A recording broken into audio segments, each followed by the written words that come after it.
Oh boy.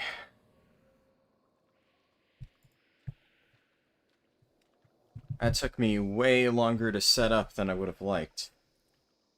This was a pretty hectic morning. Let me make sure that all these add-ons are working as people slowly trickle in. So first of all, I think this needs to cover up here. That seems good. Now, how the heck do I get Questy to work? Oh boy. Questy. Oh boy.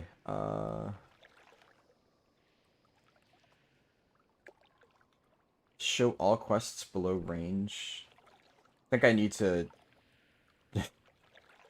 enable manual minimum level offset. Oh, this is a lot.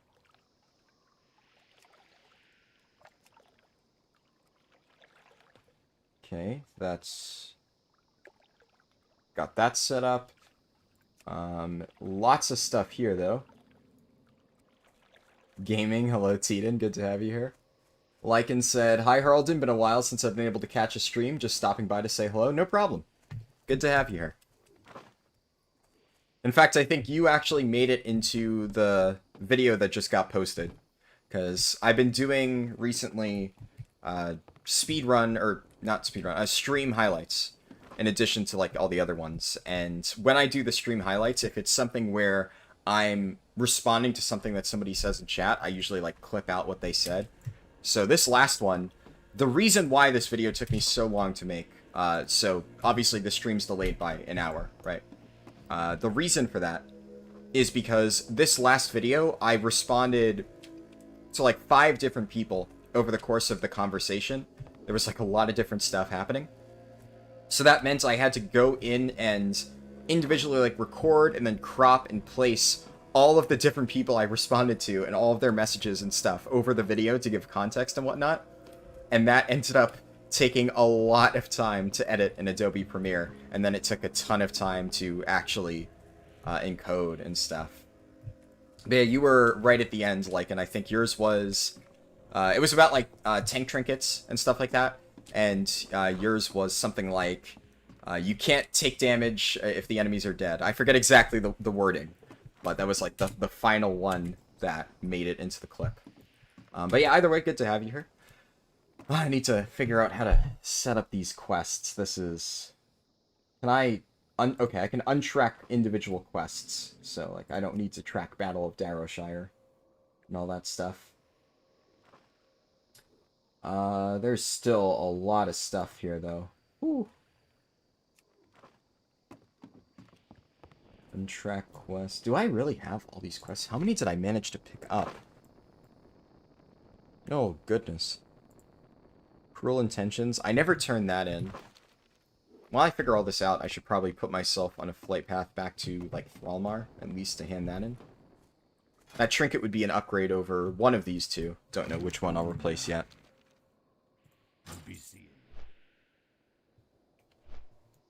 But we'll figure it out.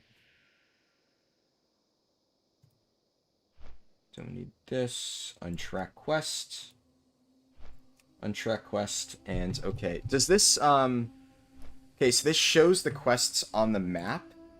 I see. Okay, so then if I go to Hellfire Peninsula... Oh. Okay, yeah, this is really nice. Hold shift. Not too slow leveling through TBC as prot. So a lot of people have recommended arms, and there is absolutely some merit to arms. I initially leveled through Classic the first time as arms, but here's the thing. I have this. I have Iron Foe. And Iron Foe is fucking busted. This is a pre-Molten Core item, right? But it's so fucking strong that, like, just if you didn't see the last stream that I did, I got so many cases where, you know, I'm really low in health, and, like, the mob still has, like, 20% left, and then Iron Foe just pops off and just chain procs, and the mob's just dead. It's so fucking good. So, because I have really good prot gear, like, I have, you know, decent tank tiers shit, like, you know, whatchamacallit, Might 3 set. I have Wrath Head and Pants and all that stuff.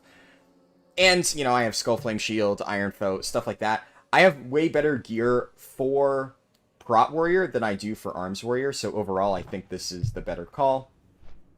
I do have some decent things for Arms. I have, like, Unstoppable Force, but, I mean, honestly, that's actually about it. I really just have Unstoppable Force, and that I got by just farming Alterac Valley a lot. Everything else is just kind of scuffed, right? So,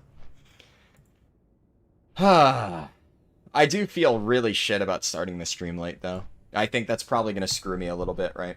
Because, you know, I had to keep pushing it back, but I really wanted to get that video out on time. It was just taking way longer than I ever expected it to, and yeah, just kind of unfortunate overall how everything ended up going. Definitely not starting off today on a great note, that's for sure, but what can you do? I just gotta do the best that I can. So if today's stream ends up suffering a lot, which it probably will, because I fucked up and couldn't get it started on time, is what it is. But, you know, I will admit, it definitely, don't beat yourself up. I appreciate it. It definitely is rough, though.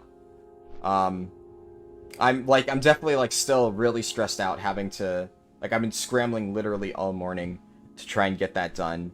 And, I mean, I barely got sleep as is, so if, for anybody who was there at the end of my last stream, I kind of mentioned how the new guild that I joined was doing a second heroic clear. They normally only do one. And, I mean, one is infinitely more than my previous guild, so that already was really good. So they did a heroic clear for Sanctum, and they brought my Brewmaster Monk to that. So I got a lot of good gear for that.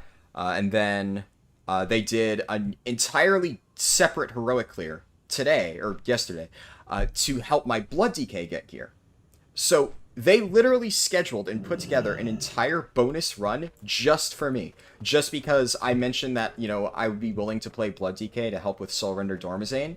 And they were like, we will help you get gear. We will put together that run and we will help you out. Which, I mean, compared to the last guild I was in, it's just fucking night and day, right? You know, the last guild literally refused to do anything outside of their clique. This guild scheduled an entirely separate heroic clear just to help me on another character. So that was really, really cool of them. And what ended up happening is because it was, you know, kind of a bonus clear where, you know, people were on their alts and stuff, it took quite a while. It ended up being a really long clear. I think we started at 9 p.m. EST. So, like, basically, I ended stream, I immediately hopped over to retail, and I hopped into that raid. So, you know, first of all, really no time to rest, which was fun. But after that, you know, just straight through that raid, and it lasted from 9 p.m. EST to 2 a.m. EST.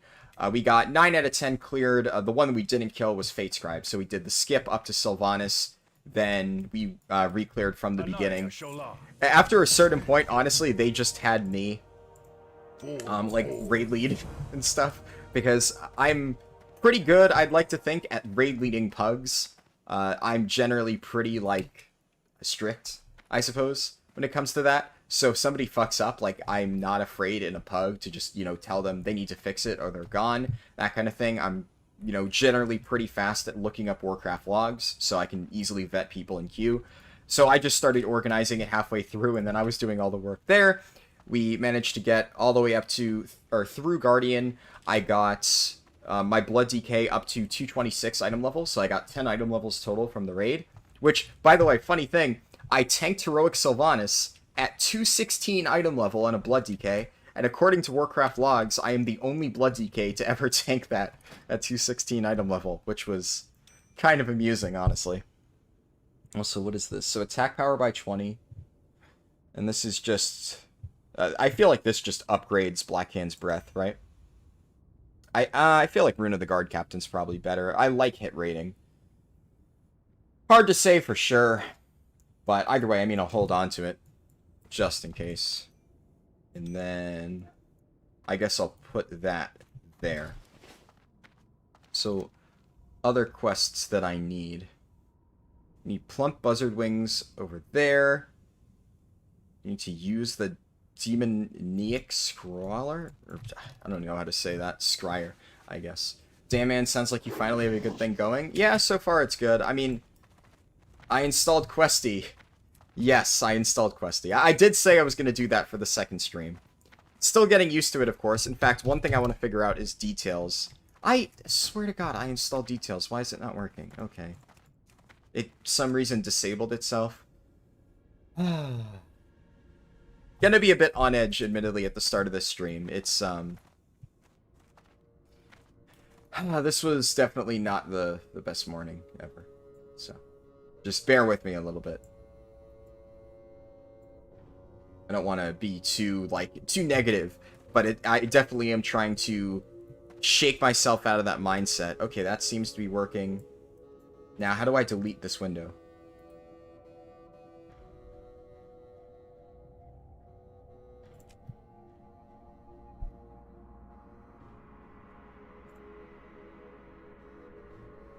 Window control, close this window. Yeah, okay, thank you, details. So, it looks like this is working. I kind of want to change the theme, because this looks kind of bland. Skins. Oh, that's the retail version. That's exactly what I was looking for. Okay, let's see if this works. Ah, haha, it's working! Thank God.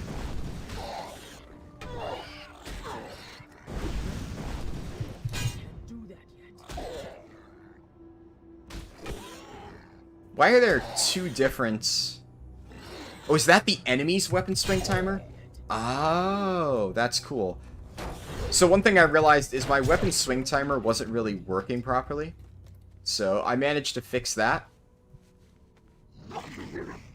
Looks like all my add-ons are in order, which is really nice because that was just a major pain point yesterday, having to wrangle with add-ons. I was really worried that I was going to start stream and have to sit here and spend tons of time figuring out how to get this to work. Red is target, blue is you. Awesome, thank you.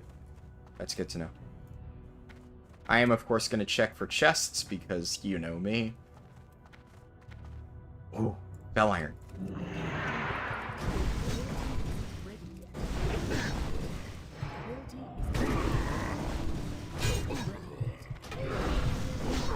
Yeah, like that Iron Folk rock. Look at that. It's so nice.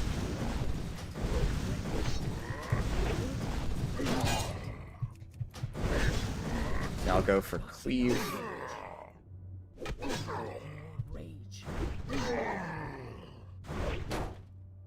Should be able to execute with one more auto.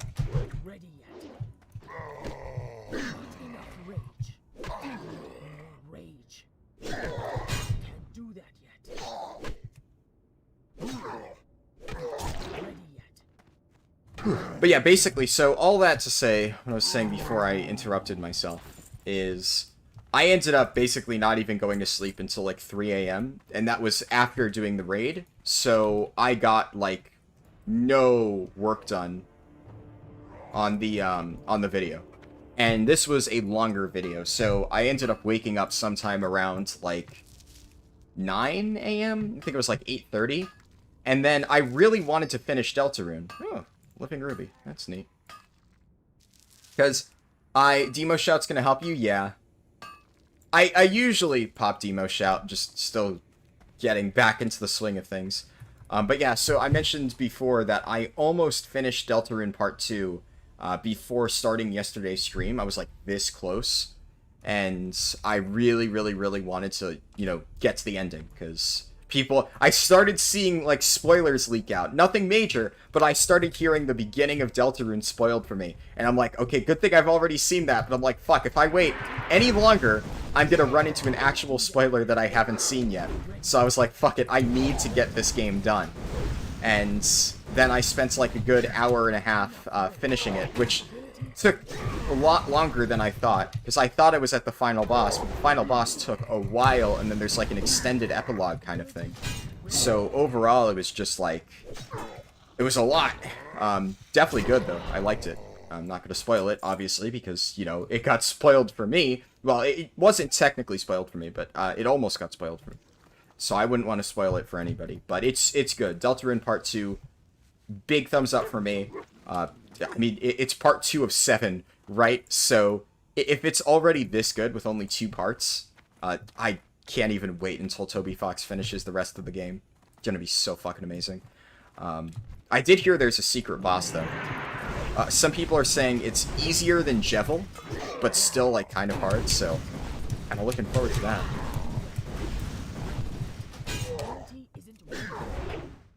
But anyways, all that to say, I finally got done with all that at around, like, 9:45-ish, give or take. And then I usually post the video at 11. So then I had to edit the video, and it took way longer than I expected to edit. Then it took way longer than I expected to encode. Then it took way fucking longer than it should to upload and process on YouTube, because that's just a YouTube error. Every once in a while, YouTube just says, you know what, fuck you. We're just gonna screw over one of your videos. So, literally everything went wrong today. And as a result, I just had to delay the stream, because I needed to, you know, work on that. So I do apologize for that. I do apologize because it's gonna, you know, honestly set me off in a bad mood at the start of the stream. Trying to make the best of it, but it is what it is. Seeing TBC again is really nice. It almost makes you want to come back, but no. Did you play it, like, at all, or do you mean, like, come back again? Like, did you stop playing after a bit? And if so, what's your reasoning? Not that there's anything wrong with not playing TBC, I'm just genuinely curious as to what people's thoughts on it are. Because I've heard a lot of mixed opinions on TBC. It's one of the reasons that it took me this long to get into it in the first place. God damn it, there's a chest. Okay, well, that means I need to go in here.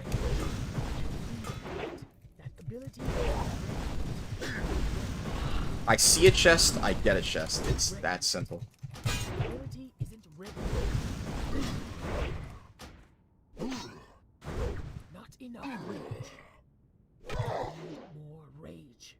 I'm going to be much more careful about the pull that I do this time, though. So this guy is going to get dragged back. Not fucking around with that stuff from yesterday.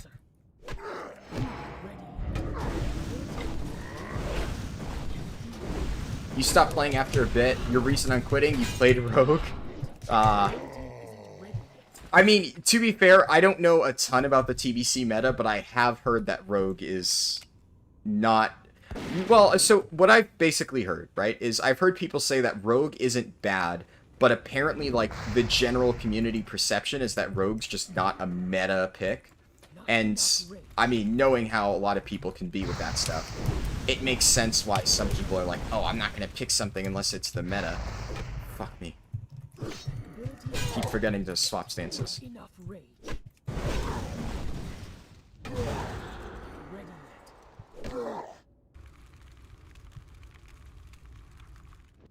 Ow.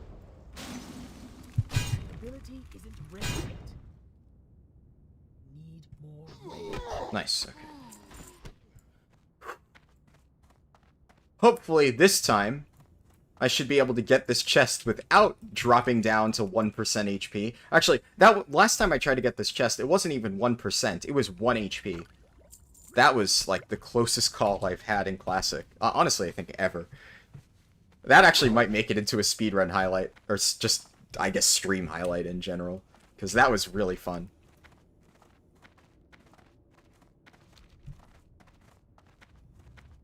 Is Spell Reflect a thing? Yes, but I don't get it yet. Spell Reflect, people have told me I don't get until, like, closer to 70.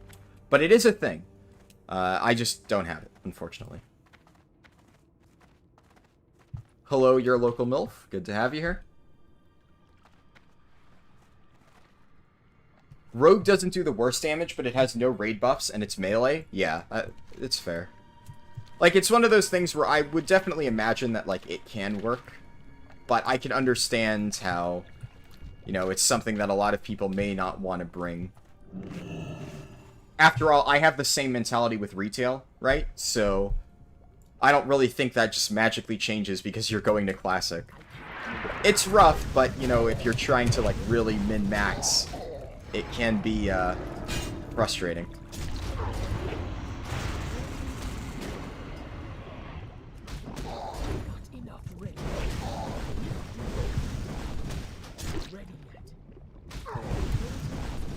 Nice. Let me eat food real quick. Rogues are only wanted in heroics, and you don't have the reps to enter said heroics. I've heard rep grinding is something I'm gonna have to do a lot of. That said, I mean, I'm used to a good old grind, so shouldn't be a problem for me. Curious about something, why aren't people using the default keys for stances? Control, F1, etc.? I don't know. I mean, Control F1 is way harder for me to hit than Control 2. So, that's why I'm not using it. I use what I find to be easy, right?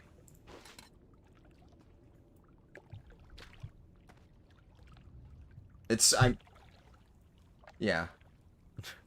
Okay, so Teeden and Gamer Unknown have my back there. What am I supposed to do here? Draenei Anchorite. Defeat any Draenei Anchorites that respond to your summons?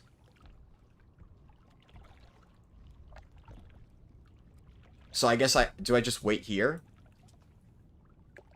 Oh, here they come. Might be easier if you're a lefty. Yeah, I'm not a lefty. So, yeah, that'll do it. Okay, It's too far away.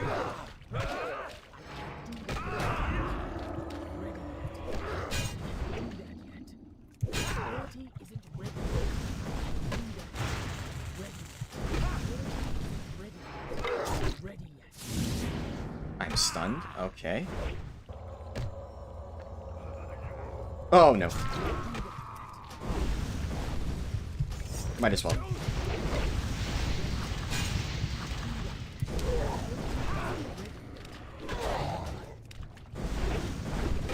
If it will actually work. Hello.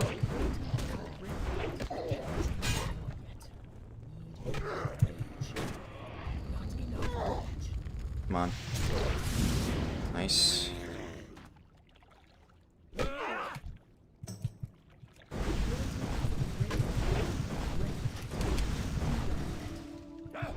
Bubbled. All right.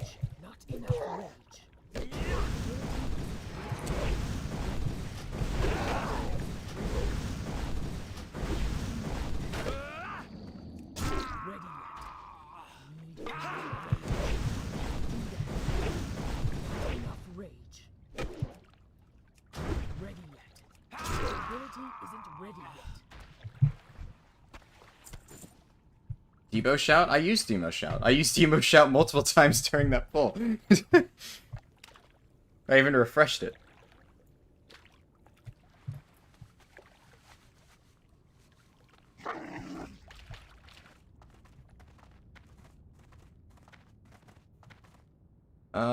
Rogue feels like the poor man's Fury Warrior. Yeah, I didn't even realize that was a hotkey or local milf. I agree with you there. But the reason I never even noticed is because it's, like, ridiculous to press. Rep grinding doesn't take that long if you have a group to knock it out. I mean, I don't know a single person who actually plays this game. To clarify, I'm not saying that nobody plays this game. I'm saying, like, out of the people that, like, I usually play with on retail and stuff, none of my friends or anything play TBC Classic. So I would be purely pugging, right? It's possible. I'm also a tank, so there's that. I've been told that I'm going to have a really easy time finding groups because I'm a tank, so, you know, hopefully that's true. And maybe if that's the case, it won't be super hard for me, but I don't have, like, a dedicated group that I run with.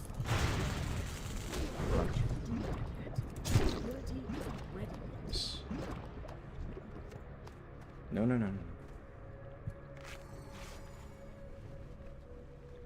Hello, Bretman Brug. Good to have you here. Need to sneak up on this. This is Aurelian, right? Oh, his journal is... Closer. Oh, shit.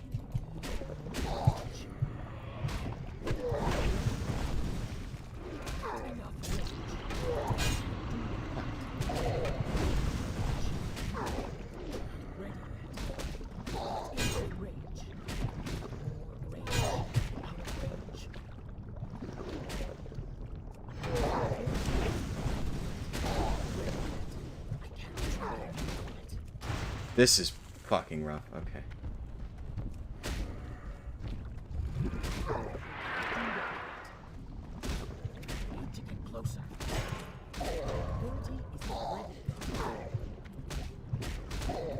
These things are so goddamn fast.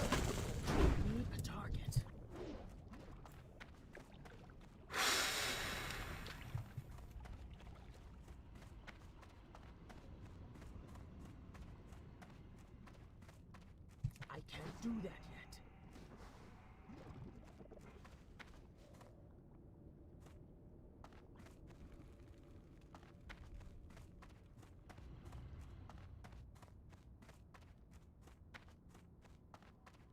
Come on. Come on. Oh. I'm alive. Fuck. Well, I'm running out of potions really quickly. God damn, that's tough.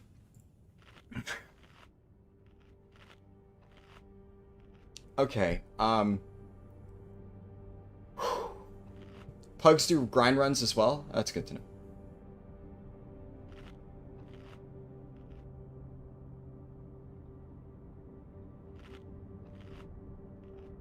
Just catching up in chat.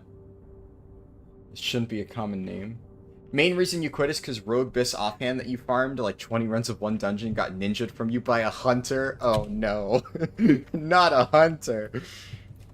That sucks to hear. I'm sorry about that, Teeden. Tanks are the most wanted class by a lot. Nice. You only have to run level 70 normals and they're quite easy. Cool, cool, cool. Tanks are the same as retail. Big shortage in 5-mans, but no raid spots for them. Yeah.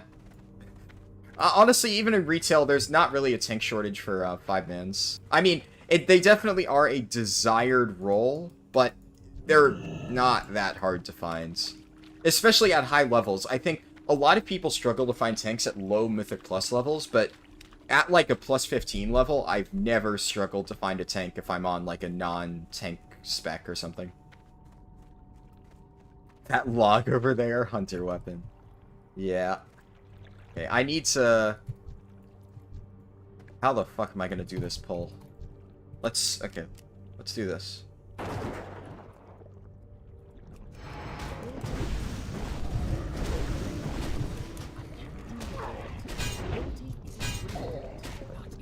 And of course, it's patrolling over to me. Holy shit.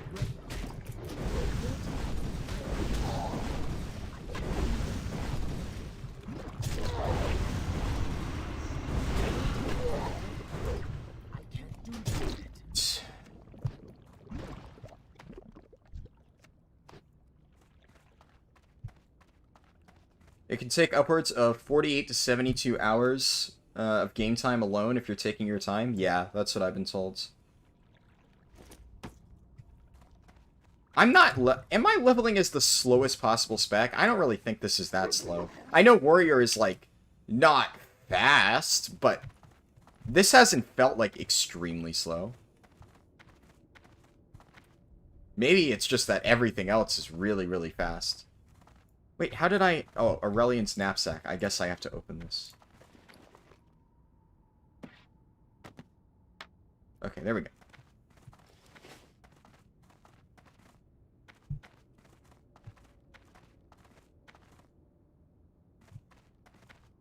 It is the slowest spec? Really? Why is Prot Warrior that slow? I mean, what makes it slower than every other spec? Because I honestly haven't felt like it's that bad. So far, I've been like, yeah, you know, this feels fine.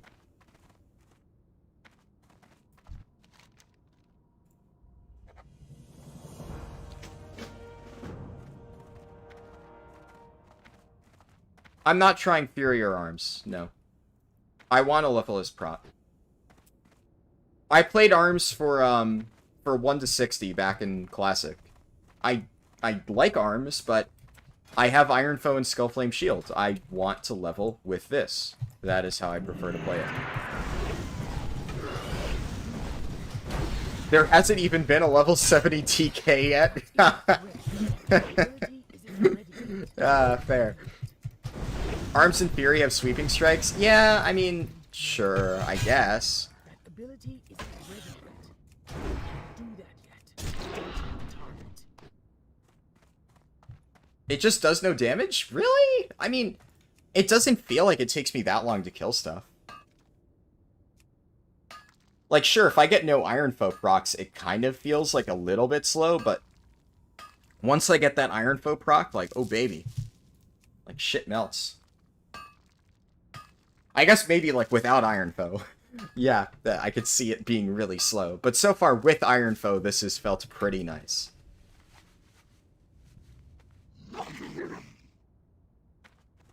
I guess, like, is Feral... Well, Feral, I guess you have the option of, like, going Cat to, like, burst something down. But is Prot Paladin, like, significantly faster for leveling?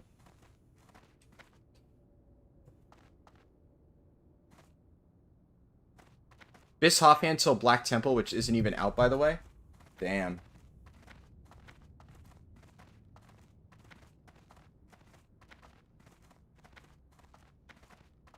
It will get worse as you level up. Mob armor scales up to higher levels in TBC than vanilla, and Prot DPS barely scales at all. We'll see. I mean, okay, so what I'll do is, if it starts to feel really bad, Prot Paladin can AoE pull? Okay. Yeah, they have, like, Consecration, right? And, like, lots of, like, reflect damage or something. I don't know much about them, because I didn't play one in Classic, but I've heard stuff.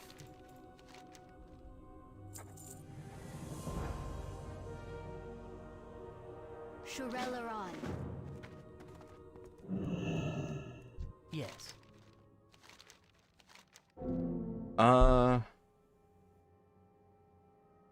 Attack power by 26.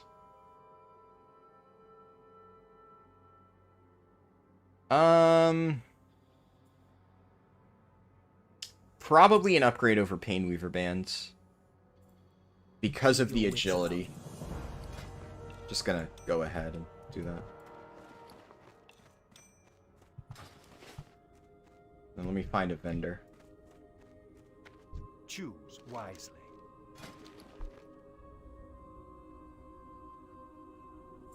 Prop Paladin can AoE pull, yeah. Wasn't this started because you just wanted to enjoy leveling? Yeah.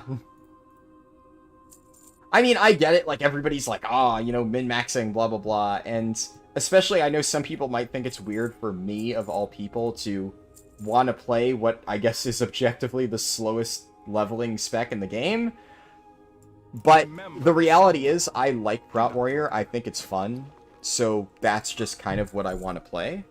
Death to all who oppose us. I don't hate arms, though. I definitely played a lot of arms in Classic. I have, this is my best arms weapon. It's not amazing, but it's, like, I guess passable. Unstoppable Force, so... Where's this quest? Oh, I guess this guy patrols. So I would need to find him, then?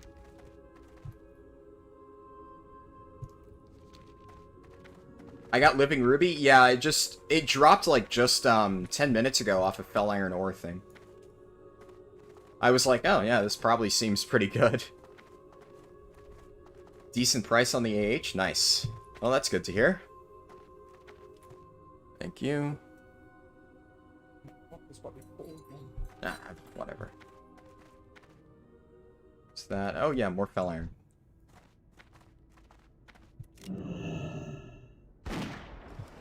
So, okay, yeah, what I was starting to say is, if I end up, getting, like, good arms gear or something, and I really feel like Prot is slowing me down, then I will swap to leveling as arms. We'll see, though.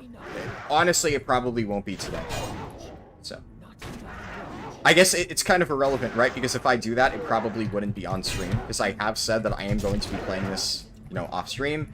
Unfortunately, you know, in case you haven't tuned into all my streams, the reality is I can only stream on Saturday and Sunday because, you know, I'm still going to college. I have class on every single other day. And that means that if I were to only do this across Saturday, Sunday streams, then it would probably be another few weeks before I even hit 70. And I would like to get this done and just kind of power through it. But I guess I will consider that as I go forward. Thank you.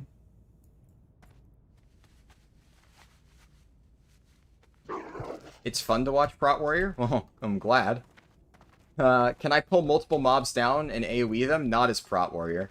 I'm guessing that's why people are saying that it's, like, slow, because admittedly, yeah, Prot Warrior's AoE is just...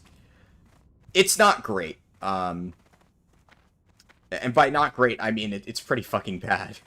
So, you know, you don't have, like, well, technically you have Revenge, right? But Thunderclap does piss poor damage. So you have that, but Thunderclap is more for the debuff in Classic. Wow, I did not expect that.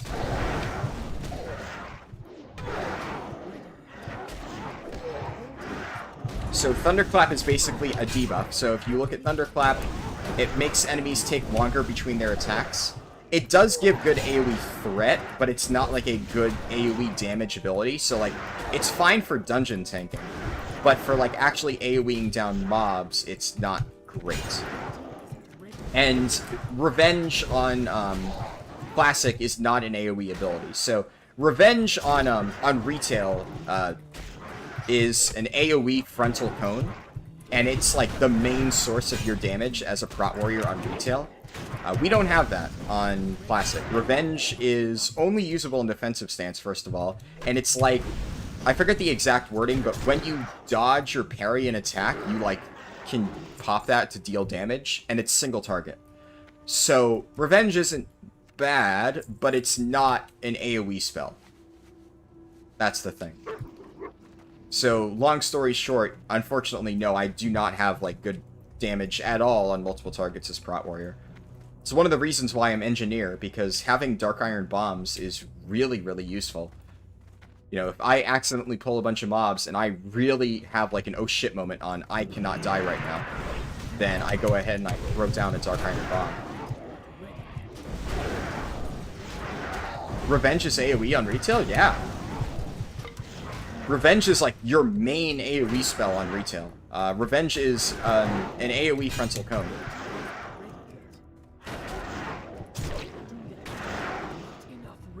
Like, literally, in Mythic Plus, if you're trying to burn down a pack as Prot Warrior, you pop, Avatar Demo Shout, because on Retail, Demo Shout, makes the mobs take increased damage from you and generates rage.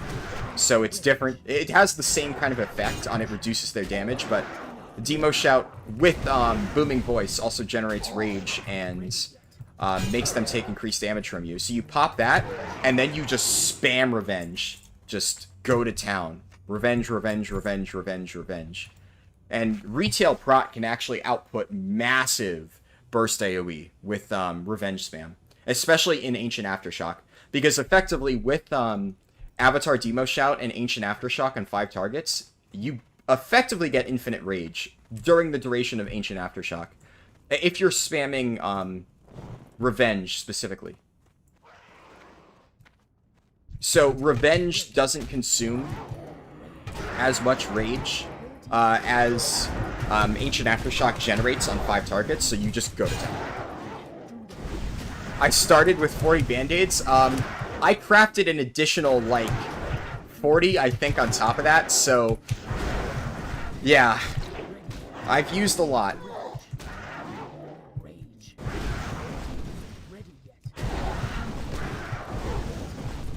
Prot Warrior and Retail is really fun, for sure, yeah.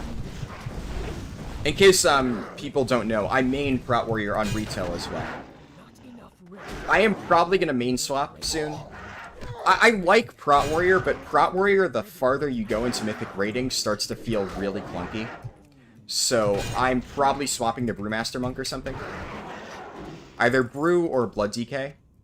But right now I main Prot Warrior, and it's a blast. I really like it. It's very, very fun. But unfortunately, it isn't a perfect tank. It has some flaws that really limits it. What's that? Oh, right. Black Talon. Yeah. Not doing that one. Prot Warrior was your favorite tank in retail even before all the buffs went out? Yeah, I was playing it back in Nathria, so a lot of people... It's kind of funny, because I went from saying Prot Warrior was my least favorite tank back when I was streaming, and then shortly after I stopped streaming, I swapped to Prot Warrior specifically because my guild needed the Battle Shout, because it was really, like, useful, right? And DPS Warriors were weak in Nathria, so we couldn't really find any good ones, so I swapped Prot Warrior in Nathria before 9.0.5 just to give Battle Shout to my raid. I honestly didn't think I would like it, because I'd said multiple times I thought Prot Warrior was not fun. And then, you know, color me surprised, right, when next thing I know, even with Prot Warrior not having the 9.0.5 buffs, it was so much fun for me. I fucking loved it. And then I'm like, okay, well, yeah, this is my new main.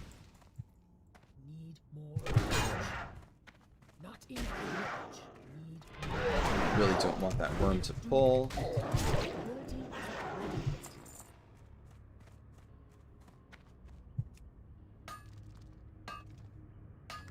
Let me scroll up. Oh shit, yeah, I didn't start the timer. Actually, you know what? Fuck me, the live split timer. It's bugged out again. I hate when it does this. I fucking hate live split so much. I'm gonna look into getting a different timer. Because this thing is just honestly garbage, and I really dislike it. So we'll see, though. For now, I have to keep using this one. Live splits.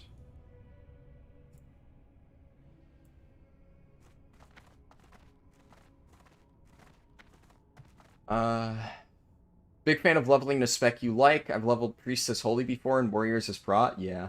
Wow, Living Ruby sells for 100G, damn. But yeah, I will unpause the timer, just give me a moment. Because now what I need to do is I need to go here, start timer at...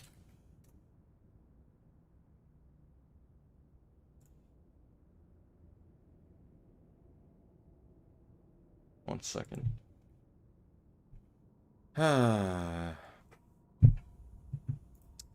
Okay, live split's really not working with me here.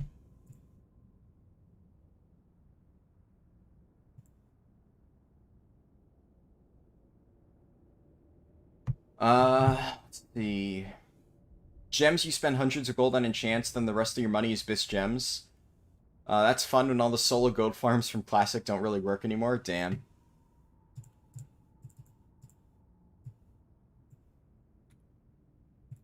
Let's just go 9 hours flat. I'm probably actually losing some time on this, but whatever.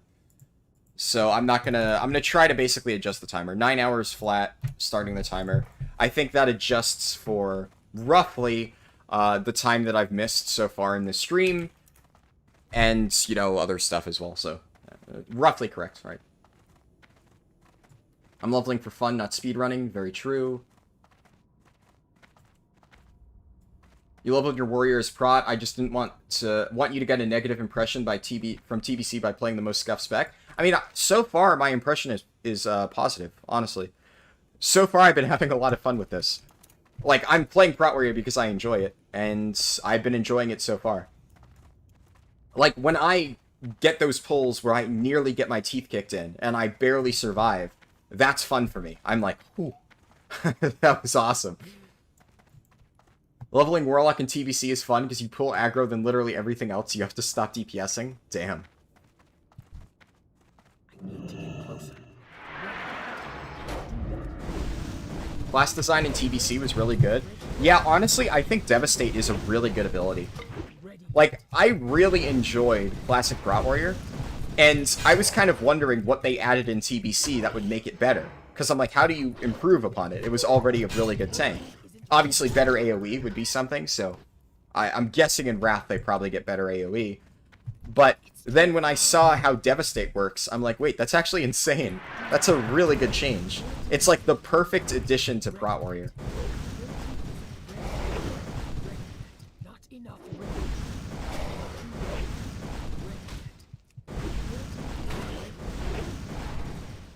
I will say though, yeah, your local MILF was right. The main purpose of the timer is to hide general chat, but obviously I do like to keep it going just for fun.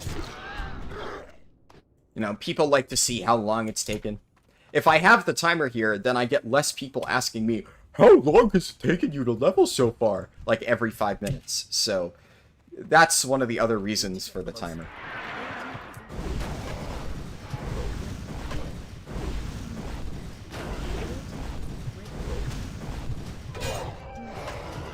Do I enjoy Sanctum of Domination more than Castle Nathria? Absolutely. I think anybody who says that Castle Nathria was better than Sanctum is a fucking liar. Sanctum isn't the best raid ever, but Castle Nathria, in my opinion, was bottom third of worst raids ever. Right? Like, I'm not saying it was the worst raid ever created, but I definitely think it was down there in terms of, like, you know, raid quality. There were some good bosses, like Sire Denathrius was a good boss. Sire Denathrius was like the highlight of Nathria. And I think that some bosses, like Zymox I thought was a good boss. I think Enerva was missed potential. Enerva had the potential to be a good boss, and then Blizzard just really fucked her up on Mythic for some reason. And then I actually, some people don't agree with this, but I think that Shriekwing was actually a really good first boss. Shriekwing was probably one of my favorite first bosses in a while. I thought the whole echolocation thing was really unique, and I thought that was cool. He wasn't hard, but I thought it was an interesting design. And then some people really enjoy Sludge Fist. I don't hate Sludge Fist, but I don't love it like a lot of people seem to. Partially because every time I did Sludge Fist, it was just painful because people would just snap chains. And when you're just wiping on Sludge Fist because of stuff out of your control, like, I play a tank, and I don't get chains as a tank. Or at least not in Heroic, right? So all of the time, like when I did like Heroic Pugs, for instance, of Sludge Fist, and I wouldn't get the chain mechanic. And then I would just have to sit there and wipe, like, really late into the pull because some random dumb fuck DPS just, like, disengaged away from his partner and one-shot both of them. God, that made me hate the fight. It just hated Sludge Fist. So, definitely not a big one for me. What's my favorite raid? Siege of Orgrimmar. I would say probably the two best raids ever created, I would say, are Siege of Orgrimmar and Throne of Thunder. Mop was very strong. Very, very, very strong.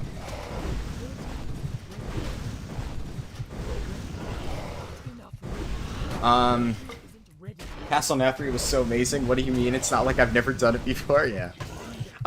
Castle Nathria, the problem that I had with it, though, is it had some good bosses, and then it had some really bad bosses. Like, if Castle Nathria's non-good bosses were, like, if every single other boss in Castle Nathria was a Huntsman Altimore, where Huntsman Altimore is just, like, a generic, boring boss. He's not bad, but he's also not good. Like, whatever. I would have said Castle Nathria is fine.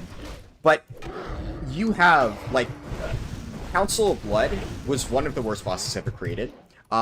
Stone Legion Generals was one of the worst bosses ever created.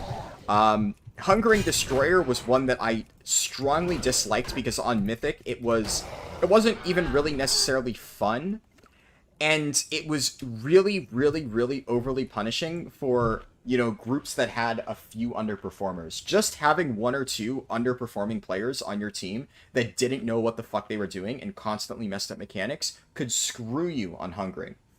And then Sun King's Salvation was just a garbage fight. It was unique, but it was a garbage fight, right? Like, the funny thing is, I, objectively speaking, had fun on Sun King's, because I got to heal, and I never get to heal, so it was kind of cool having to, learn Mistweaver for one boss. But I had more fun just learning Mistweaver than I did playing that boss. It was not good. So overall, that was the issue. Castle Nathria had some solid bosses. Like, Denathrius, I wouldn't say is my favorite end boss ever. He's a good boss, but he's just good. Like, not amazing, just good. Then you have some decent bosses, like, that's where I put Shriekwing, Zymox. I would almost want to put Minerva if it wasn't for her mythic version being so bad. And then it's counterbalanced by how bad all of the not good fights are. So that's where I think Nathria really, really, really failed.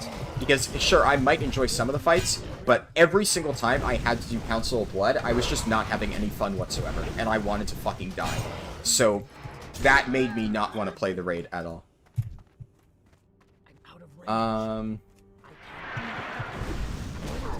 What is my favorite raid? Okay, answer that one. What other raids do you think rank in the bottom third? So, for me, one of the, like, I can tell you the ones that I've played that I think would rank in the bottom third, and the ones that I never played current content but have heard are really, really bad. So Nathria is one of the, probably one of, if not the worst raid that I have ever played. Because I started raiding back in MoP, and I missed a lot of the raids that are, objectively speaking, the worst raids ever created. But out of the ones that I've actually experienced, I would say Nathria is probably my second least favorite raid of all time. My least favorite raid of all time that I've played was Uldir. I think Uldir is quite possibly one of the top 5 worst raids of all time. I think Uldir was fucking terrible. Some people, I think generally it's agreed that it's not a very strong raid, but some people seem to think it was, like, okay. I think Uldir was fucking dog shit. I don't think, really... I think Talok was a good first boss. I thought Mother was... Once again, Mother was like a Nerva. Interesting concept. Absolutely shit the bed when it comes to Mythic. The execution of that fight on Mythic just took any of the fun out of it. I thought Zekvaz was boring. I thought Fetid was boring. I thought, whatchamacallit, Vectis was boring. I thought Zool was just really lame in terms of how you had to do him. And Mithrax was probably one of the worst bosses ever created. And Gahoon was an okay final boss. Like, the only 2 good bosses in that entire raid, in my opinion, Talok, which is a first boss, so kind of hard to really weigh that super highly, and Gahoon, which admittedly makes the raid not that bad because it had a good final boss. I enjoyed Gahoon. I thought Gahoon was actually an interesting and unique boss fight. I really liked the whole, like, orb running thing. I thought that was cool. But overall, I thought that Uldir was just a dogshit raid. So that was the least fun that I've ever had in a raid tier. I would say very, like, probably if I was to rank my third least favorite raid, it might be Ashara's Eternal Palace. And I don't think Ashara's Eternal Palace is that bad. It's just not awesome. Nothing about it really stood out to me. Like, Ashara was a cool boss. And that's kind of it. I guess, once again, I would say Ashara's Eternal Palace is similar in that I thought Abyssal Commander Savara was a good boss. And I thought Ashara was a good boss. And I think everything in the middle was, like, eh. But admittedly, there was no single boss in Ashara's Eternal Palace that I really, really, really hated. I wasn't a fan of Ashvane, but once again, that's because my group at the time wasn't good, and I had a lot of, like, guild issues on Ashvane. So that's why I didn't like it. But the overall feeling I got from Ashara's Eternal Palace was more of just a meh feeling. So, not my favorite raid, not my least favorite raid. It had some good bosses, but admittedly, the bosses in it that weren't good were not, like, terrible. They were just meh. Which I guess is better than nothing. You liked Mother? See, Owner, did you do Mother on Mythic? Is my question. That is the main question I have for you. Because I also liked Mother. I thought Mother was a good raid boss, and then the Mythic strategy was cheese.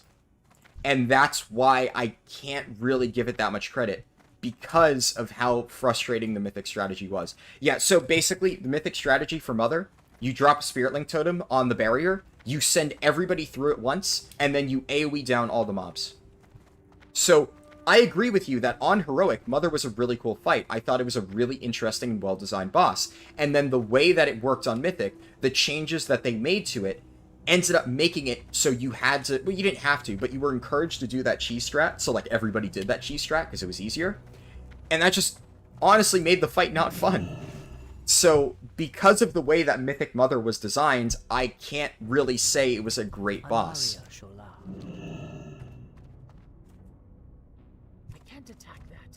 Can I charge him in time? Nope. Crap. I probably shouldn't have attempted that. Okay, good. I managed to stop his cast though. Ooh, that rock. Oh my god, the Iron Foe procs though! What the fuck? Pyroblast, come on. Got him. Nice. Whew. We will persevere. We will have justice. Hey. Well, I mean, so if you did Heroic, I would say on Heroic, what strategy did you use? Because the strategy that I liked in Mother was having to, like, send across, like, small groups one at a time, and then killing the adds and organizing that, and that communication I thought was really cool. It made the fight good, and that was, like, the go-to Heroic strategy until people realized that on Mythic you kind of had to cheese it. So that's what really ruined Mother as a boss.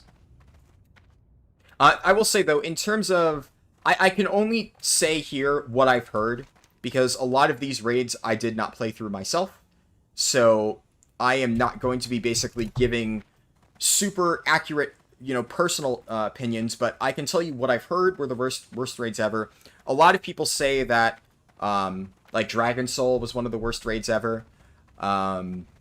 A lot of people will say that, like, in the weaker raids, stuff like Ruby Sanctum, Obsidian Sanctum, that kind of thing. Also, it's kind of hard, though, because you look at, I went to go look at the Dungeon Journal, and I'm like, oh, wait, yeah, right. I'm not on retail.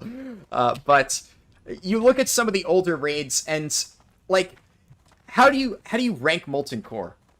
You know, can you really compare Molten Core as a raid to, you know, something like Siege of Orgrimmar or Sanctum of Domination? It's just so different.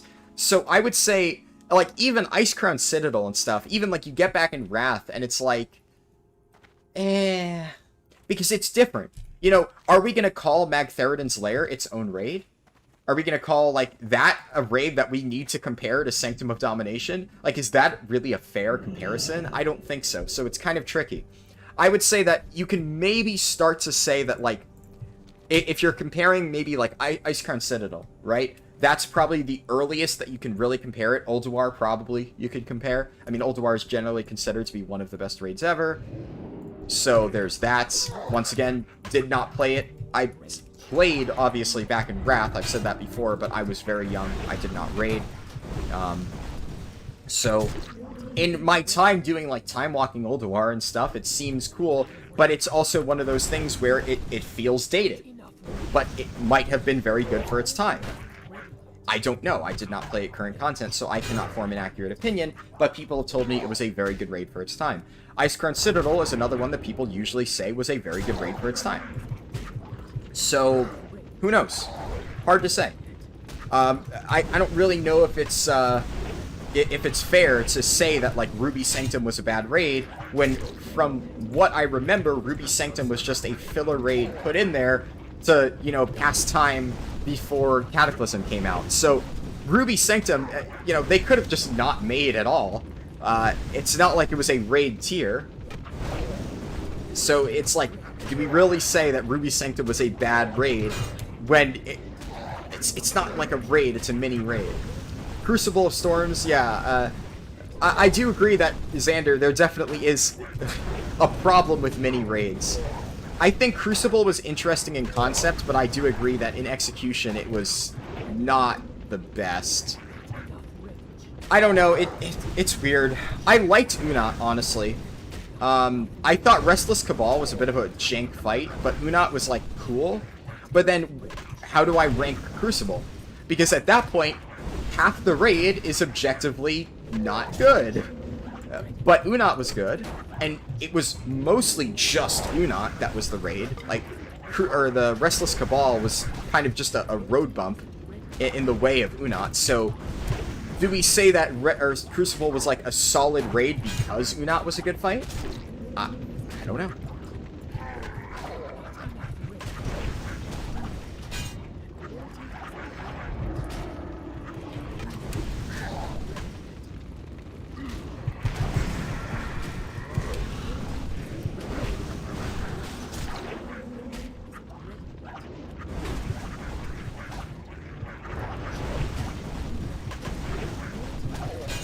Need to focus now because this is actually really getting difficult.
Is it over?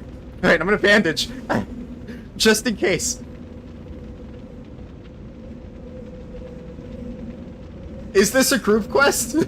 Oh. That would make a lot of sense. Oh, yeah.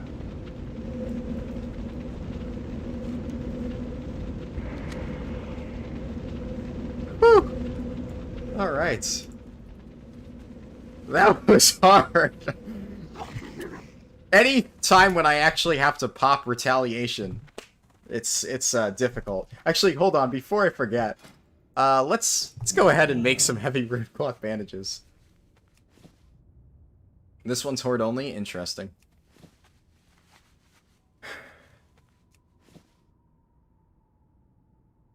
One-third of the raid with DH Darkness stacked on top of each other? Yeah, that makes sense.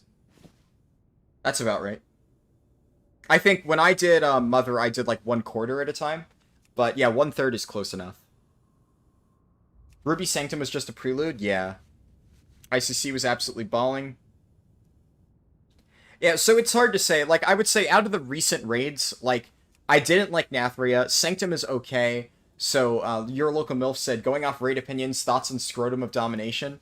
I guess to give my overall thoughts on Sanctum, I think Sanctum is an alright raid.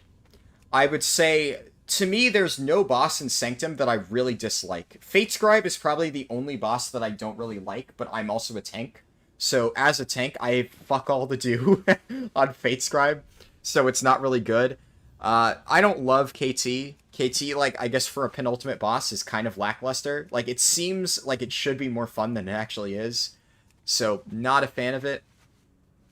But Sylvanas is a very, very, very good boss.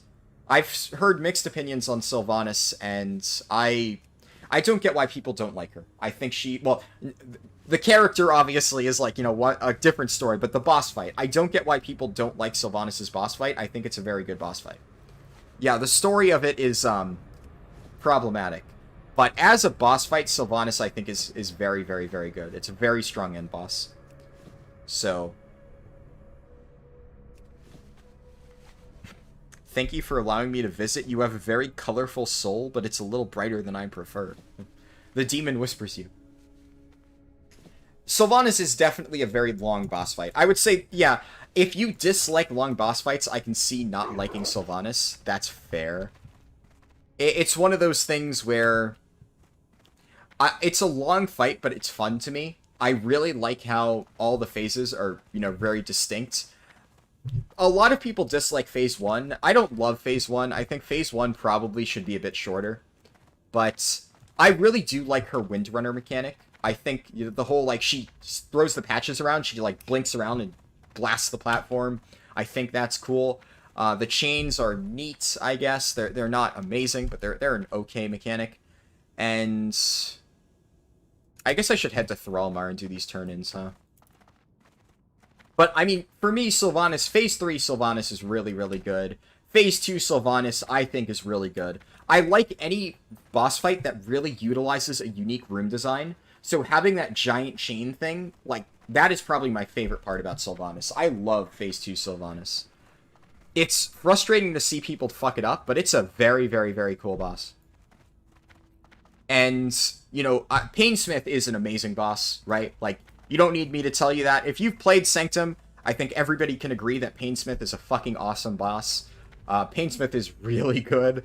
I would say it's probably the best boss of this expansion so far, if I had to say.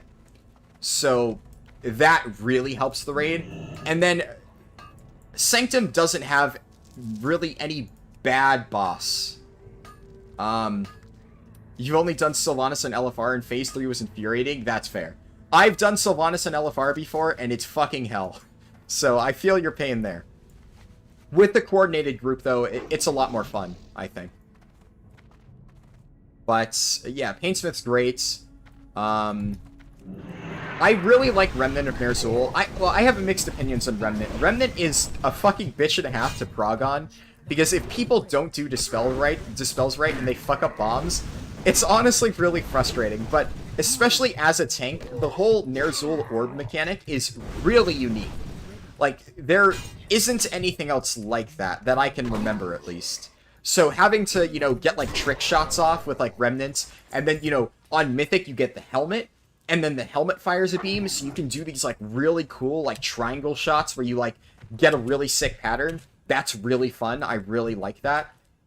You know, at this point, across the 2 guilds I've been in, because they fuck up dispels, I've wiped to Mythic Remnant of Ner'zhul, like, and I've killed it multiple times, but I still have, like, 150 wipes on Mythic Remnant, because every single time they re-clear, people fuck it up, and we wipe, like, 20 times, and that's really frustrating.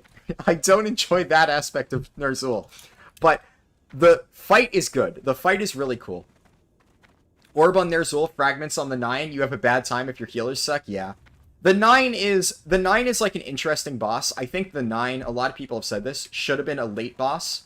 They should have beefed up the mechanics and made it a later in the tier boss. It's too easy, really. The 9 is super cool, but you don't actually have to engage with it that deeply because it's just not that hard. So, yeah, I think the 9 kind of suffers from Mother. The Mother problem, right? The 9 is a really cool boss, but when you do it on Mythic, you're just like, yeah, this just doesn't feel that great. And it's not bad. It's a solid boss, but it definitely could be better. I also expected 9 Valkyrs. I think the fact that you only fight 3 is just such a disappointment, especially, like, on Mythic. You know, maybe on Heroic, like, make it so there's only 3, but then on Mythic, you should add a mechanic where it's like, you know, the Valkyrs cycle in and out, kind of like Coven of Shavara back in Antorus. That would have been really cool. I don't know why they didn't do that. It's a lot of missed potential. That's, like, the biggest issue with the 9. But it's still inherently a good boss, so nothing wrong with it. Eye of the Jailer isn't, like, my favorite boss ever, but it's fine. I would say Eye is, like, a very decent boss. It's like, perfect for its spot in the raid. It is a perfect second boss. It's not too hard. It's unique enough, like, with the whole grappling mechanic.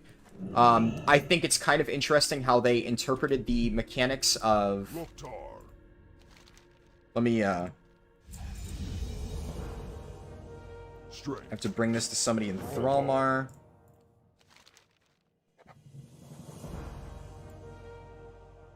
Where is this? Oh, that's a good chess piece. Okay, well, this is a group quest, so I'm not going to be able to do that. But, whatever. 3 on LFR and normal, 6 on Heroic, 9 on Mythic. Yeah, I could see that. That would be a cool design for the 9. But Eye of the Jailer is, like, they took the mechanics of, like, the Eye of the Jailer debuff in the Maw, and they actually managed to translate that into a decent boss fight. It's not amazing, but it doesn't need to be amazing because it's its second boss, so it's like, it's fine, honestly. So what is this? A spirit guide. Use the wolf totem at the location you found Kroon Spirit Walker's body. Okay. I guess I'll go do that now. And Terragru, I wouldn't say Terragru's my favorite first boss ever, but he's not bad. Terragru is, like, very solid. He's a weird boss, right? Because Terragru is one of the easiest. I would say Terragru is probably the second easiest first boss to exist in, like, recent memory. The easiest first boss in, like, recent years was Champions of Light back in, Battle of Dazar Lore. That boss was literally puggable on Mythic. It was the easiest first boss in Mythic they've ever made. But Terragru is easy just because of how much you can abuse the anima powers. But there is an element of, like, the fact that you can really go crazy with the anima powers and do some really dumb shit with parses, which, I mean, you guys know me, right? You can imagine that when I'm doing Terragru, I am doing real dumb shit with parses. So, yeah. I kind of enjoy Terragru as a result. It's not the best boss ever. Definitely not my favorite, but it's an interesting first boss. So I'll give it that. I think Soul Render is okay. Soul Render to me is like nothing special. It's just it's a decent boss. You know, the pizza slices isn't a unique mechanic. It's been done before. Having adds that spawn towards the fight that move towards the target slowly is not unique. It's been done before. But overall, it's a fine boss, right? And Guardian of the first ones I really like. I would say Guardian of the first ones is my favorite take of a patchwork-style fight that they've ever done.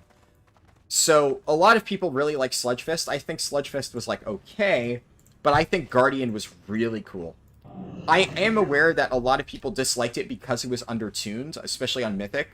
Like, I haven't got into it yet, but I have been told that on Mythic, it's face roll easy. Like, I've seen that if you kill Painsmith, you kill Guardian literally the same day within, like, 5 pulls. It's apparently that undertuned. But mechanically, Guardian's a really cool fight. Any fight that has really interesting tank swaps like that, where you have, like, the combo of, like, Solo Buster, Group Buster, Solo Buster, Group Buster, I think that's really, really neat. I like the way that you handle that as a tank, so for me, that's a really fun boss. And I like the idea of having those, like, power crystals that you have to drag him into. And also, the best part about Guardian of the first ones, let's be real, is the voice lines. Like, the Guardian will now be empowered. And, all those, like, robotic voices and stuff like that. It just adds such a cool feel to the boss. It's like some futuristic, like, Star Trek shit, and I love it. It's really neat. So, it's a cool boss. Fate Scribe, as I've said, is a unique concept that unfortunately kind of flops. It's not that interesting in practice, and for any non, like, or disc spinners, it's not a cool fight. So, not a fan of Fate Scribe. In my opinion, it's the weakest boss of the raid. And Kel'Thuzad is definitely... Kel'Thuzad is, like, weaker. I would say they could have done a lot more with Kel'Thuzad, and they didn't, unfortunately, so that kind of sucks.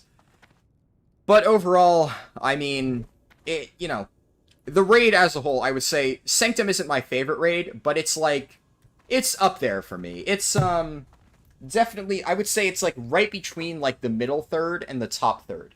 It's above average, but not, like, amazing, is where I would put Sanctum. Okay, so, missed a lot of messages, talked about that a lot. When you started the stream yesterday, there was discussion about the amount of runecloth bandages. I'm glad I overprepared, because I needed a lot of those. You leveled with Shaman, so you never use band-aids while leveling? Well, yeah. As a warrior, unfortunately, I really need band-aids. Do I need to follow this wolf? Can I just run to the end? I'm pretty sure I can just run to the end, because I see the turn-in thing over there. Worst case scenario, I do it over. Like, I remember this quest. I know where I'm going.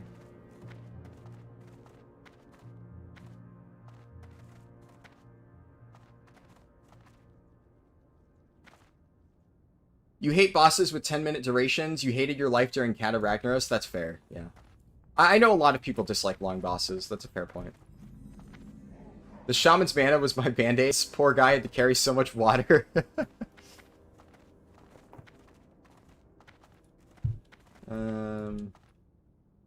Okay, apparently I can't ditch the wolf. So. Oh well. Hopefully it didn't despawn.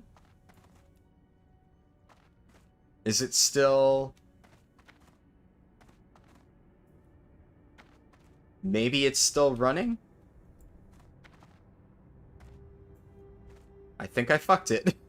Unfortunately. Oh well, whatever. I'll go back to it again.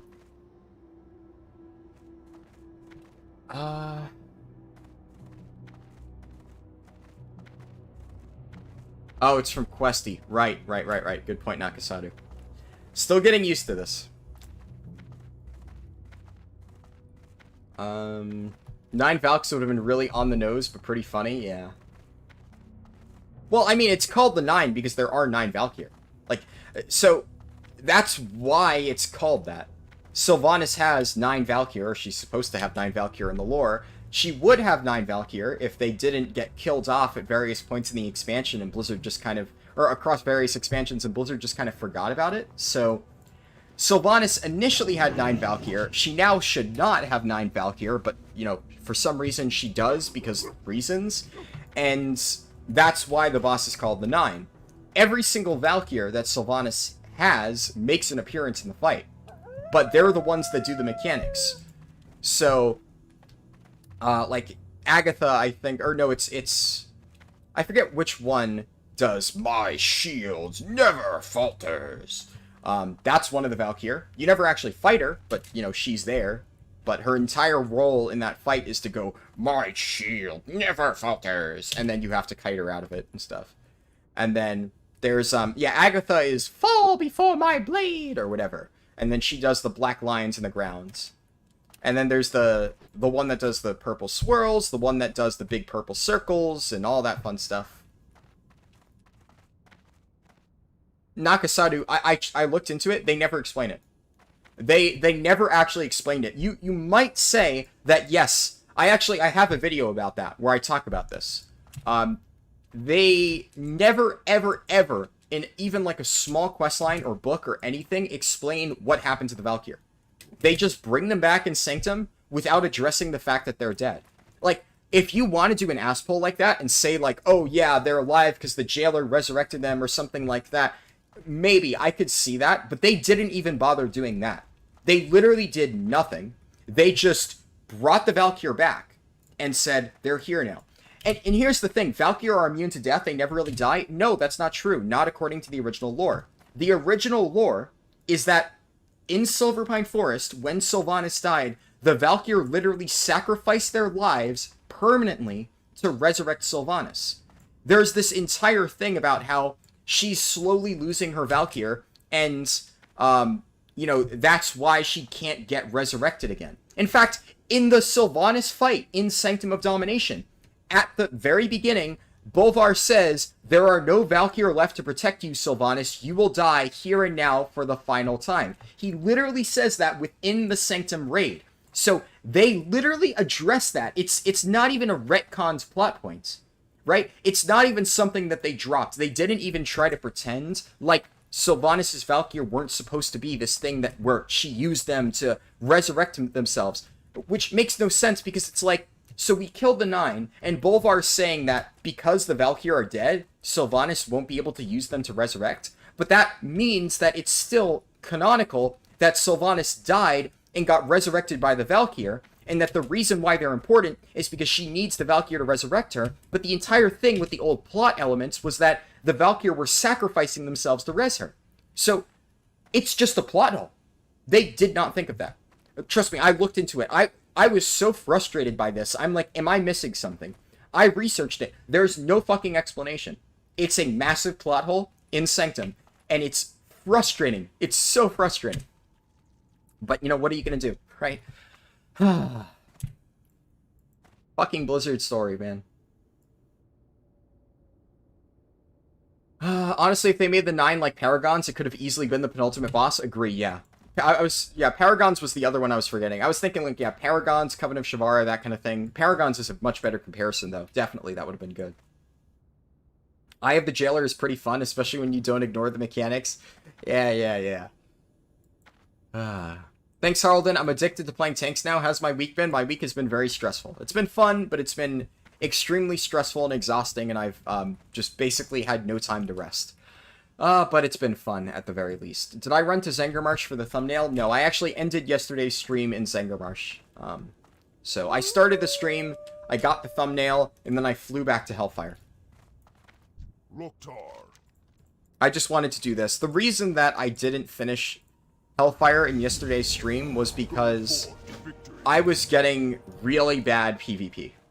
Like, I was getting ganked, like, multiple times. It was really, really bad. I couldn't do any quests. Pools of Agonar, especially, was a fucking shitfest. So I just said, fuck Hellfire, I'm going to Zangarmarsh. So I went there, unlocked the flight points and stuff, and then, you know, stopped for the day. You loved all the robotic voices in WoW? The voice acting's so good? Yeah. Definitely the highlight of that fight. You were a warrior? You had shaman friends who was your band-aid? Shaw Fear Pulls? Sag? Yeah. I've heard good things about that boss.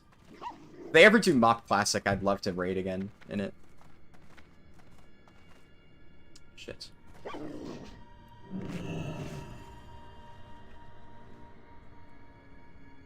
Todd Howard reached down from the heavens to revive them. Damn it, not Todd Howard again. In Sanctum, the final Valkyr is revealed to be Skyja. The remaining 3 Valkyr and Sylvanas raise the 6 who died back so they can block the hero's progress and protect Sylvanas. Pulled from Wowpedia. But where does that happen? Right? Is that a dungeon journal explanation? Or is that actually shown in-game or in a story anywhere? Like, where? Where do we see that? The only thing I can imagine is that it is the Dungeon Journal explanation or something. And I'm not sure if you should be dropping major lore developments in a Dungeon Journal explanation of a boss encounter, because that's just fucking stupid. And I checked Wowpedia, and that wasn't there, like, a month ago, so that must be new.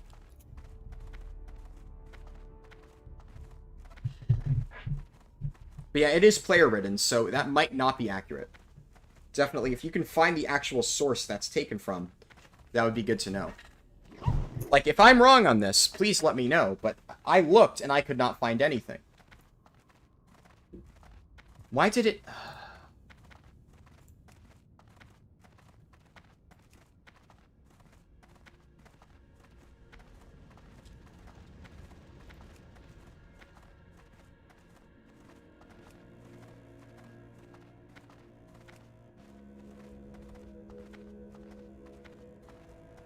You want to say you read somewhere that when you die in the Shadowlands, you turn into anima? I believe that's correct, yeah. I also vaguely remember hearing that.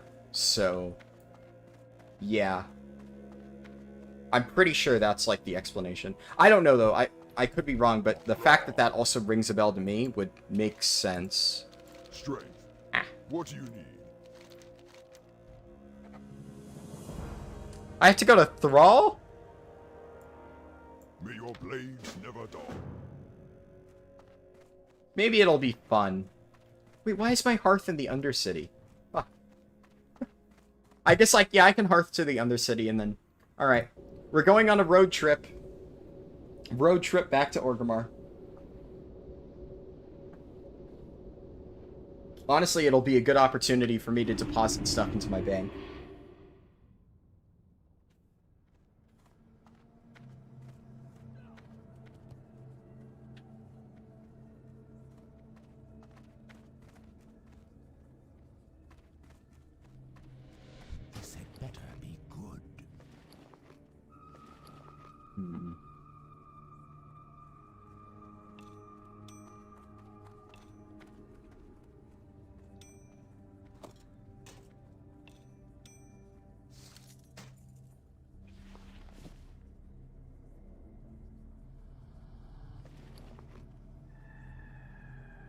I think I need more space.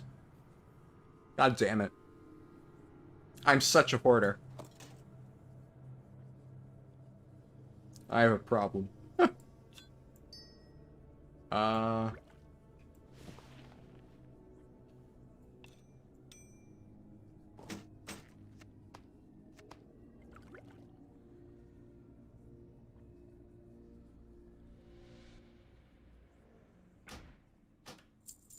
trust no one. You die in the Shadowlands, you die in real life. I'll grab another rune cloth bag.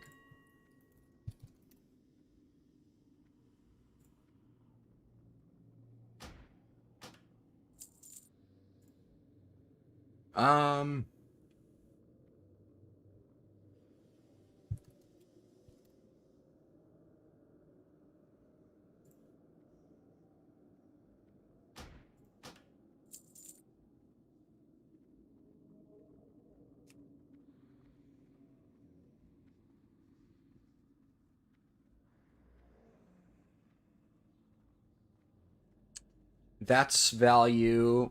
3 gold for that. That's worth it. Hmm.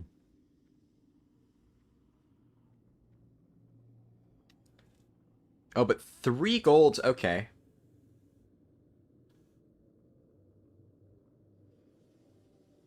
Here, I'll do this.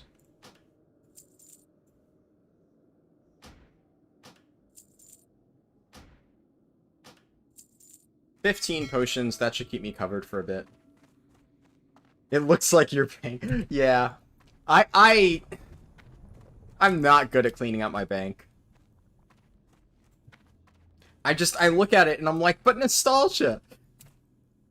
You know, there's just so much stuff. On retail, I've had to force myself to kind of get rid of things. Because it has gotten ridiculous over the years. Like, why the fuck do I have a greater fire protection potion here? Why did I bring that? What am I gonna do with that?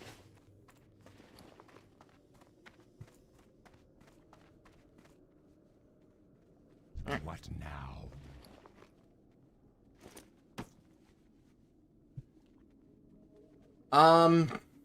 Oh, I should check the price on this BOE. Right, I almost forgot that. I'll sell the living ruby too. Having extra gold now would be pretty good. Somebody said I can make money off that. Maybe the true silver bar too.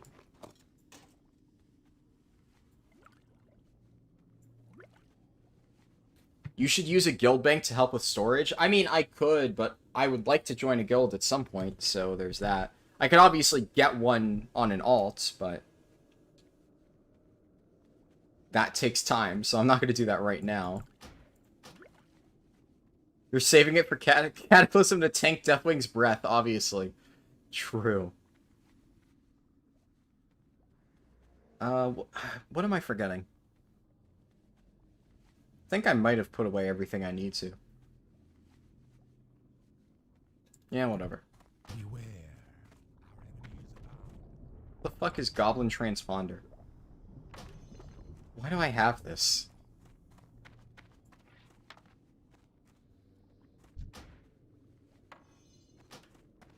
Bank, not guild bank? Yeah. I do have a bank alt. I should probably start sending stuff over to that character. That's a fair point.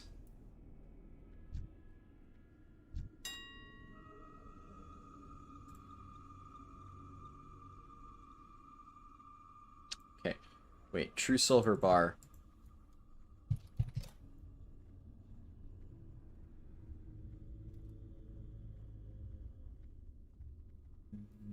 What? That's kind of cheap. You know what? I'm just gonna buy that.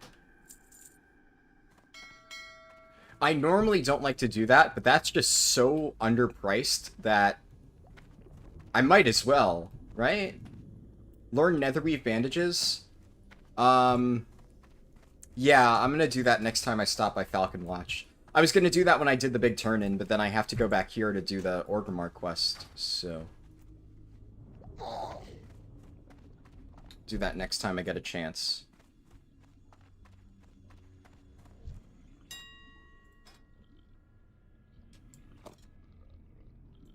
I assume, yeah, you have to manually split the stack on Classic.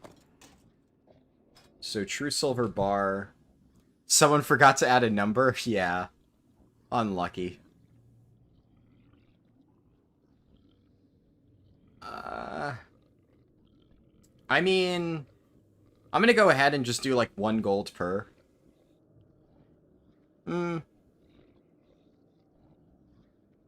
Yeah. Let's do starting price like 1 gold. What 1 gold 50. All right, we'll go with that. Sure.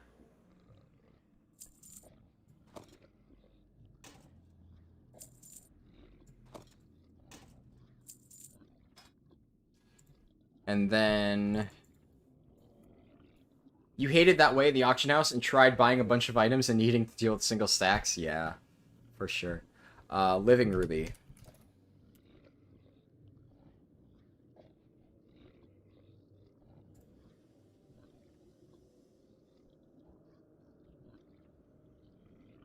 Huh? Is there no...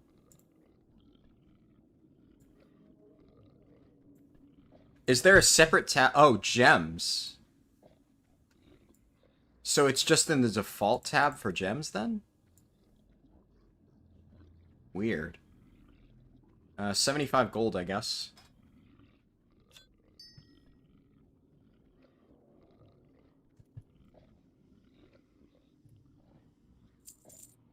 And then Sash of Silent Blades. Silent Blades. No items found. Ah, shit. Is there an Undermine journal for Classic? Classic Undermine journal?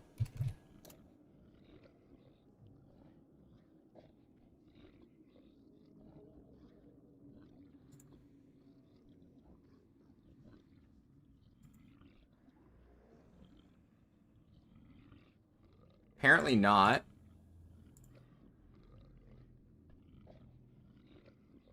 Yeah, I mean, of course it's left vague. That's the thing. They can just say generic stuff. Like, I mean, nothing's stopping Blizzard from just magically saying that they came back to life, right? That's not the problem. The problem is the fact that there is no real explanation.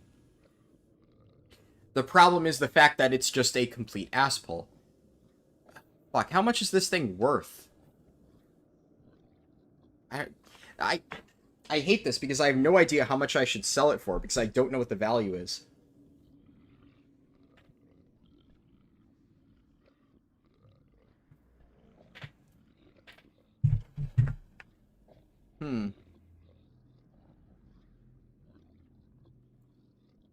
Is this good at all?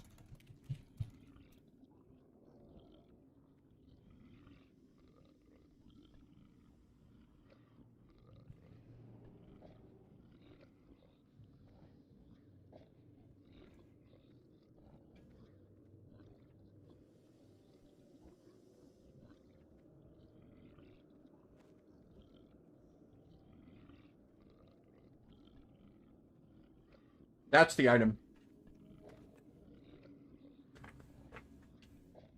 Apparently there's no, like, AH tracker for WoW Classic. But this thing, Sash of Silent Blades.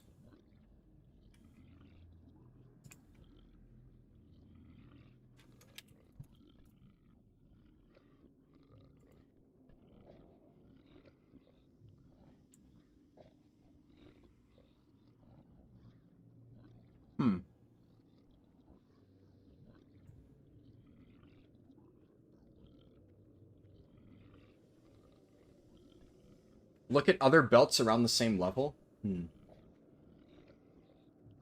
Yeah, I don't know about trade chat. That's a good point, though. Let me look at other belts.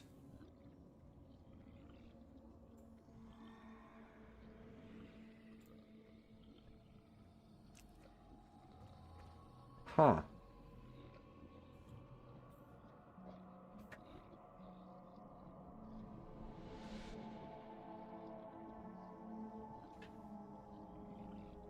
So I guess somewhere around here? Maybe?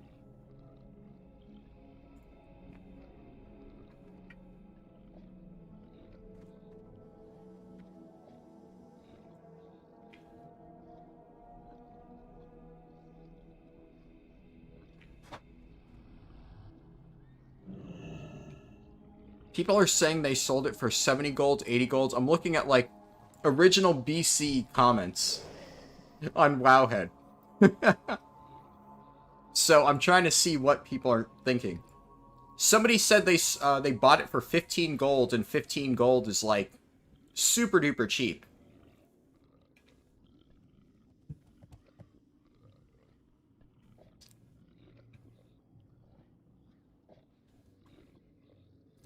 Another person saying they only got 20 gold from it and that was a bad deal.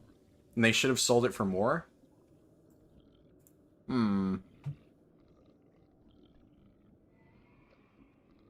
It seems good, right? Like, hit rating and attack power in flat agi. This seems like something a rogue or like a feral druid would want to use.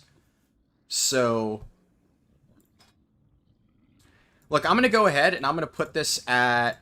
Let's go with 60 golds. I think that's fair. Based on what I'm reading in the Wowhead comments, a lot of people, I'm seeing people on the Wowhead BC Classic comments back in the day saying, I sold this for 70 gold, or I sold this for 80 gold or something. So you know what, I'm going to lower it. I'm going to go down to 60 gold, and hopefully that works out well for me. What is this thing? Eternium Rune's Blade. Huh. Neat. Someone's selling that in trade chat. I was like, ooh, fancy.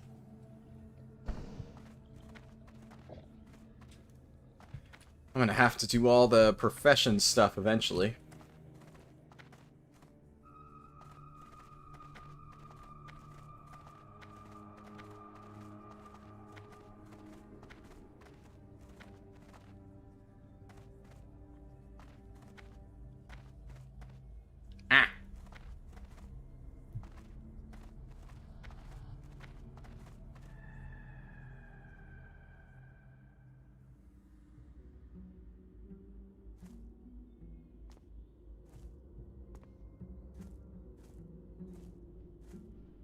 Alright. Oh yeah, I forgot it, like, immediately dismounts you. Oh. Orgrimmar's here. I can make it.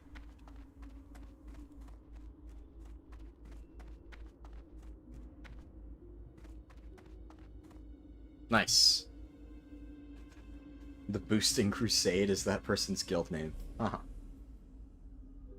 Interesting.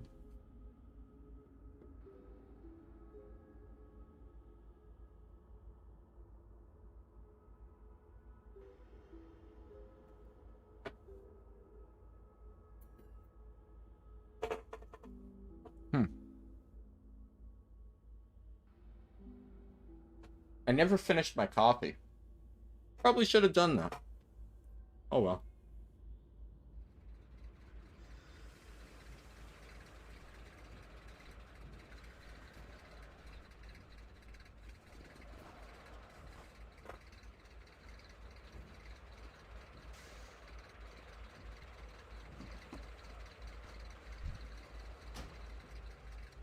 What's their gear look like? I remember this thing. I had that for a while.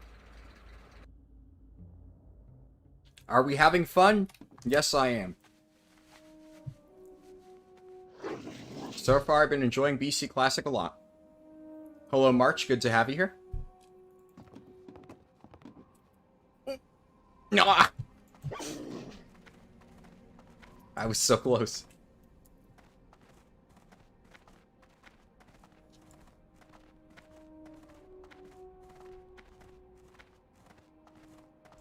You're hopefully going to kill Remnant of Ner'zhul tonight on Mythic. Any last tips?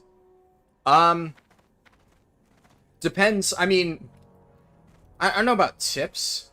Is there, like, I guess in that case I would ask, what have you mainly been struggling with? Like, what has been the main thing holding back your progression? Maybe I know, like, a good tip about that or something. Group up and hit it till it dies. I like Nakasadu's plan.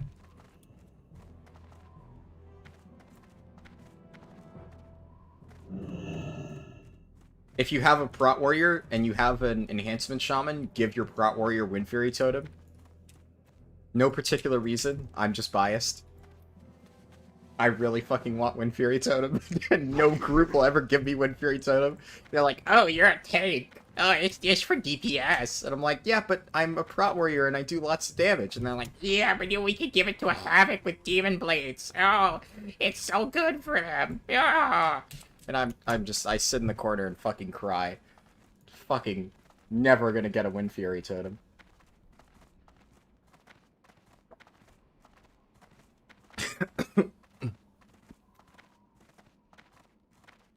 Missed it by a hair? Yeah. Oh, there's a quest here. Brawl Hall.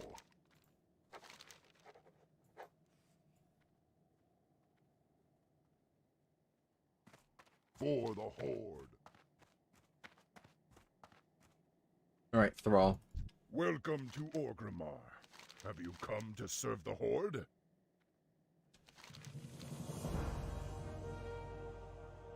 Oh. He's doing something. We're wiping due to healing, so you're gonna have to 6 heal. 6 healing's a good idea, yeah. I've 6 healed every single one of my kills, or the guilds I'm in have 6 healed every single one of their kills. Absolutely no shame in 6 healing. Obviously, when you really get comfortable with it, you can even up to 4 heal Ner'zhul, but it's absolutely like not bad to 6 heal. The main thing I would guess, if your healers are struggling, tips that I can give. First of all, watch your damage, so you might need to stop your DPS to make sure that you don't overlap a shatter with the bomb explosions. That is one of the easiest ways to really kill off players. So if you're about to hit like 80%, you usually can just burn to. That goes really quick, but like 60% and 30% specifically, if you're really close to hitting that and you have bombs active, tell everybody to stop damage completely. Just hold everything. Don't even auto-attack. Do the bombs. Once the bombs have completely been taken care of and everybody's healed to full, then push them into Shatter Phase. Loktar, friend. That's, I mean, for 2 reasons, obviously. But, ooh. I'll probably just take the money, but cool. Now, 2 main reasons for that, right? The main one would be, you know, the shatter damage, especially at like 30%, is brutal. And you need to have people at full health with a raid cooldown to survive that. So, any extra damage is going to really screw you. And the other main reason is if you pop shatter in the middle of doing the bomb knockbacks, you can send people flying directly into one of those silence circles, and that can be really rough. What else? I guess, the orbs, right? Another thing that people really struggle with is getting those orbs done correctly. So, obviously, your DPS should be hard focusing the orbs. That's, like, you know, something that I get that every group struggles with. You know, I don't think there's a single raid group out there, like, at an average level, that doesn't struggle with, getting some of their DPS to stop parsoring and to actually do the mechanics. That's just an eternal struggle, right? So, make sure those orbs are dying fast, and once, you know, those orbs die, they need to be yeeted off the platform as soon as possible. A lot of people opt to have the off-tank do it. It depends on your off-tank, in my opinion. Like, if you have a Blood DK off-tank, God, do not make them do the orbs. The best class in the game to do orbs is Demon Hunter. Demon Hunter, DPS or tank, because you can really quickly, no matter what you're playing, get to the edge. And then if Demon Hunter gets caught out of place with the bomb spawns, then you can just hit spacebar and you're back on the platform. There's no trouble with it at all. A Warrior is pretty good for it because of Heroic Leap and Charge. But you have a Brewmaster and DH. Oh, that's, yeah, perfect. Okay. Those are the 2 best tanks for it. Monk is really good too because of Transcendence. So, I mean, obviously I just got done saying why Vengeance is really, really, really good at it. But Brewmaster, what you could do, what you'll probably want to do is you'll want to roll to the side. Maybe be careful, but because when you get the orb, you want to take it to the closest edge. You can't really pre-place Transcendence like on the edge because you need to just pick the nearest spot and get there. So I would say for Brewmasters, you know, or any monk really, Windwalker, same thing. When you get to pick up the orb, drop Transcendence right by the boss, grab the orb, roll to the side, kick it off, and then transcend back to the boss. And that way, you do it super fast, you maximize uptime, it's really smooth. You're on orb duty, what are you playing? But, I mean, as long as you're doing orbs, I assume you probably know what you're doing. So that's definitely going to make your raid's life a lot easier. What spec to level Rogue as in Shadowlands? I don't think it matters. I think all three are pretty good for leveling. Rogue isn't very different depending on spec for leveling. I've heard, Combat, or Outlaw, right. Outlaw is, probably pretty good for leveling because it has good AoE, but I don't know for sure. Malevolence are a non-issue. Playing a DH. Oh, I just saw you're playing a DH. Right. It's going to be hard for some classes. Gotcha. So you're Havoc, I'm guessing, then? Or are you the DH tank that you mentioned? Either way, yeah. If you have multiple DHs, then orbs are just a fucking joke. They're super duper easy. Yeah, just make sure you get them off the platform as soon as possible. I guess, have you gotten to the final Dispel? And if you've got into the final Dispel, how does your raid handle it? And do you have a priest? I guess a lot of questions there, but obviously they're all very important. Wait, did I just miss the Zeppelin? No, okay, it left earlier. I need to head to Gromgul. Well, spit it out. Keep it real. Rip. I'm gonna be waiting here for a bit. Is what it is, I suppose. I remember there was a guild of people when Classic first launched on Grobbulus, where they had warlocks stationed at various different like hotspots across the world, and they had a warlock summon network where you could whisper one of their like main people in that guild at any time, say, this is where I want to go. They'd invite you to a group, they'd summon you to that location, so they had it like a Maradon, Blackrock Depths, Zul'Farrak, Scarlet Monastery, a lot of, the main places that people would want to go to, all of the major cities and stuff like that. And you would tip them like 2 gold or something, and boom, you get a summon. Straight to any location. That was so nice to have. Like, I never realized how much I missed that until it was gone. But that made life in Classic so much easier. There was an out-of-bounds summon network on most realms in Classic? Really? Huh. That's cool. I thought that was more unique to Grobbulus. I didn't realize that other servers had it, but that's neat. I mean, apparently they made a shit ton of gold off that, and I'm not surprised, because everybody was using it. So I spent a good, like, 100 or so golds across all my leveling just buying teleports from them. It saved me so much time. It was really nice. Orbs are sometimes weird. They slow you down sometimes to, like, 5% movement speed, while others to 50 or something. Yeah. It definitely can be a bit janky in that regard. And you have 2 priests to Mass Dispel? Gotcha. So, have you been doing the Mass Dispel strat in that case? And, like, have you run into any issues with it? Win-win, good service? Yeah, I love that. They were really nice, too. Really, really nice people. Like, it's one of those things where there are some people in this game that you can tell are just, like, money-grubbing people who are out there to just make gold. And it's like, yeah, I mean, they may not be bad, but, you definitely have to be like, these people, they're only in it to make gold. But those summon people on Grobbulus were genuinely really, really nice. Like, even sometimes while they were doing the summons, they would just, like, talk in, whatever it was, like, local defense, or whatever the global channel was, I forget.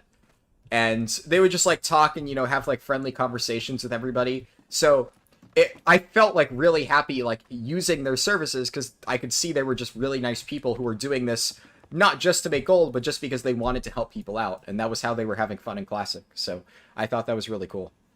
And they were, like, looking for, basically they had, it was kind of like, well, how do you describe it, right? Kind of like, somebody can open up their own McDonald's, but it's still technically a McDonald's, but, it's run by, like, a small business, kind of. I forget what the term for that is, but they had, like, people basically sign up and run their own Warlock summon stations. So, basically, those people would benefit from, like, their advertising network, but, they would get, like, a cut of the profits and stuff. It was cool, honestly. I joined their Discord server just because it was franchise, right. I don't know how I forgot that word. But it was really cool getting to, like, read about how they were running things, and I was like, oh, that's neat. So you could, like, sign up to to have your own little like warlock summon station. And I thought that was really, really cool, the way they organized all that. So yeah, that was a cool little thing on Grobbulus. I forget what they were called. Something Taxi. I remember Taxi was in their name, but I forget what it was. Franchise, yeah. Franchise was definitely the word I was looking for, but branch company definitely, I could see that working too. We did, not really any issues, just timing sometimes with the tank mechanic is kind of stuffed, but you usually manage. Gotcha. Yeah, I mean, if you've been 5 healing and you swap to 6 healing, and your Mass Dispels are on point, and, you know, you're getting the orbs down and kicking them off, like, at, you know, a reasonable pace, that's kind of, like, the hardest part. At that point, yeah, the biggest thing is just, you know, don't cause shatter overlaps, and that's it, really, yeah. Shatter overlaps are one of the easiest ways to wipe your raid. Obviously, fucking up the Dispel is the easiest one, but Shatter Overlap is a very, very, very brutal combo. And you get that down, you kill orbs in time. I guess, hopefully, you know, if the tanks are breaking out all the orbs at once, then, you know, that's important. So, I've noticed a lot of people struggle to break out all 3 orbs in a single shot. I will admit, I would say I get, like, 9 out of 10 times, I'm able to hit all orbs with a single suffering. Sometimes, you know, it's not one suffering, right? But it's like the Ner'zhul suffering plus the helmet suffering. I can, like, combo it. But there is sometimes I found, it's rare, but if you get really unlucky with where they spawn, and Ner'zhul has really, really, really weird spell queuing, you can get fucked with that, and it could be an impossible pattern.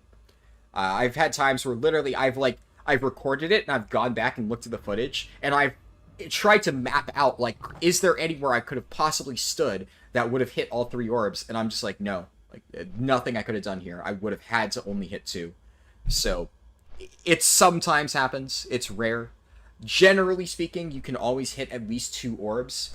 The only time when you'll miss both orbs is, like, if you get really, really, really unlucky, and the helmet spawns in a place where the beam going through Ner'zhul is shooting out into the middle of nowhere, and Ner'zhul is nowhere near where the orb spawns, and he gets bad spell queuing again, so he doesn't move in time, and all you get is Ner'zhul's single line, and the gap that spawns naturally between the orbs is just too big enough to hit 2 of them. If all of that lines up, it is in theory possible that you can only hit a single out of the 3 orbs, but I've had that happen like once across all my Ner'zhul pulls, so. That can fuck you, though. If you are right towards the end of the fight, and you manage to miss one of the orbs, and you just have that damage pulsing out on you, especially going into the 3rd shatter, that can be really rough. So, I guess that's something else to, you know, keep an eye out for. Let's keep Thornfang Hill clear.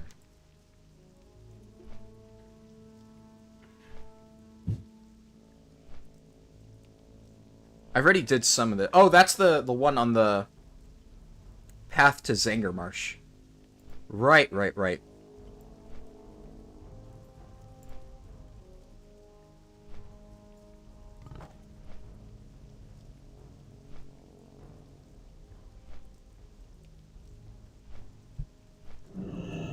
Okay, shouldn't be too bad then. Thanks, dude. No problem. Good looking Ner'zhul. Hope you get to kill him. He's a fun boss, but he can be really frustrating to prog on. I absolutely can relate to being stuck on him, especially in reclears. Biggest issue I've had with Ner'zhul is reclears, right? Like, he's one of the most annoying bosses to do again, because even after you've already killed him, you can still have a healer just completely go brain dead mode and dispel somebody at the wrong time, and then everybody goes flying off. It's just... It's a boss that still requires you to do mechanics, like, correctly, even after you've killed it, so it's frustrating. Mithril deposit? I'll pop in here. I'll grab that. I need to get closer. Why not? If it was, like, super far in, I would ignore it, but...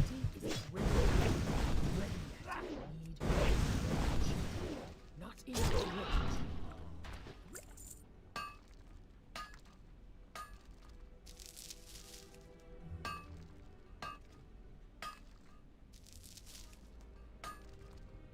Am I going to be getting New Worlds? This might be something I need to add to my stream description. No offense, but unfortunately this is something I get asked a lot. No. I'll give you the TLDR. I've expressed it at various points. TLDR, I think New World is going to be a fine game for people who enjoy, like, open world PvP and stuff like that. I don't think it's a finished game. I think it's gonna release in an unfinished state, and I think the PvE side of things looks really lackluster and honestly not like a lot of fun. So, as somebody who really only plays MMOs for the PvE elements, player versus environment, New World is not something that I'm excited for at all. There's been literally nothing in New World that I've looked at and said, wow, that looks cool. Some people are excited for it, and I'm not knocking that. A lot of people really like the PvP elements of it. That is not something that appeals to me. Everything I've seen out of New World, I'm like, there are games that do that already, and they look more complete and well-rounded, right? Like, why would I play a new game that's going to be really lacking in content for probably a year or two before it actually finds its footing, when I could just play other MMOs that have already done that? It needs a good another year in development. At the very least, another few months. And Amazon keeps trying to, like, rush it out the door, and unfortunately, I think it's going to probably collapse. I hope not, because, you know, a lot of people seem to be excited for it, and Amazon Studios seem like they have the potential to make a good game. Like, the graphics on it look great. The general principles behind a lot of the stuff seems cool, but it's just not ready. Right? It is not ready to be released. And it doesn't seem like something that I would just have fun playing. I might get a moderate amount of enjoyment out of it, but not enough to make me care to play it. Especially the lack of any sort of even remotely challenging, like, dungeon or raid content is the main thing that just makes me go, why the fuck would I bother? No, it just does not seem fun for me. Now, Dreamworld, though. I'm just kidding. If you haven't been following the Dreamworld scandal, which I think most people have by now, but that shit's hilarious. I've been, like, constantly watching all the updates and that stuff. It's so funny to read about. I don't know how those companies get money. Like, that Kickstarter stuff is, like, fucking crazy. Just makes me wonder, like, what I could actually put together. Yeah. I mean, what Callum Upton is doing seems really cool with Nightmare World, yeah. I really like the whole idea of him basically showcasing, like, how the actual game design process works. Because I think that's one of the reasons why people are so easily baited by, you know, a lot of those scams, is because they have no idea how game design actually works. You know, somebody goes out there and says, I'm going to make the best MMO you've ever seen, and I'm going to do it in 2 years with, like, 3 people. And somebody looks at that and says, yeah, seems legit, and throws money at them. And it's like, what fucking world do you live in where that's a reasonable thing that can actually be accomplished? So the fact that Callum Upton is actually showing, like, the from the ground up development process in detail of him making a game with other people, I actually think that's really cool. I think that's hopefully going to help a lot of other people learn about how that process actually works.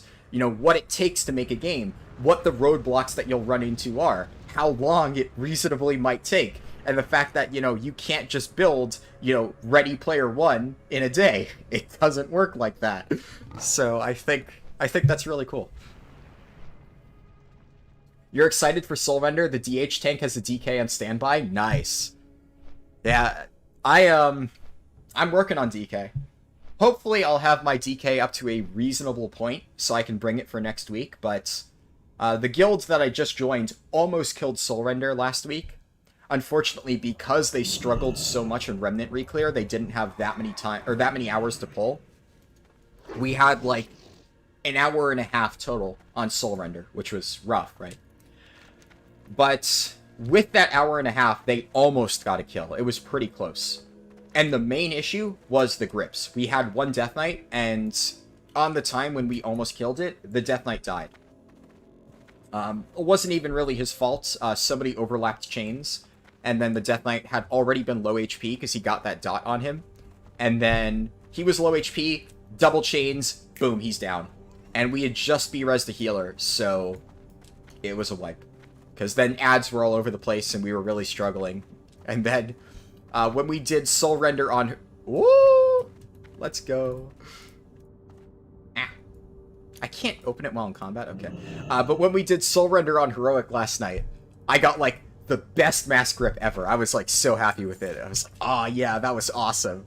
And then everybody was like, oh man, can't wait to see that in Mythic. It's going to make things so much easier.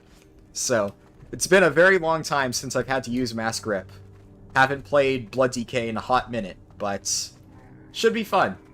It's a fun ability to use. I kind of missed having to, play with it. So, that should be good. Now, I gotta check, of course. Is that chest up for a third time?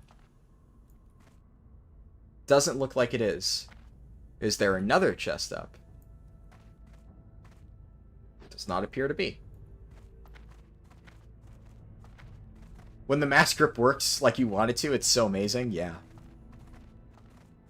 It's kind of strange sometimes, because generally speaking, you want to target yourself with it. So, usually I just, I kind of try to feel it out. I'm like, okay, I grip one mob closer, I try to, align it, and then I find that perfect spot. I'm like, boom, mass grip. And then they all come together, in a giant clump. And it's like, ah, yes, it worked. It's just, when you do all that setup and then it finally pays off, it definitely is really, really satisfying. Alright, gotta go up here and do the Maghar stuff. Oh, nope. Don't mind me. Just questing. I am not a threat to you, Mr. Hunter.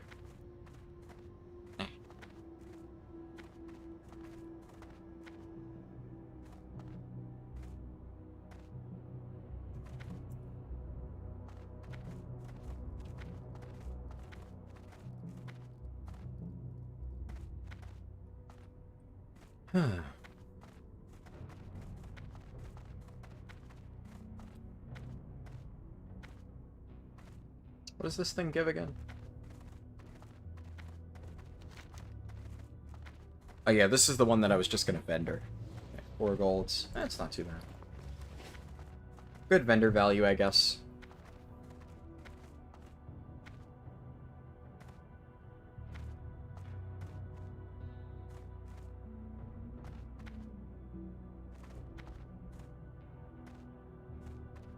I wonder, what is this quest like on live? Because this is still a thing in the game. Strength. So having to talk to Thrall is so antiquated. Have they changed this quest? I don't remember when the last time I've done it was. Go with honor. Bring her a mushroom from a cave in the Great Fissure.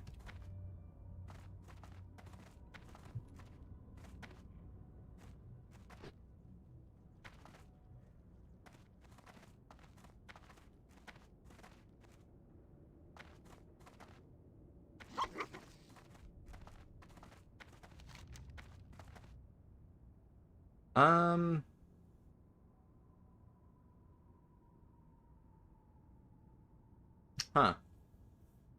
Oh yeah, there's that quest down there that I never finished, and the escort quest. I might just ignore those. The orb one could be good.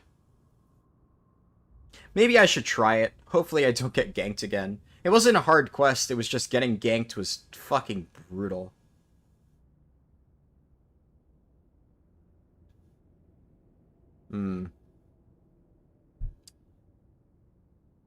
I'll try. Why not?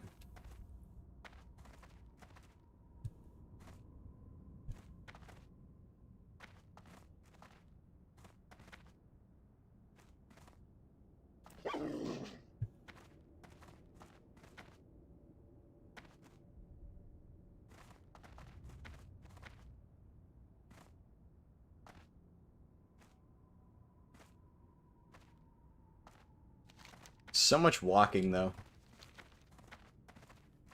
After all, that is, you know, par for the course, but it's like I've spent the last like 15 minutes just walking. Be nice if I could find like fell iron or something. I'll check that little rock area. I'd imagine that Night Elf Hunter probably swooped in and took it all, though. Woo! Nice.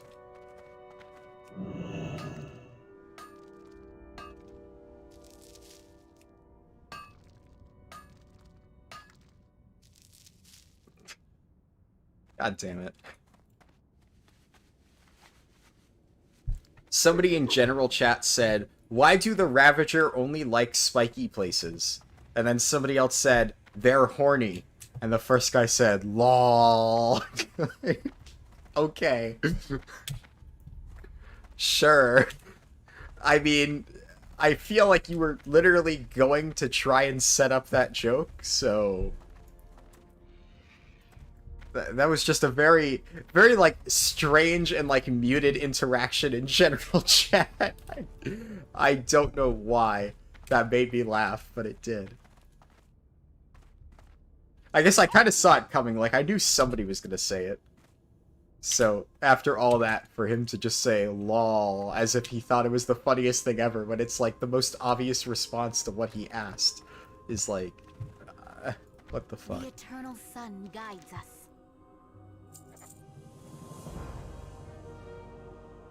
Lure.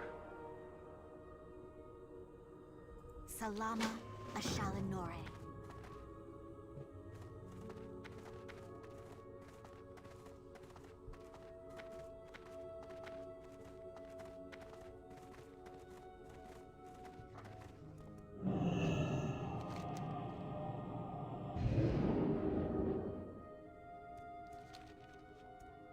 Victory lies ahead.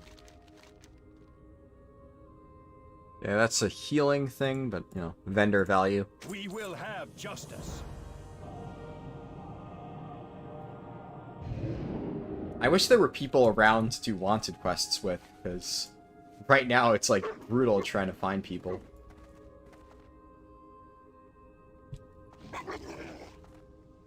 Glory to the Sindori.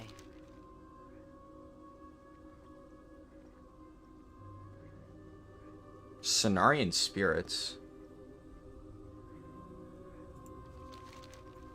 Time is of the essence. Okay, so...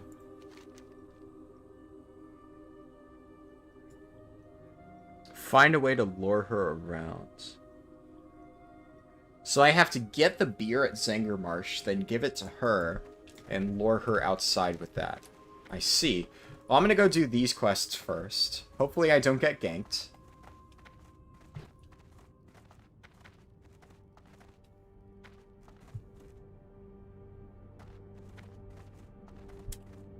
Any fell iron, though?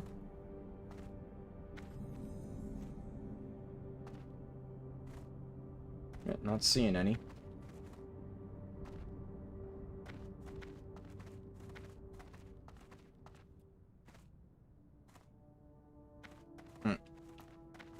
Apparently I can't jump directly up that. Can I? Oh.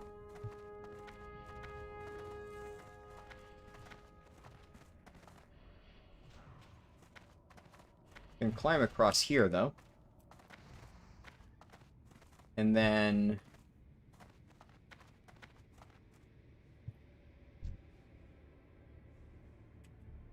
I'm out of range.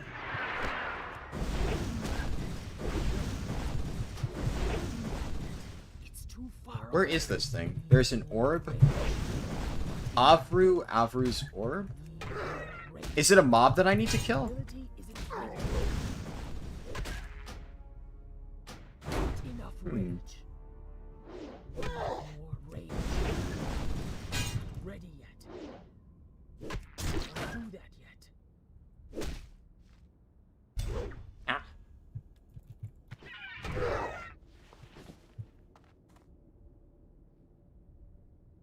I'm guessing it must be, because it says it's right here.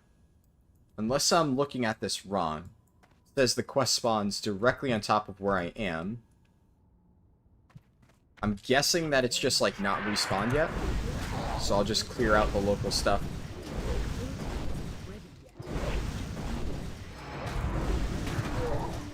Ability isn't ready yet. Do that yet.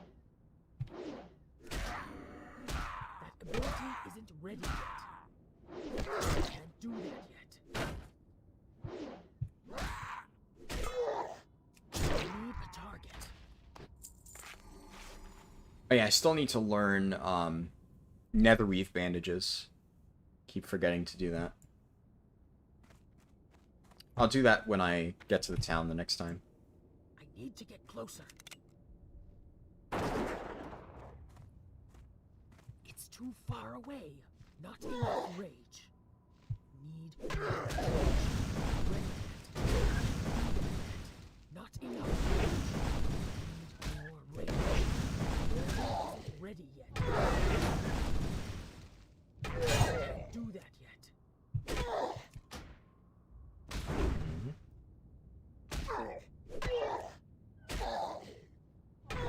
Ability isn't ready yet.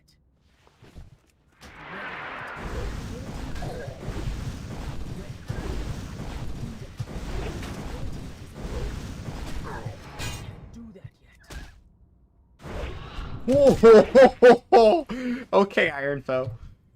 I'm out of God, I fucking love that. Oh yeah, there's the mob. Somebody killed it.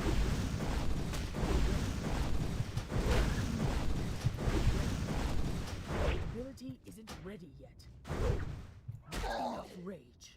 Can't do that yet. Ability isn't ready yet. Those execute crits feel really, really meaty.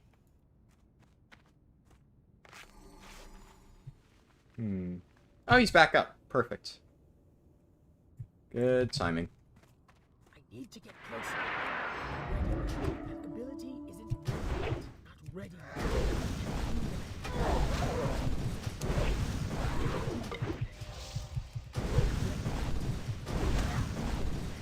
Not ready yet. Ability isn't ready yet. Ready yet. Ability isn't ready yet. Okay, so this starts a quest.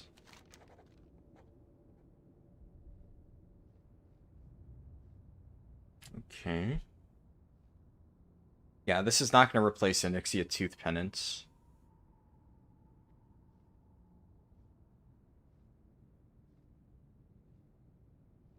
I'll take it just for the vendor value, though.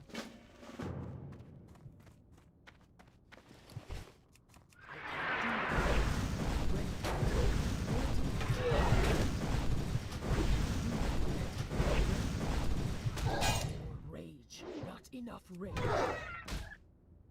Still need to do the escort quest, so... Do that yet. Ah. Ability isn't ready yet. More rage. Ready yet. Ability isn't ready yet. I'll try to clear out mobs down here as I go to make the escort a little bit easier.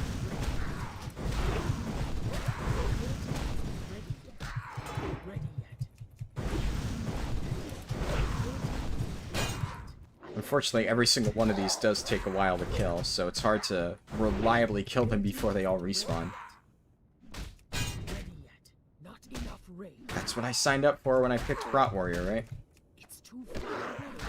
Can't do that yet. Ability isn't ready. Not ready yet. I can't do that yet. Need more rage. Ability isn't ready yet. That one dodged a lot of attacks. Took a bit of a long time to kill it. Okay. I need to get closer. Ability isn't ready yet. Alright, info proc.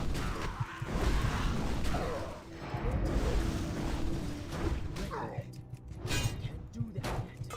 Ready yet. I can't do that yet.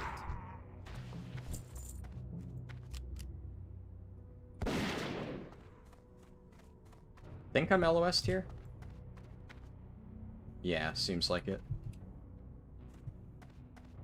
Not enough range. Nice. Okay. My interrupt got blocked, it seems. I can't do that yet. Just gonna use a stun. Ready yet. Nice.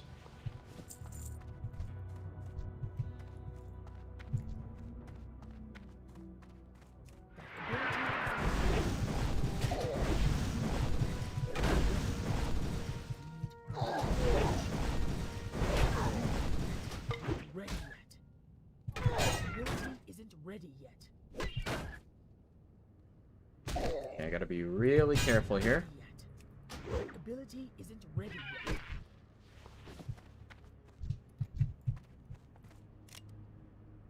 I'm out of range. Not enough range. Nice.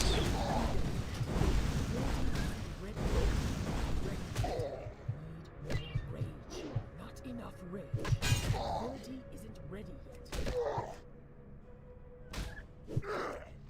Can't do that yet. Ability isn't ready yet. I can't do that. More rage. Not enough rage.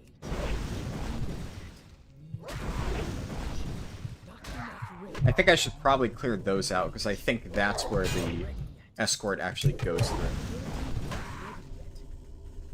Ready yet. Can't do that yet. Gonna try to fight this one. I don't know if I can LOS here. Maybe? Yes, okay. Apparently I can. Not enough rage. I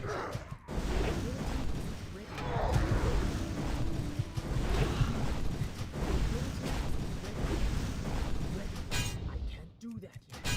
That ability isn't ready yet. I can't do that. Okay. Oh, come on! Let me in! God damn.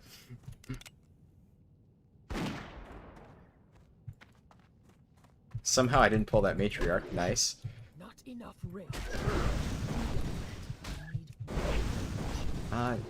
There's a mage over there, but I... Okay, it's Alliance. 61 Gnome. Ooh, that's scary. I hope they don't kill me. Not enough rage. Ability isn't ready yet. They're clearing out the Kaliris. I'm worried that they're going to try to gank me. Ability isn't ready yet. They absolutely could if they wanted to.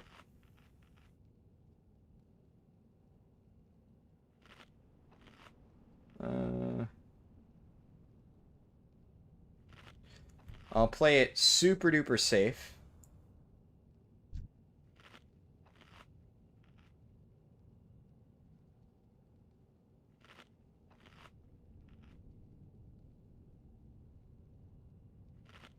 They can't read emotes from here. I need to show him some sign that I don't mean harm.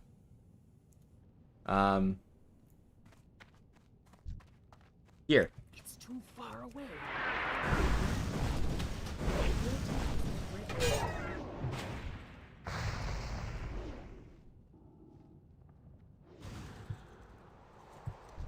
I'm out of range. Range. Okay. I think we're chill. I don't think he's gonna try to pull any shenanigans. Alright. Whew. The dark times will pass.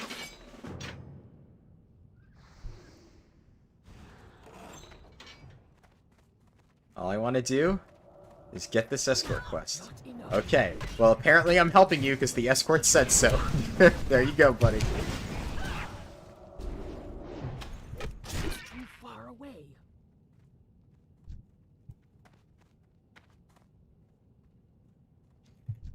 It's gonna slowly walk over here. Oh, that Windwalker's... I want to pull it because I know that the NPC is gonna pull it, but I don't want it to chain that other mob. Come on. Nice. Barely got that. Iron Folk proc. Nice.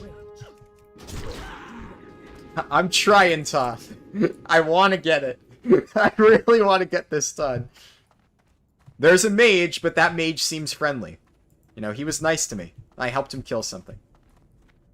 Oh, is he actually going to help me? Or was he just jumping over to say thank you? Okay. I think that was his way of saying thank you. Because I helped him kill some mobs. So, I think I can get this. Hello, Fruit Balls. Hello, Medius. Good to have you here.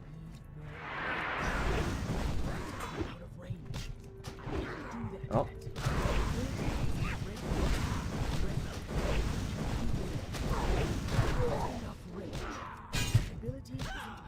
I do kind of want to, like, speed to max level as soon as possible. Not gonna lie, main reason I want to do this a lot off stream is because the moment I hit 70, those guys that killed me in this quest are on my fucking shit list, man. I am going to fucking hunt them down. So, if I get to 70, like, before they do, oh, they're so fucking dead.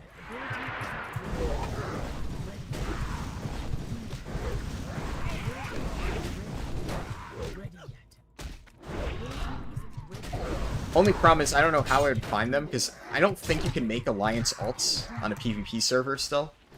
So, or was that just a classic thing? Can you have characters of any faction on a PvP server now? If so, I'd just track them that way.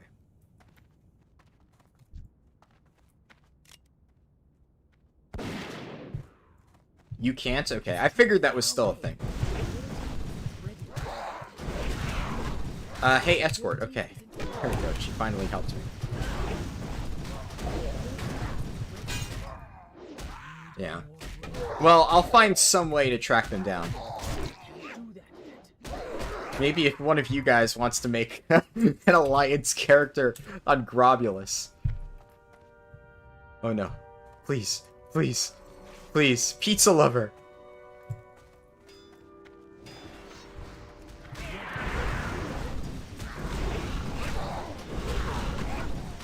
I was gonna help him out as a show of good faith.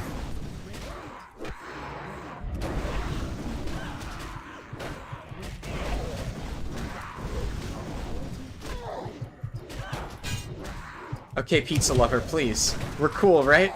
You know, I love pizza, you evidently love pizza, you know. Why kill a fellow pizza lover? Thank you. Alright. I just want to do this quest.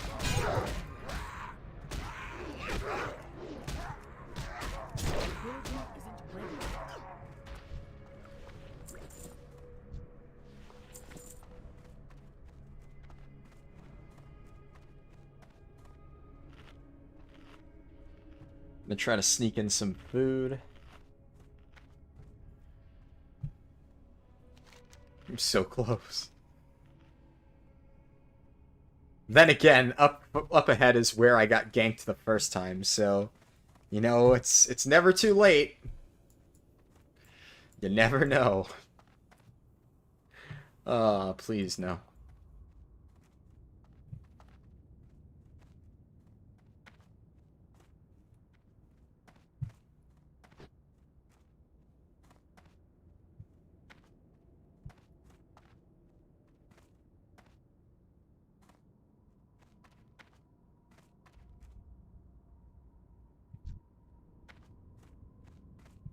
Please, I hope... Okay, thank God the boar turned.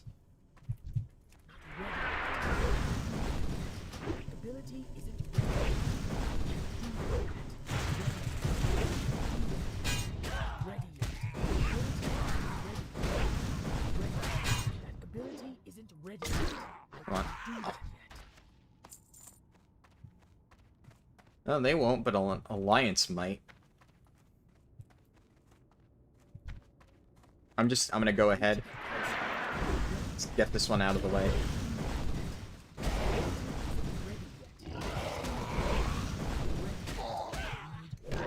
Come on. All the parries.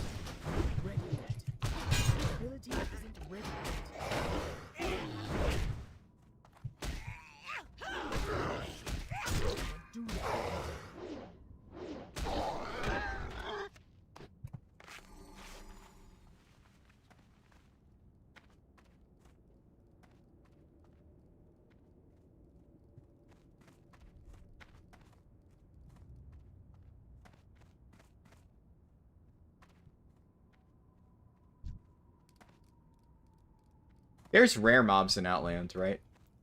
I think they're the super duper rare mobs. There's like the achievement like Bloody Rare or something. Obviously not here because achievements aren't a thing yet. But are they still like just as rare now as, you know, they are on retail? I guess it would make sense if they were.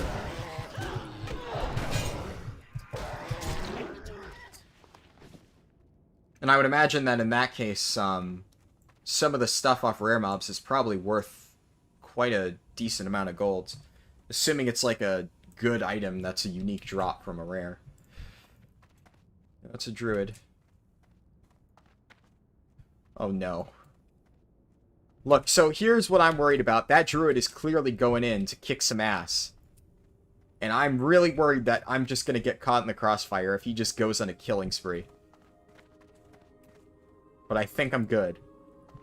I was worried they'd move this way. They didn't. I'm safe now? Oh. Thank fuck. I mean, technically speaking, a level 70 could still drop out of the sky and, you know, kick my teeth in within the town, so... You never know.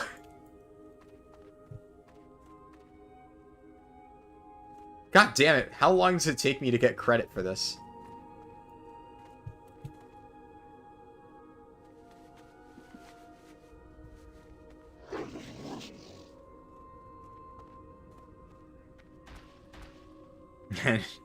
And she dies.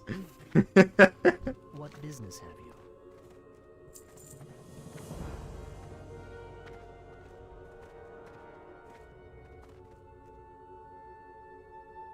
Oh, that's actually good. That's an upgrade. Cool.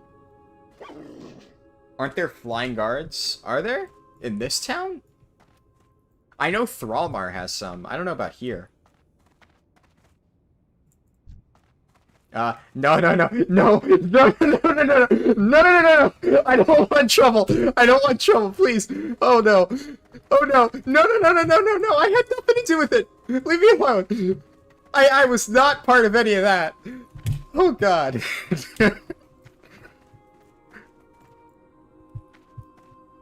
Oh.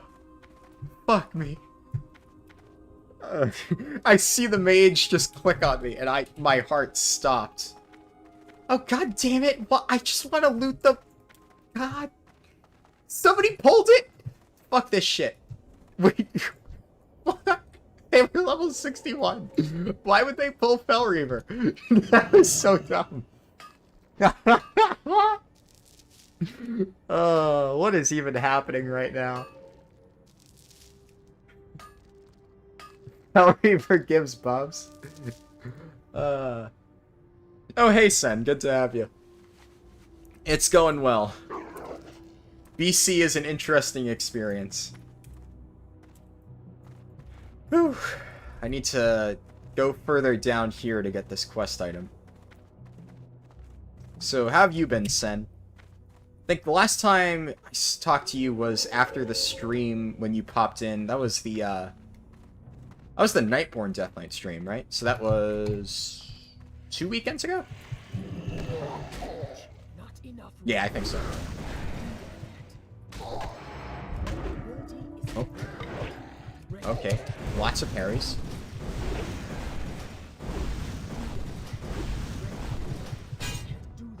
Oh, it's the good mage. Okay.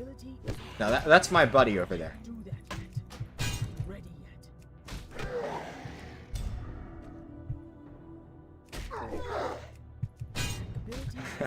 I feel like you have a lot of projects going on at the same time. How do I keep track of everything? I fucking don't. Dude, I'm a fucking mess when it comes to organization. And the unfortunate thing is, you are correct, but what ends up happening is stuff like the Hunter run just keeps getting kicked down the road. I will get around to it at some point, but right now, like, the Hunter stuff, it's... Like, I've been trying to upload it semi-frequently, but now it's been, what, like... It's gonna be over 2 weeks without an episode. I don't have time for it at this point.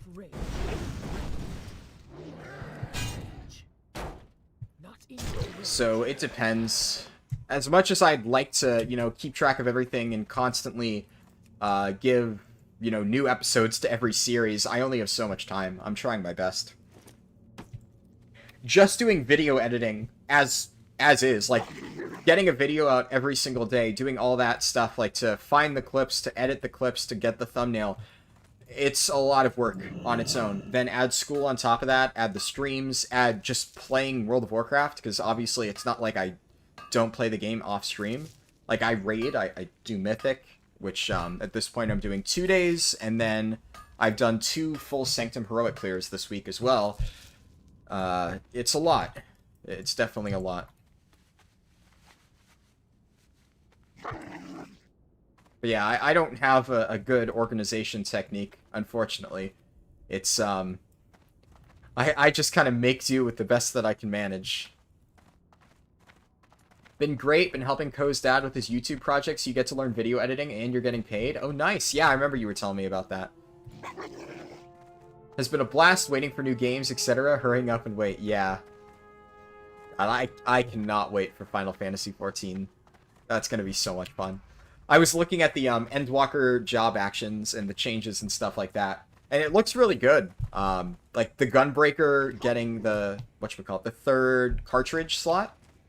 It's like, it's such a simple change, but honestly, having 3 cartridge slots is really nice. That's actually going to make the burst rotation feel a lot like more forgiving and just more fun to play. So like, Gunbreaker doesn't seem like it's getting much, but it already was a good tank. So I kind of like that. I like how they're not reinventing the wheel. You know?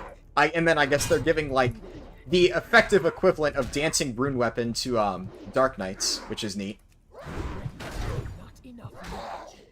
So yeah, overall, that should be a lot of fun. I'm glad the thing's going well with the YouTube videos, though.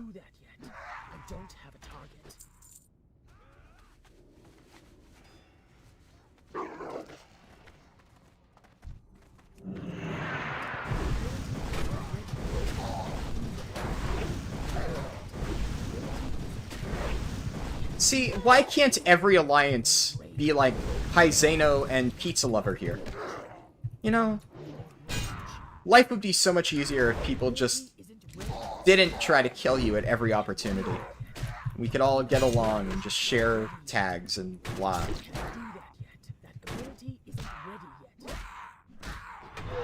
Ooh, Iron Foe proc.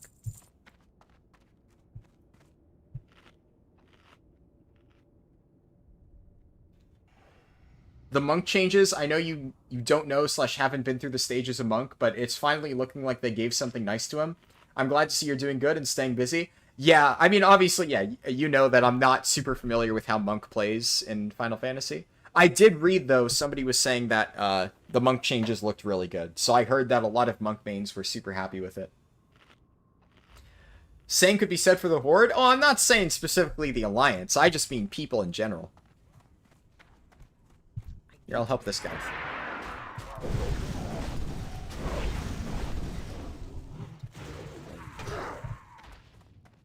There you go, buddy.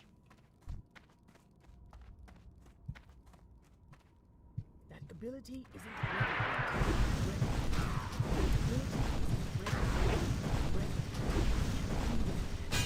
ready yet.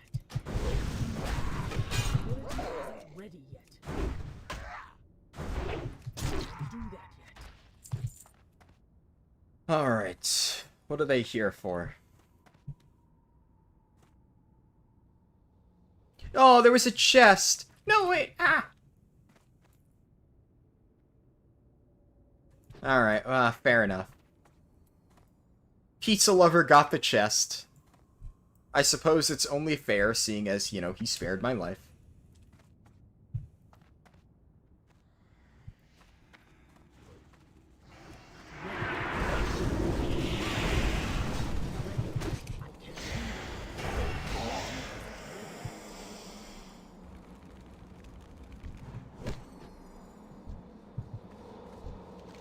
Oh, wow. Actually, whoa, we share credit? Oh, that's sick. For Duratar. Taboo.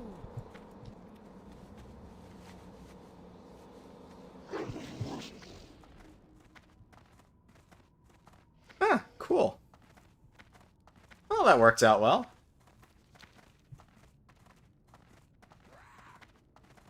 It's gonna be fun in Endwalker to do prog, because you didn't really get to experience that in Shadowbringers. I did Eden's Verse prog. So I did get to experience that. I progged Ramu Savage, and I progged, what was it called? Garuda and Ifrit. Yeah. So those two fights I did actually prog, like legit prog on it. But I think that at that point you and Ko had already stopped playing, so that was mostly with I played with Ezu, and then it was just like a lot of other pugs that we managed to find. And yeah, I mean, it was fun. I enjoyed it. But I definitely do want to prog like an entire tier, because unfortunately people kind of burned out and didn't end up finishing it. And obviously I've never played a Final Fantasy XIV expansion launch, so that should be really cool. But it'll be really nice to have like everybody, you know, playing together and, you know, having the team back. I have to talk to Ezu, but I'm like fairly certain that he's probably going to raid with us. Because I don't think he's raiding anymore at this point, so he doesn't have a team. Doing the new stuff when it comes out, yeah. Definitely going to be a lot of fun. Fuck Sanctum of Domination when Endwalker hits. Fuck this raid. I mean, it's not bad, but like, it's not good enough to keep me staying, so I'd really like to get pretty far into the raid by the time that Endwalker hits. I don't know if I'll end up being able to kill Sylvanas before the expansion. Is Too Sharp coming? Fuck no. God, no. I don't think they were ever, like, super duper close friends. I think he and Ezu were, like, kind of friends, but not, like, you know, attached to the hip friends. I mean, he didn't even raid with us back in Final Fantasy. Nor did he raid with me and Ezu in WoW. Like, when I was raiding with Ezu for a bit, he didn't join us. He was just kind of, you know, there. I mean, like, nice guy, right? But fuck me if I'm actually gonna try to raid with him seriously in Mythic again. Your gold is welcome here. My cousin will be playing, though. So we'll have him. I mean, have you ever actually raided with my cousin, come to think of it? Yeah, you did. Yeah, in Nathria. Yeah, so you know him. Obviously, he kind of ate shit a bit at the start of Nathria, but I would say in his defense, he was still kind of like figuring things out. It had been a while since he played, and he also didn't get like a weapon for the longest time.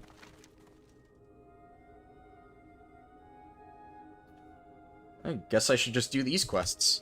Almost done with Hellfire. Obviously, I still haven't done the group quests, but, you know, what are you gonna do?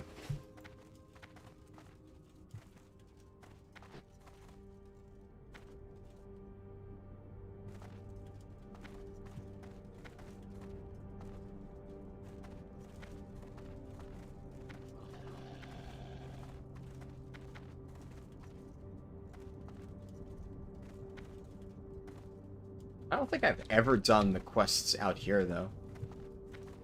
Should be interesting to see what they're like. What am I in combat with? Ability isn't ready.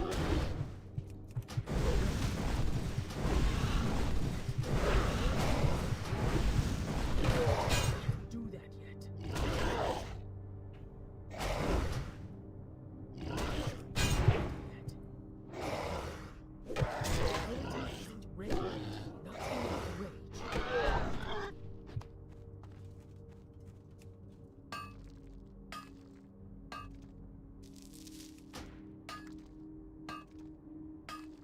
Shit. I never picked up first aid. Okay, I should do that.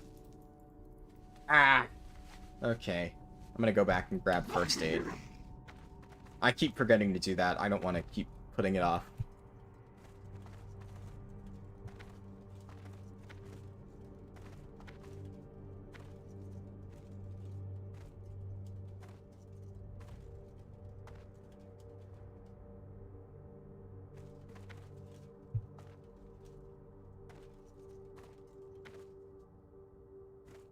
Nice guy. Yeah, I mean... Like, okay, so... Too Sharp was nice, right? But... I mean, here's the thing. I don't know how much I told you back in Uldir. Too Sharp was... The reckoning is at hand. He was a pain in the ass to deal with as a raid leader. Like, Too Sharp was the worst kind of person that you were... Not the worst kind of person, but one of the worst types of people you can deal with as a raid leader. Where literally every single thing that you say, he questions it. Every single time I would, like, say, this is the strategy we're going with on this boss. Yeah, he would message me, he'd be like, why are we doing this strategy? And stuff. And then I would have to explain it in raid, and then I would have to explain it to him. And then he'd be like, oh. And then every single time, whenever I would say, hey, please stop, you know, standing in fire, or please stop being the lowest DPS in the raid, you know, he would be like, oh, I wish you had been a bit nicer to me about that. And I'm like, look, man, I'm trying, but, like, there's only so much I can do. You know, I can only tolerate so much bullshit. That was, Oh, hey, Living Ruby Soul. Cool. What level am I? 61. Close to 62, but not quite there yet. But yeah, man. Ah. Oh, so I need to be 330 before I can make...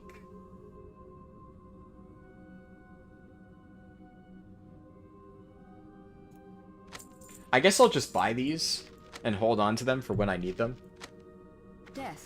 How close am I to... I need to make that many more runecloth bandages? Fuck. Oh, whatever.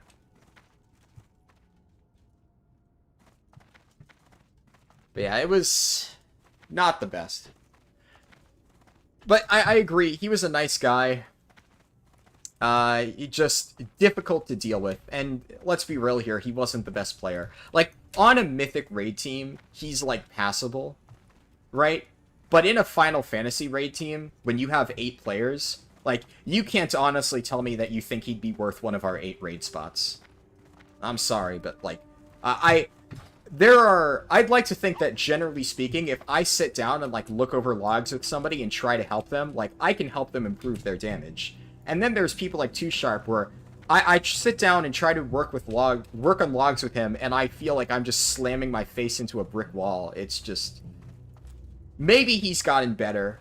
I honestly haven't played with him in a while, but there's also a reason I haven't played with him in a while. That was frustrating to deal with, to say the least. There's only so much patience you can have for somebody who's failing at the one job they have. Yeah. Like, I remember... I can't remember if I told you this, but one of the earliest interactions I had with him is, like, on one of his first raids when he kept fucking up a mechanic, and, like, I think I got, like, a little bit snippy with him and said, like, hey, I really need you to stop dying to this mechanic, or something like that. After raid, he basically said, like, oh, you know, me and Ezu don't really feel welcome in this raid team. And I messaged Ezu, who I had really never spoken to before, because he had just joined the guild, and I was like, hey, Too Sharp mentioned that you guys were having, like, problems with, like, my leadership style. And Ezu was like, what the fuck? No. I never said anything. So, basically, Too Sharp was trying to, like, use Ezu as, like, a weight to, you know, leverage, you know, himself in a conversation. And Ezu was like, yeah, I never said shit. He just pulled that out of his ass. So, yeah. Even my earliest interactions with him weren't the best. But, nice guy for the most part, just... problematic person to raid with. But I don't think I'll get, to answer with the other stuff, I don't really think I'll get Sylvanas down before Endwalker. Like, I would have to ditch this guild. Wait, he reached out to you first? Ah, I forgot about that. Oh my fucking god. I mean, you were that person in the guilds that everybody talked to, so I'm not surprised. But,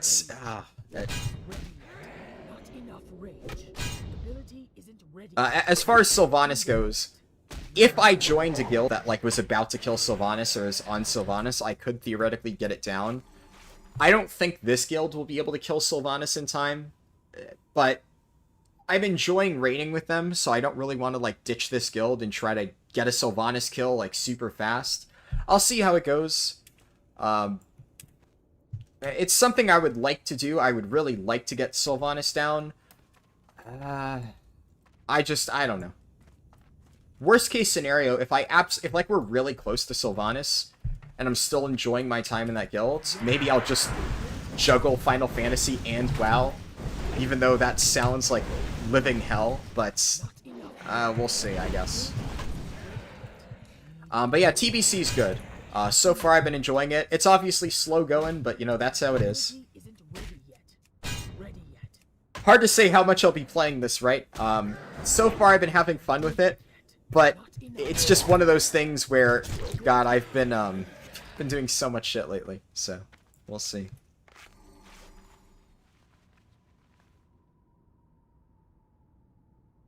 Enjoying a guild is better than getting kills, but you've kind of done all the achievement hunting your life can take. Yeah, that's fair. You know, for me, raiding is just fun. It's not even achievement hunting. I just want to do the Sylvanas fight. It looks like a cool fight. It looks like something that I would have a lot of fun with. That's the main reason for me. I mean, that's something, like, you know me, obviously. I've always been doing that. Always been trying to get, like, as much prog in a tier as I can possibly get. We may have Sanctum for 6 more months, yeah. With the current state of Blizzard, I would not be surprised. Unfortunately. Oop, dodged.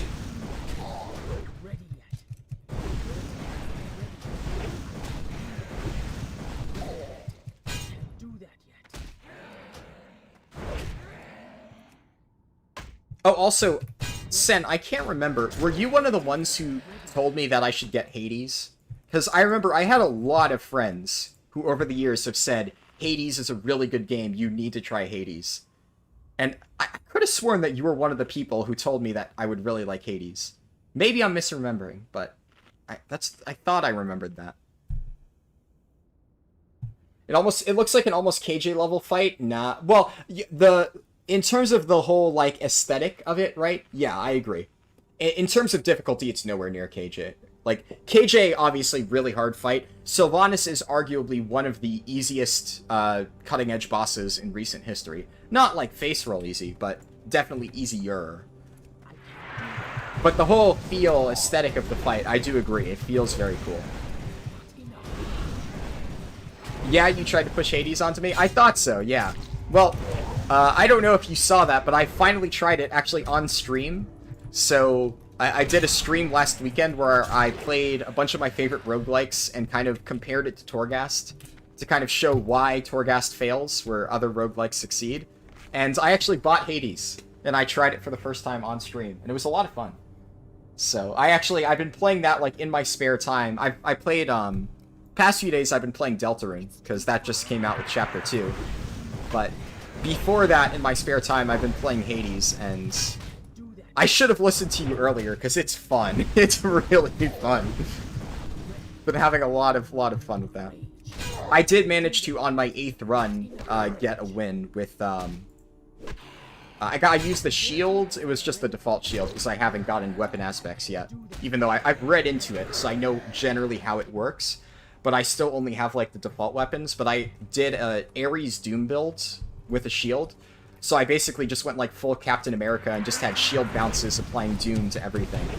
And that worked out really well. But yeah, so far I've been having a lot of fun with it, so glad you suggested it. People in chat were suggesting it to me non-stop, so I was finally like, okay, fuck it. I'll try Hades. Once you were playing Neverwinter, you queued for a dungeon, everything was good until you got to the last boss, kept wiping each try, and you had to go AFK for a minute. That's when you came back and found they already killed him. You never played Neverwinter from that moment.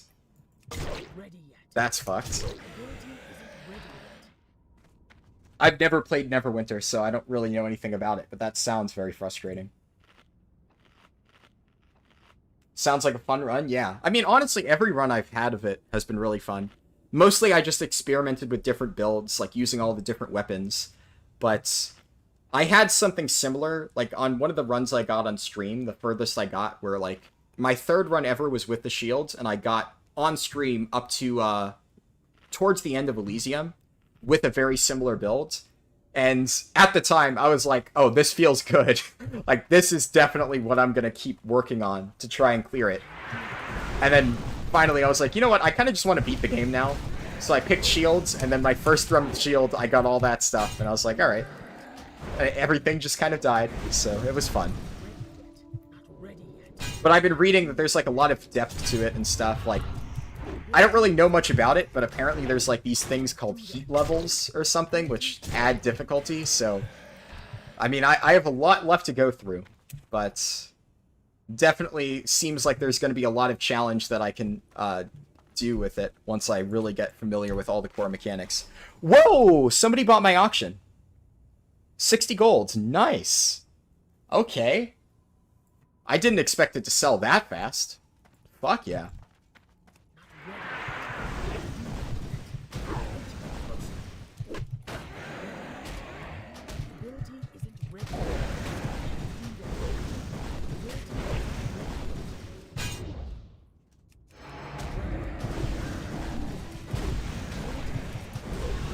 Ooh, Iron Folk Rock. Nice.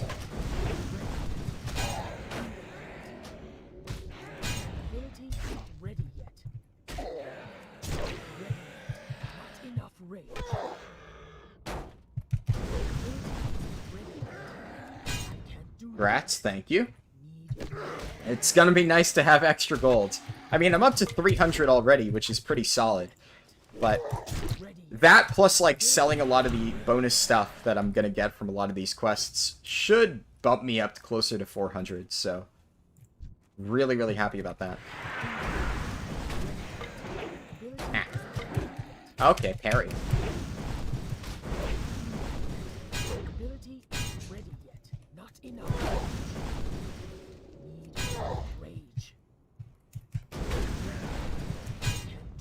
I should have healed before this. Whatever.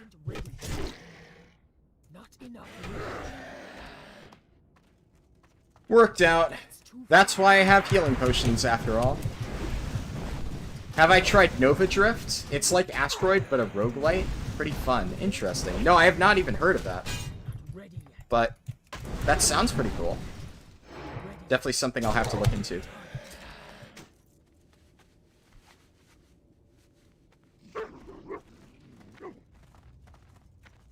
So many people doing Erasius the Cruel. Like, that one I already have, but I haven't done any of the other group quests. Wish there were people recruiting for that. But unfortunately not.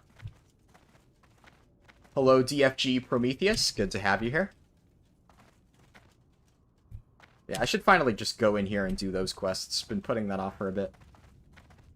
Always enjoyed dropping in and catching up. Love you, Lon. Have a good day. Same with you, chat. Enjoy yourselves. I gotta go cook something up for Hungry Co. Thank you, Sen. Always good to have you stop by. Oh, don't want to fuck with that guy.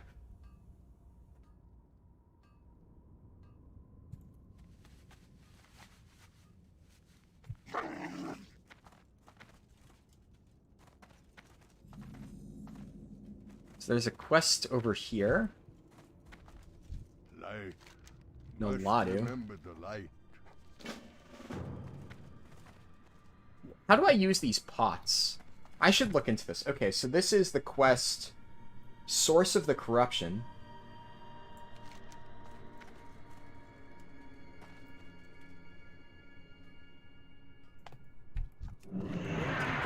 Demonic Essences? Do I just kill these guys? I guess.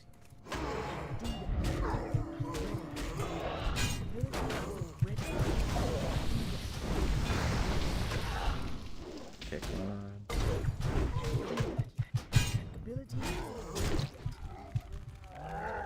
Are they still gonna... Oh, apparently they're still attacking. Oh, no. I don't think I have a Purge as Warrior.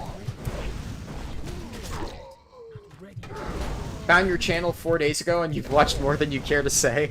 Glad to hear it. Well, I'm glad you're enjoying the videos. Definitely a lot of good ones that you still probably have yet to watch. if you're new to the channel, also I should say, a lot of the recent stream highlights I've unlisted and put in their own little playlist. They're still good, but it's just they kind of fuck with the YouTube algorithms, so they're still watchable. But I guess if you're curious about any of that stuff, a lot of stuff that I have is in playlists at this point. Because basically I post it, the subscribers watch it, and then the YouTube algorithm drops it. Usually that's only for like highlight clips and stuff. Any of like the normal videos will obviously stay posted because they tend to do pretty well over time. Doing the Legion campaign removes one inventory slot forever. I mean, sure, but it's kind of in a good way, right? I assume you're talking about the dollar on Hearthstone, or am I forgetting something?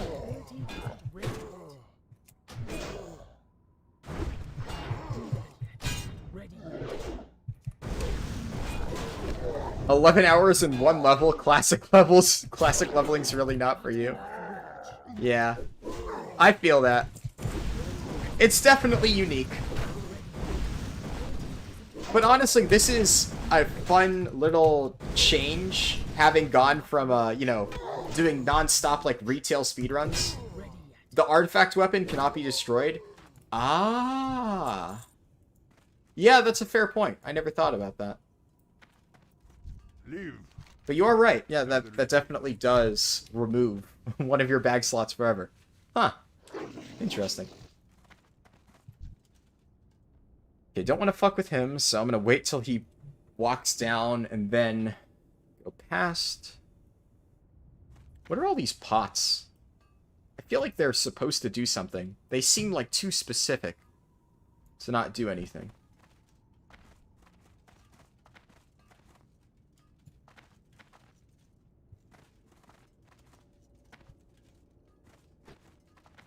Stranglethorn Vale is under attack? Oh no. Not Stranglethorn Vale. Wait! What? Hold up. Did I read that right?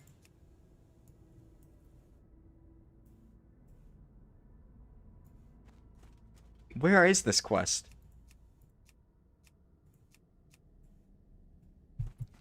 What do you need, stranger?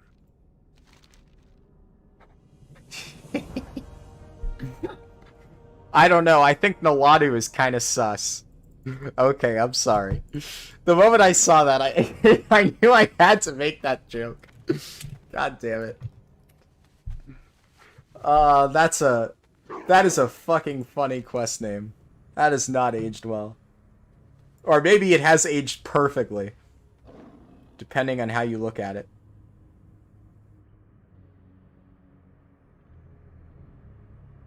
There's a key over there, huh? Multiple slots if you grab different spec ones? True, yeah. So I guess I have to go over here and open this. I'm guessing the mob's gonna spawn in the doorway and attack me. It doesn't. Surprising. I kind of figured, knowing BC quest design, that that's something that would happen.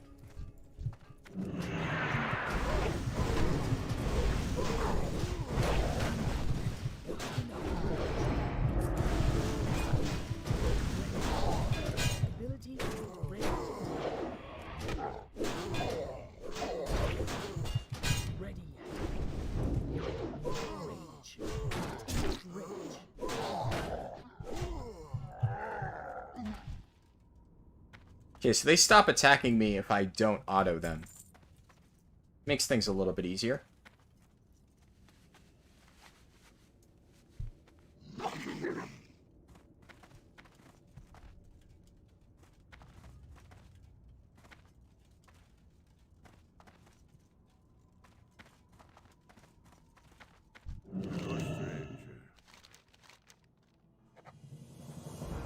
Peace for you.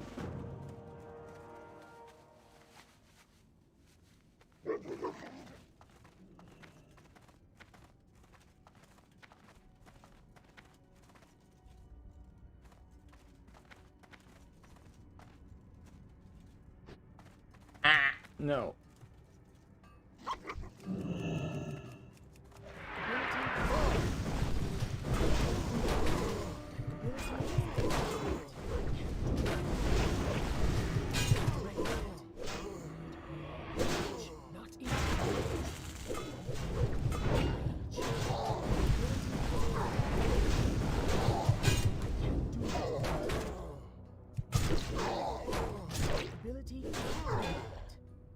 Come on.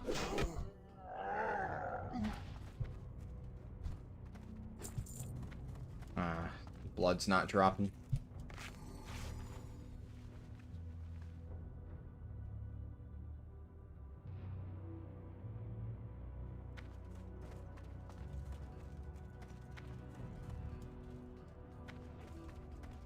Okay, so I need to talk to this guy. We survive.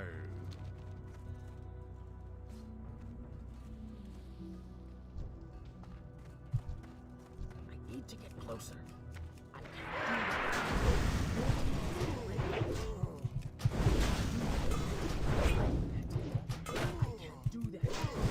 Damn it, all the parries. Ability isn't ready yet. So many parries. That's frustrating. Not enough rage. Ready yet. More rage. I can't do that. Ability isn't ready yet.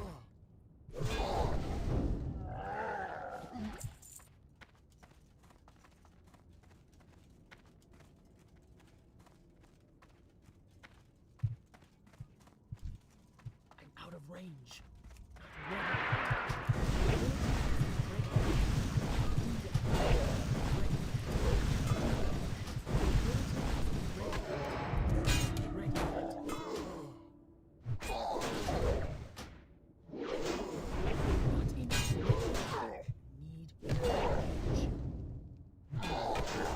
Ability isn't ready yet.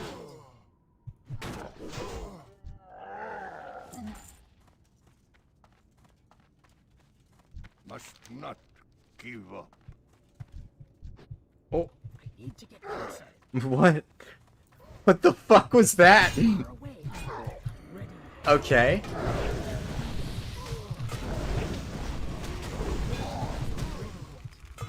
Do that yet.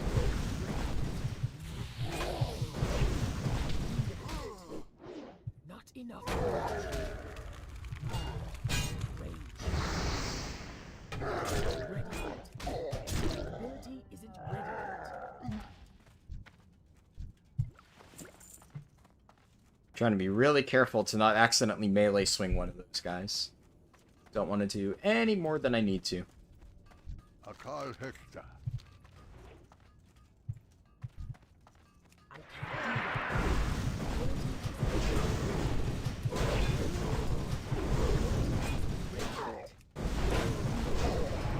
Ready yet.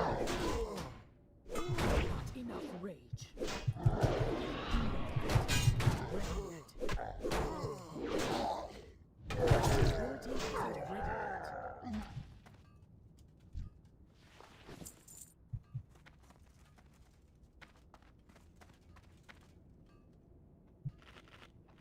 Weird that this is a level 55 item, and yet it restores the same amount of health as a level 45 item. Huh. Oh well.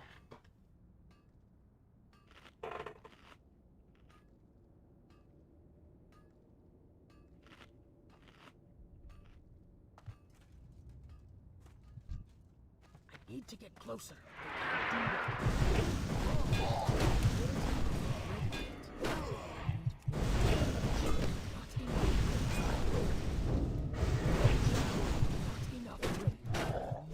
Oh hey, and the Warlock's helping.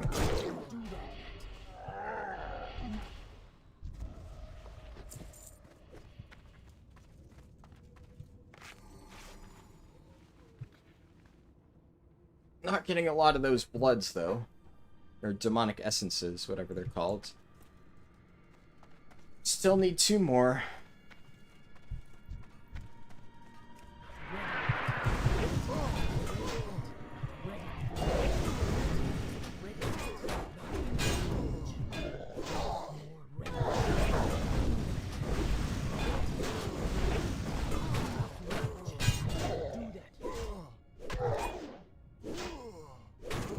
Ready yet.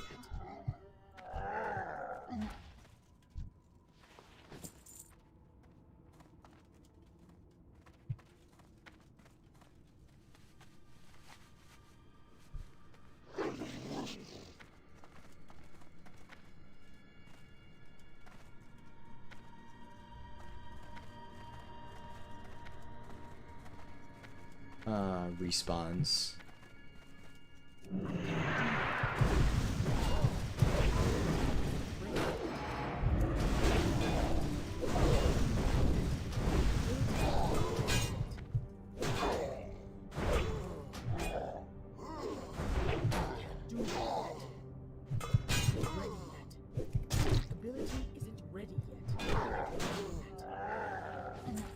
Oh, come on, man.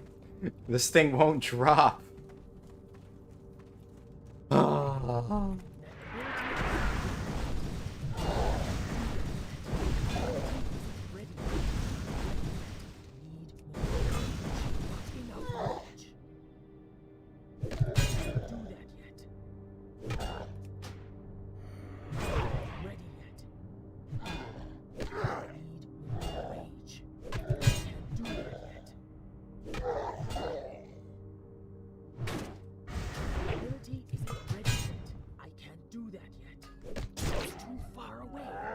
There we go. One more.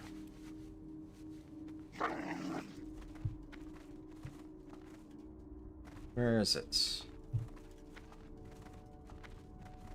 Oh, one spawned over there.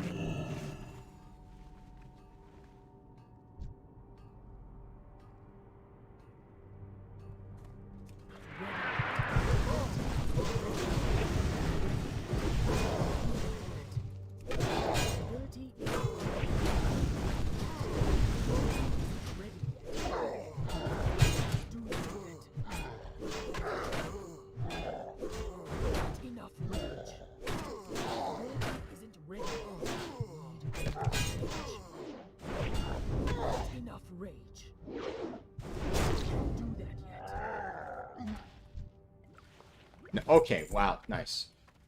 2 in a row. Works out well.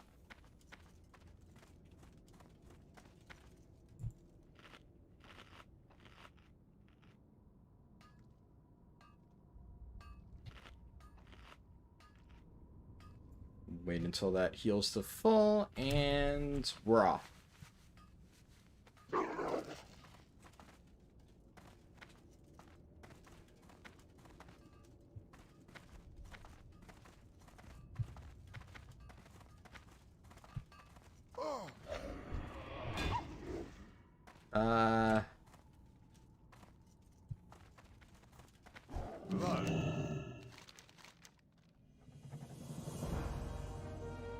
Luck to you. Oh, he leashed. Nice. That actually works out for me.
Ah, god damn it.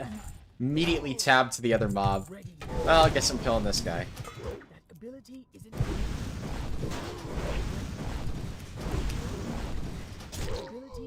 ready yet.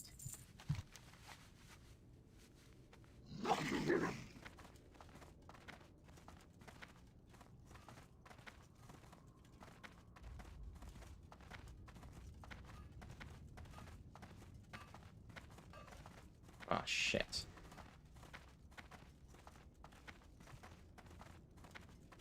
Must not give up.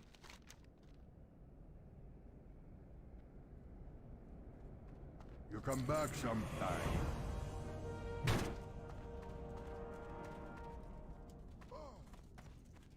Can this Taskmaster, like, not?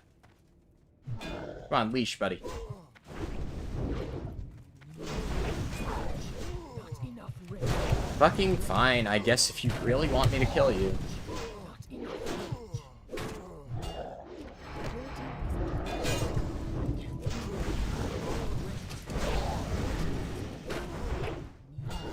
Rage.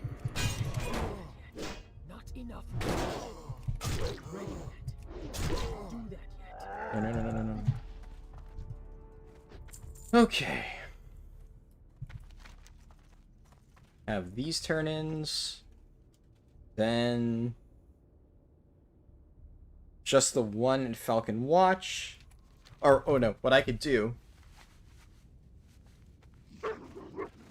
and go grab Cenarian Spirits.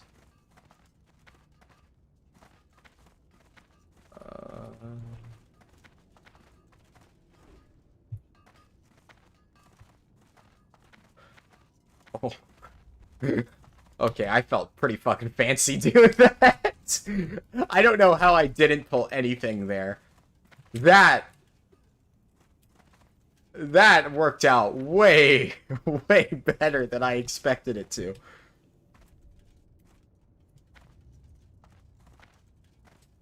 Whew. We're in the clear. So I have to go here, grab the beer off that vendor, and then go bring it back to Bloodwatch Post. Or Falcon Watch Post? Yeah, Falcon Watch.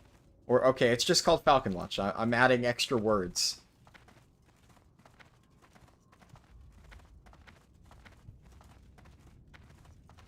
I think that's it, right? I still have that stupid buzzard quest out in the middle of nowhere, but I don't care enough to do that.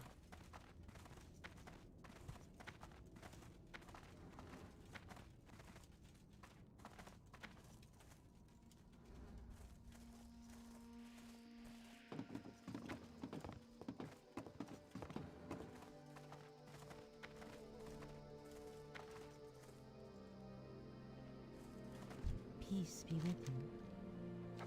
Illumined like the dawn. Blood. Roma. Ect corta. Where do I buy this thing? Goddess bless you. Goddess everywhere. I am listening. Goodbye. I should clear my bags.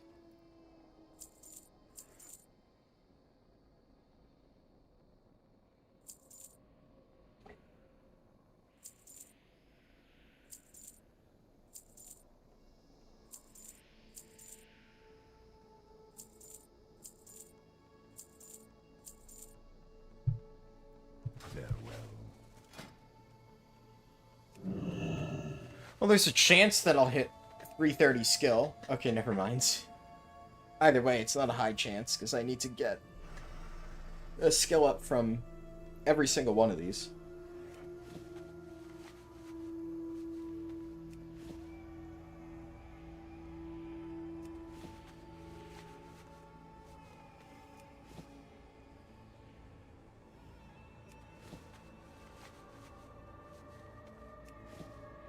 Decent amount.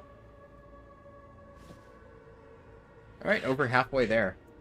I might just buy some rune cloth on the AH to get the remaining skill points I need. I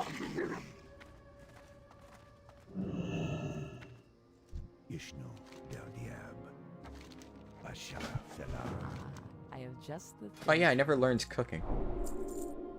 Wait, spice bread?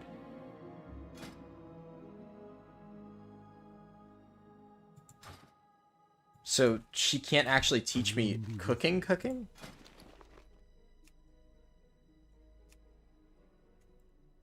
Hmm. Till next we meet. Greetings. Ashar Felah. Go in peace.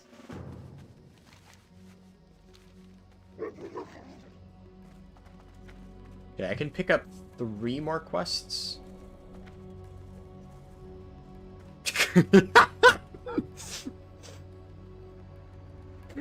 Okay, because I don't think people caught that because it happened really quickly. This is what I just saw.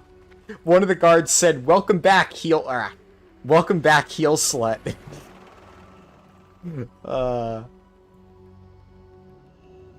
That dialogue does not work well with some names.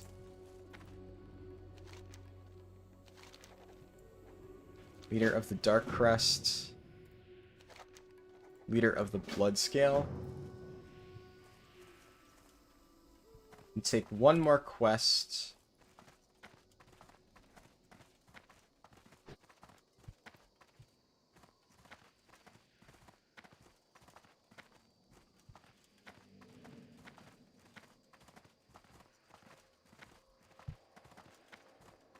Peace, friend.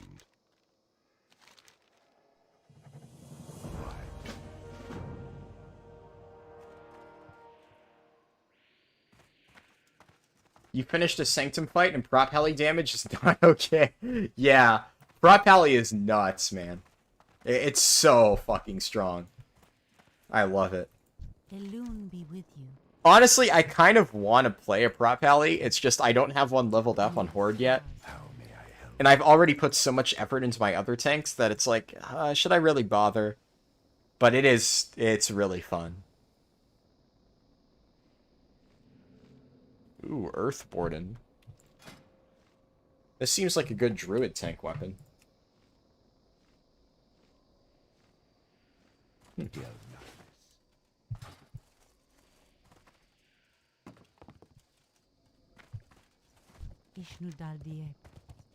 Where do I buy this Cenarian Spirits? Maybe it's off the Innkeeper. Maybe I just glossed over it. What brings you here? May the stars. I've checked that vendor like so many times, and I keep checking again. What brings you here? Oh! It's on the final tab. Okay, cool.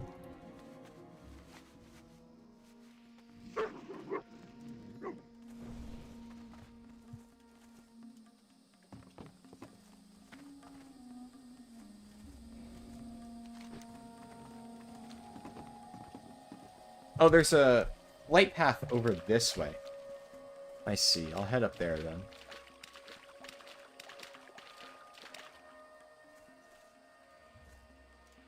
Second highest damage was a tank? Yeah. Definitely pretty busted. You love troll prop pallies? Oh, Zandalari troll. Oh, okay. I was like, wait, trolls can be paladins? And then I'm like, oh, yeah, Zandalaris. Right. Yeah, I might play Tarin, I think. That's probably what I'll go with. How do I learn higher cooking?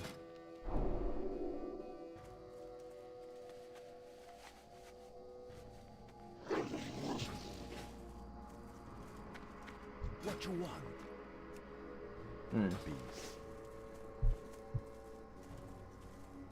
Not sure how I'm supposed to raise my cooking skill. Or my fishing skill, for that matter. How do I check my skills? Oh, right, yeah. It's this in Classic. Yeah, so I have max fishing, max cooking. Wow. And I'm in the process of leveling first aid. But I don't know where I upgrade fishing or cooking. I feel like there's something in Shatrith that lets me upgrade fishing, at least? There's like a fishing daily in Shatrith, I think. I could be wrong on that. But I vaguely remember it. So maybe it's there? Ow.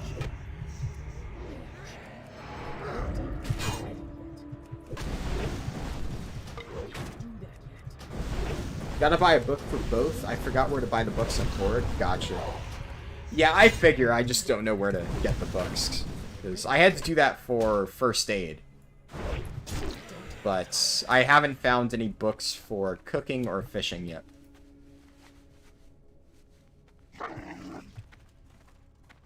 How am I doing? Enjoying the leveling? Yeah, it's good.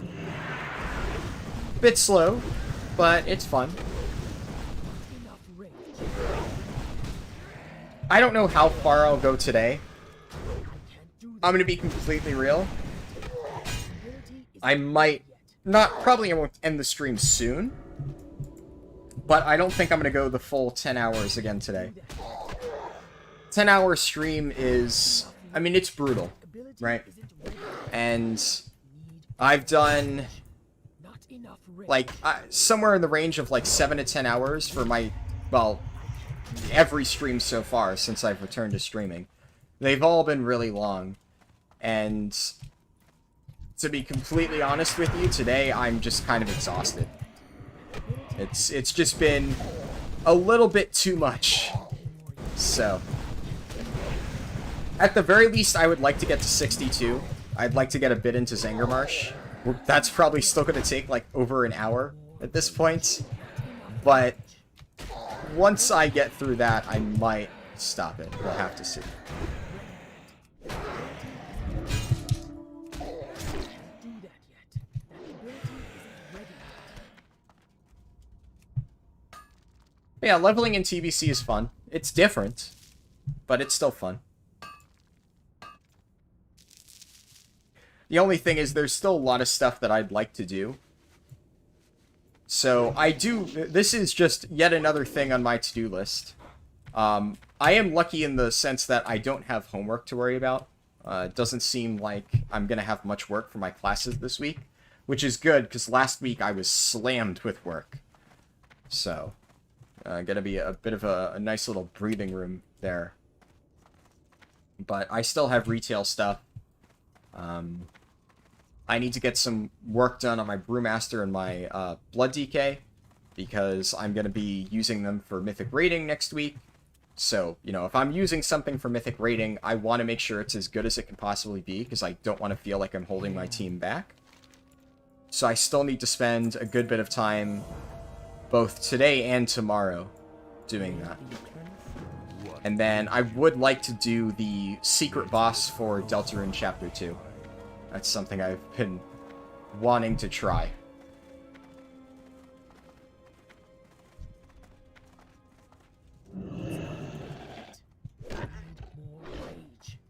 Unfortunately, one thing I realized is I did the setup for Deltarune's secret boss incorrectly. So I've technically beaten the game, or beaten the chapter. I beat Chapter 2 already. But because I fucked up the setup, I now need to basically create a brand new save file and start again from scratch to actually unlock the boss, which is like, frustrating. So that's gonna take me a little while.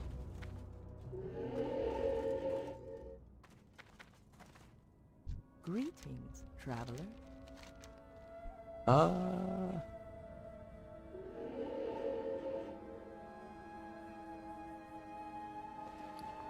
So, Unstoppable Force is 19 strength. I think this is better than Unstoppable Force. Honestly. And isn't... Yeah, Hellboard Carving Blade is, I don't think that's a katana. I forget what the name of that sword is. It's like, it's a type of... It's a variant of katana. But katana has like a curved blade. It doesn't have a straight edge. I'm blanking on the name of that. But either way, it looks pretty sick. So... yeah, let's go with that. Be careful.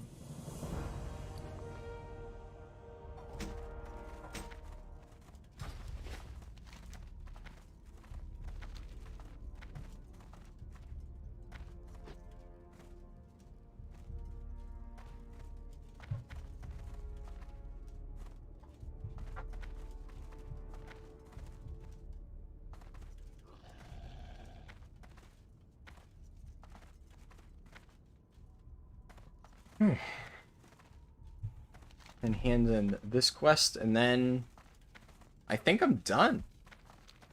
With Hellfire, that is. On to Zangarmarsh after that. Ooh, Fell Iron. A Ninjato? Is that what it's called? Let me look it up. Well, after I'm out of combat, that is.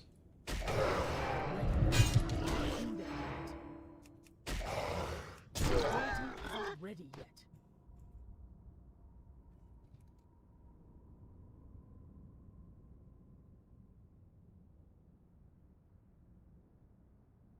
Yeah. It looks like they're usually shorter, though. I don't know, I see some long ones. Yeah, I could see that. There's definitely... I remember hearing another name for it, but I forget what it was.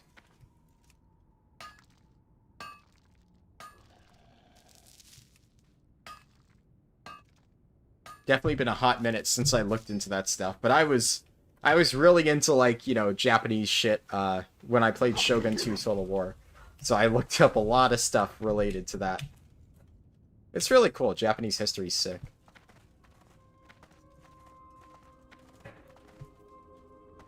Anu Belore Delanar, Salama Ashalanore.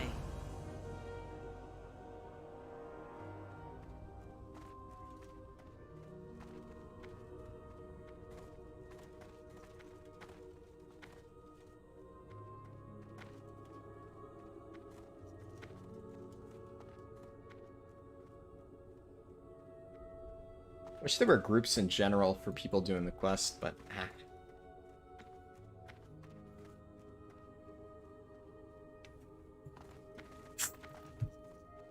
all I see are groups for ramparts. Thank you.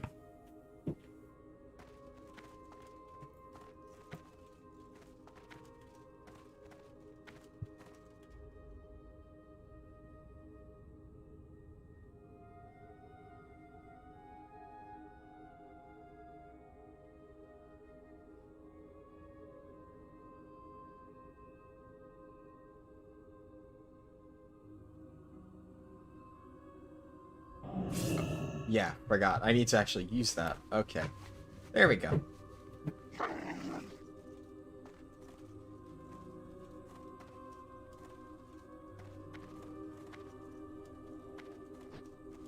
Our enemies will fall.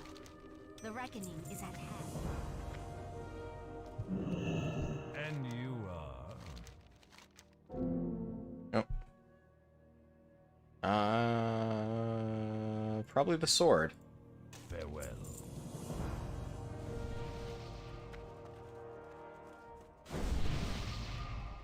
What do you seek? Neat. That guy gave me a buff.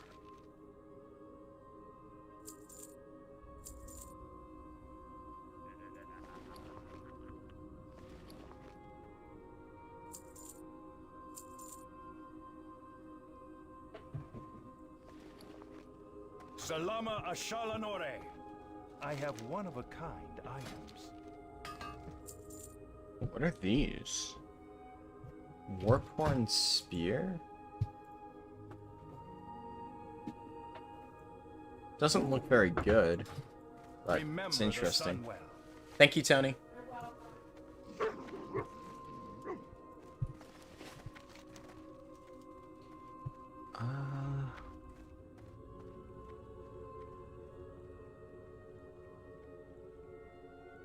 I guess, yeah, I think I just go to Zangarmarsh now. I'm pretty sure that everything that I can solo, I've already done. At this point, it's just group quests. And fuck the Buzzard quest. I should just abandon that.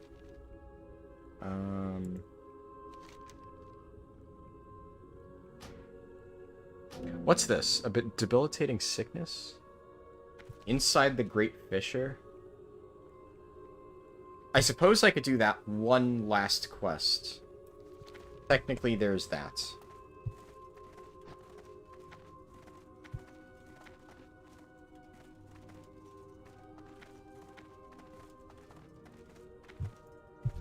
Oh, fell iron up again.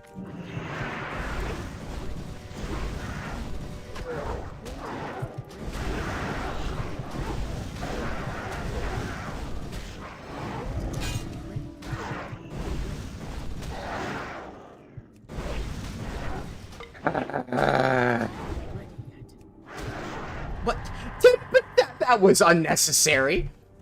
No, no, god damn it. Fuck. No, no, god. Fuck. Ah. Really?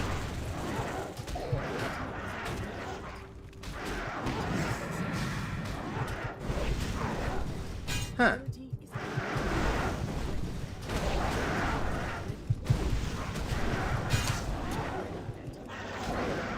Why me?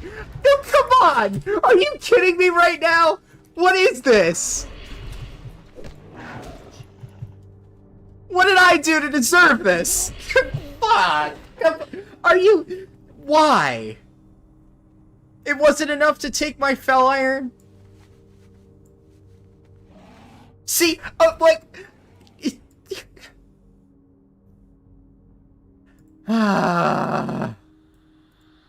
So, fucking Warlock steals my node, then the Hunter comes in to try and save me, and the Warlock's just like, nah, you know what, fuck that, I'm just gonna kill him too. Like, really? Really? At least, here, I'll show it, but, that Hunter who just tried to save me actually made a rude gesture at the Warlock. So even the Alliance Hunter was like, hey bro, that was a dick move. Thank you, Yao Pien, for the... I think that's €5, right? I don't know if I'm reading that correctly. Yeah. That Hunter is nice. You know, I'll remember him. He tried to save me, and he probably would have helped save me if it wasn't for the fucking Warlock, man. I wish I could thank him, but he flew off. Oh well. Ah. Damn it. Duality of man represented right there in one little world PvP scenario. Fuck me.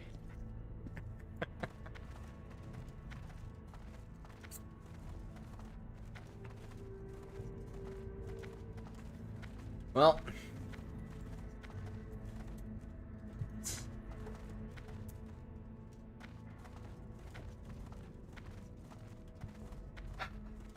I'll try to remember that hunter's name. Noglanos? I appreciate him. What was the Warlock's name, though? What happened to me? Loves me. Okay, so Warlock is on my shit list. The Hunter, I'm gonna have to, you know, find some way to pay him back. He didn't successfully save me, but there wasn't much he could do. He tried his hardest. And that's what matters.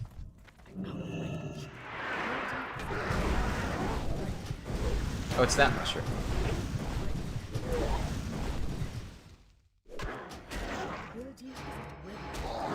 Yeah, I know. I kind of glossed over it, but thank you, Yao Pian. I appreciate that. Just... I'm going through a lot of emotions right now. God damn. That was such a fucking roller coaster right there. Ugh. What are the two main hand barred for? Sorry, DFG, I'm not sure what you mean by that.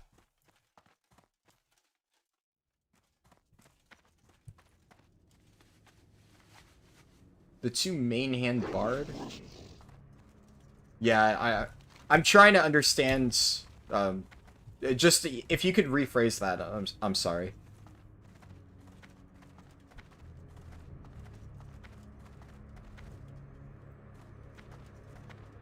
Alright, so I need to run all the way back up to the Magcar camp. The two main hand bars that show up... Oh! Oh, so you mean this thing. Right. Ah, yes. That's weapon swing timer. Okay, here, I'll demonstrate it. So, I auto-attack, and then it charges up. When it hits 0, I auto-attack again. The red bar is the enemy's auto-attack. So every time it hits that, enemy hits me. Hits that, enemy hits, and we both hit at the same time. Weapon swing timer. It's pretty nice to have, because, like, for instance, my heroic strike basically buffs my next auto-attack. So this helps me determine when it's actually going to go off. So I can press this and know that it's going to activate when that bar fills up. My bad on that. I didn't understand the question at first, but... Yeah.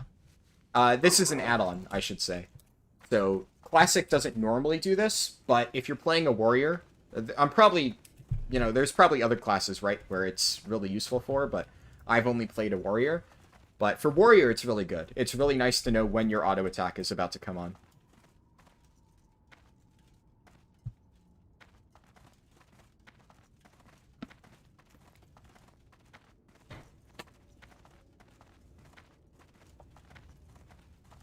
No, you're good, man. You're good. I was like, the main thing that confused me was the main hands, even though that wasn't a typo. I just didn't know what you were referring to. I didn't think about it. So, don't worry about it at all. You're good. I forget I have these sometimes. I just reinstalled the add-on today, so I'm still, like, readjusting to, you know, actually using it frequently. Can we get a list of all the add-ons you use in Classic? Sure thing. So, details, Griffin's Remover, which cuts out the Griffins from, like, the default Classic bars, GTFO, and Vendor Price. I don't know if I need Vendor Price in BC, but I used it in Classic, so I've just, you know, kept it here. Weapon Swing Timer, the thing I just talked about, and Deadly Boss Mods. I think that's it. Oh, and Questy. Not super familiar with Questy yet. I just installed it for the first time, but it seems good. So, very useful. Greetings.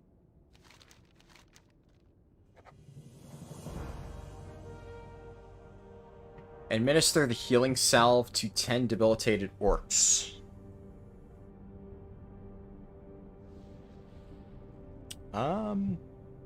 Oh, that'll be an upgrade. Nice. Go forth with victory. Thank you, no problem. I don't use too many add-ons. I'm sure there's people out there who have, like, way fancier add-ons and whatnot. What do you need? But I don't know.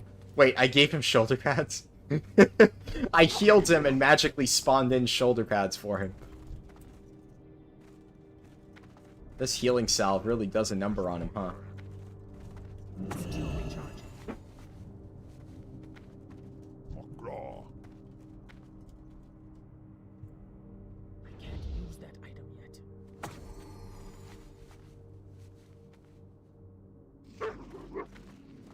Right. This doesn't seem too hard. Seems like there's a bunch of them just sitting around. Skill recharging. But it gives me a good item, so cool. Loktar. And then, I don't know what's after this in the questline, but I think this is probably the last questline I'm going to do in Hellfire.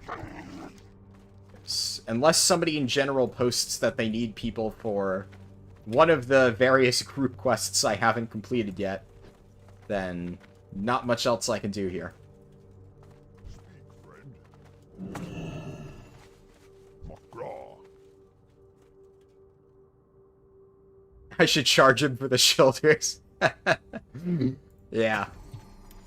Well, this healing ain't cheap. I'm a warrior, so I gotta work extra hard to do any sort of healing. I trained my first aid for years and years. I've gotten so good at first aid that I can just conjure, you know, armor out of thin air. I'm just that fucking good, huh? Skill recharging. Loktar. Okay, this should be the last one. Awesome.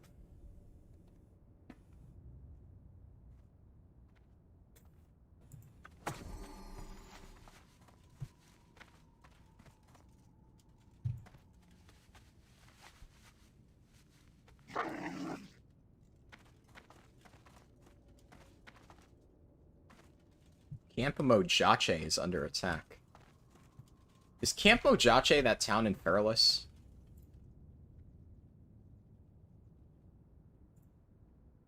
Yeah. Alright, well somebody's attacking that, apparently. Thank you, World Defense, for letting me know. What can I do for you? Alright. Maghar Bow. Farewell.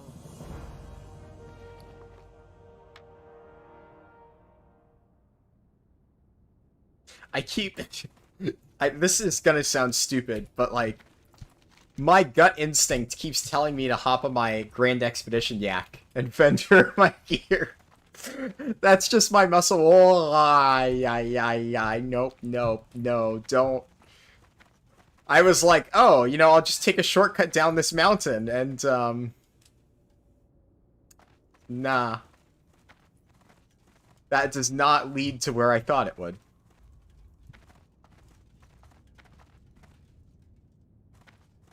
Gonna have to take the long way. And unfortunately, all, like, slow falls in Classic are, like, well, slow falls. You don't have any Goblin Glider-like stuff. That's from rounds and rounds of continuous speed leveling. It's seared into my muscle memory. I see garbage in my bags. My finger goes straight to the Grand Expedition Yak. It's just built into it.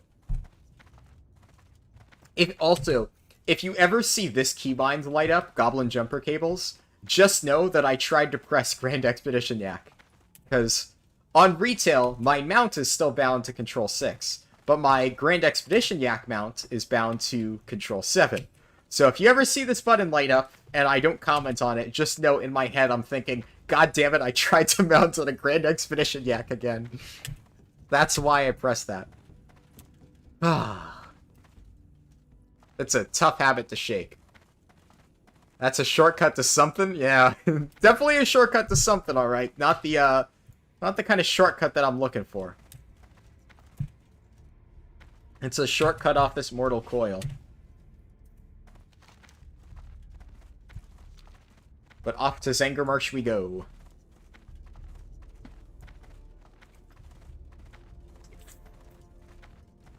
Gonna take a detour for Fell Iron, though. Just want to see if I can find any along the mountains. It's hard to compete with people who have flying, but... God damn it, I'll try.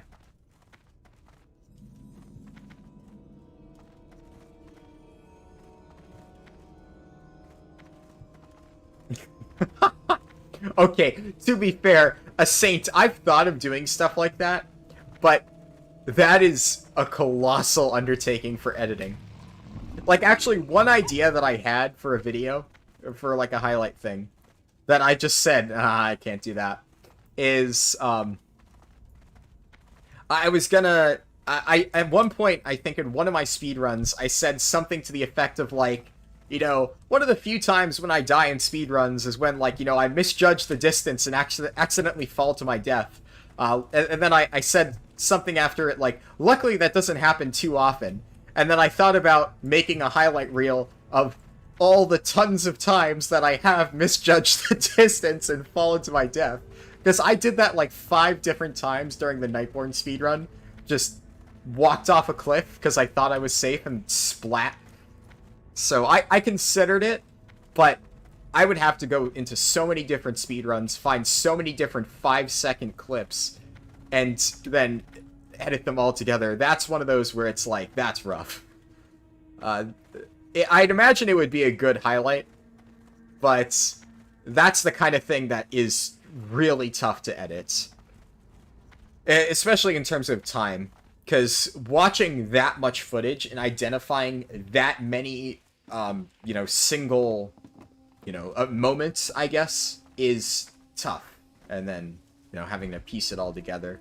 When I'm, like, reviewing footage, if I have, like, one of my old speedruns playing in the background, I can generally say, oh yeah, at this timestamp, I talked about XYZ thing. And then I go back there, boom, turn it into a highlight. But when I have to, like, actually take little chunks, that's where it's really, really, really rough.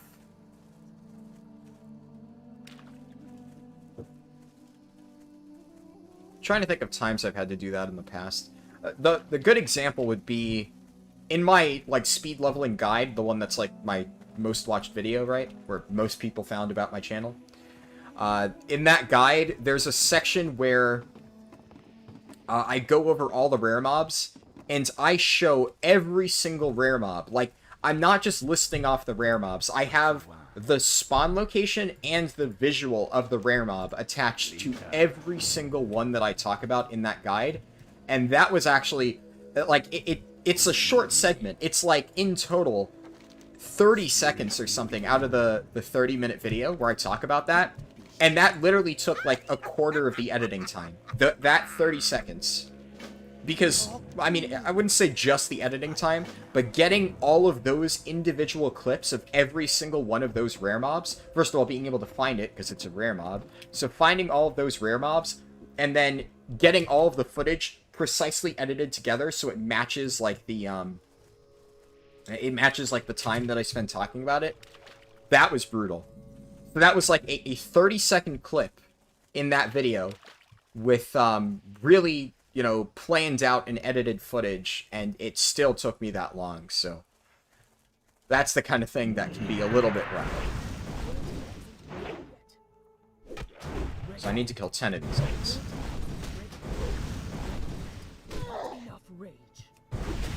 Every time I die of fall damage during my speedruns would probably be good for the YouTube algorithm.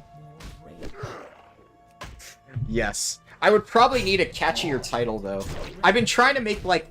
I've been trying to go with, like, catchier titles. Like, I think one of the main things is that I've struggled with is how clickbaity can I make my titles without making it, like, just outright clickbait. Because I want it, obviously, you need to make, like, good titles, good thumbnails, and stuff like that. That's just kind of part of YouTube. It is what it is. But I really dislike going full on clickbait. To me, the clickbait thing is more in the sense of if it improperly conveys what the video is about. I mean, obviously a lot of people have brought this up, and yes, I know about it. I watched it, and it's a good video. The Veritasium video does a very good job of explaining that. And it definitely is a problem of trying to figure out, like, what is true clickbait. I think Veritasium uses, like, type 1 and type 2 clickbait. And, yeah, like, I definitely hate the, you know, trying to trick people into clicking on something stupid type of thing. But I've done different things, like, today's video, I think, was called... What did I, Oh, yeah, like, the most important tips for tanks in WoW or something like that. Which I think is accurate. I think that the stuff I talked about was a really important thing that most new tanks would want to know. But that is, objectively speaking, a clickbaitier title than, you know, how to properly optimize your trinket usage as a tank in WoW. Which is what half the video, at least, was about. Important tips for tanking in WoW? Yeah. So, definitely, like, it's a clickbaitier title, but I think it's accurate, right? So I've been trying to get better at that, so I would need to think of, like, some catchy way to make, like, a fall damage type of thing. What's the one that I did before? Like, the simplest change that WoW could make to fix the game? I forget exactly what I did. But something to that degree. And that one I was happy with, too. But that one was about, you know, developer communication, which I stand by that. I think that is the easiest change WoW could make to make the game better. Is it a little bit clickbaity? Sure. But it's not inaccurate. But it definitely is something that I need to get better at. I've been slowly trying to get better. I think some of my more recent videos have been good about doing that. So, like, my earlier videos were way too honest. The titles were literally just, basically, this is what the video is about. And sometimes that works, right? Like, you know, my leveling guide is just the fastest, you know, 10 to 50 leveling route. Because it is. I guess, in a sense, could that be considered clickbait? Maybe. But I didn't even consider that one clickbait, because it is quite literally the fastest. So that is just a factual statement. But I guess in a sense, maybe somebody could consider it clickbait.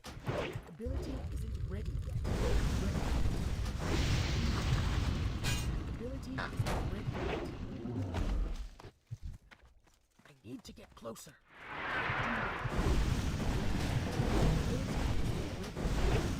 Not enough rage.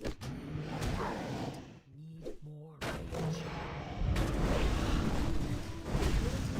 Ready. Not ready yet. Can't do that yet. Not ready yet. I've never, ever been here in Zangarmarsh before. I think the only time I've ever been past this region in Zangarmarsh was on a flying mount. Just passing it. I never realized it was such a large area. This subzone always felt really small to me. It's actually kind of cool. You know, people aren't kidding when they say that the world feels a lot larger when you're on foot. When you're flying, everything just, it feels so inconsequential.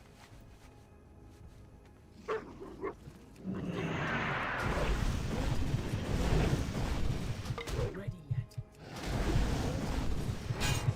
I can't do that yet. Not ready yet. Ability isn't ready yet. Can't do that yet. Not ready yet. Ability That's where people farm primal life? Interesting. Makes sense. I mean, there's a lot of level 70s in the area. How slow you move in Classic makes the world feel much larger? Yeah, true. ability isn't ready. Can't do that yet. Ability isn't ready. Clam.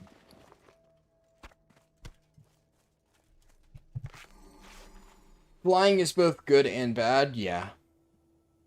For sure. There's upsides, there's downsides.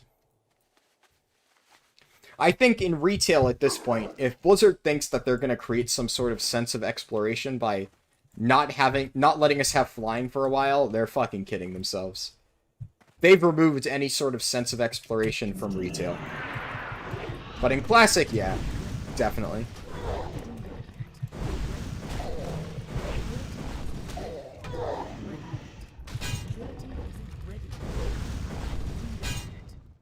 Not enough rage. Need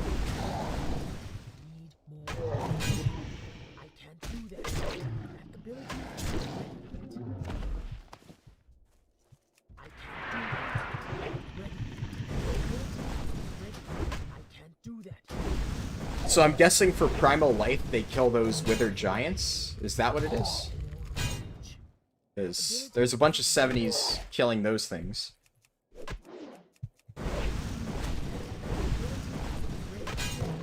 Not enough rage.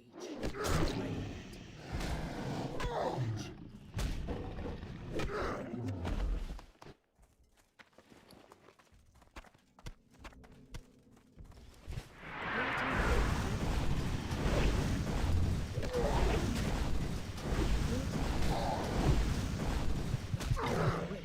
Yep, you can herb them as well. Ooh, interesting. Not ready yet. Need more rage. Ooh, Iron Foe. Nice. God, that feels so nice every time it procs.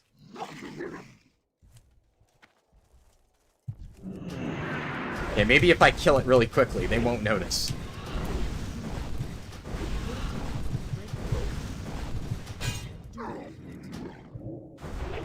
Ability isn't ready yet. Not ready yet. Ability isn't ready yet. Not ready yet. I see Mode of Life. Cool. I can't do that. Ready. I can't do that yet.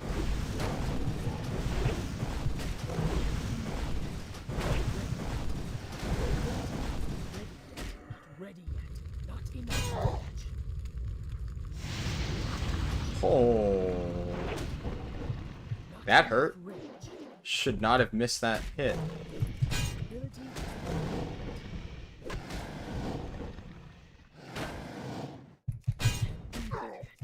ability isn't Nice.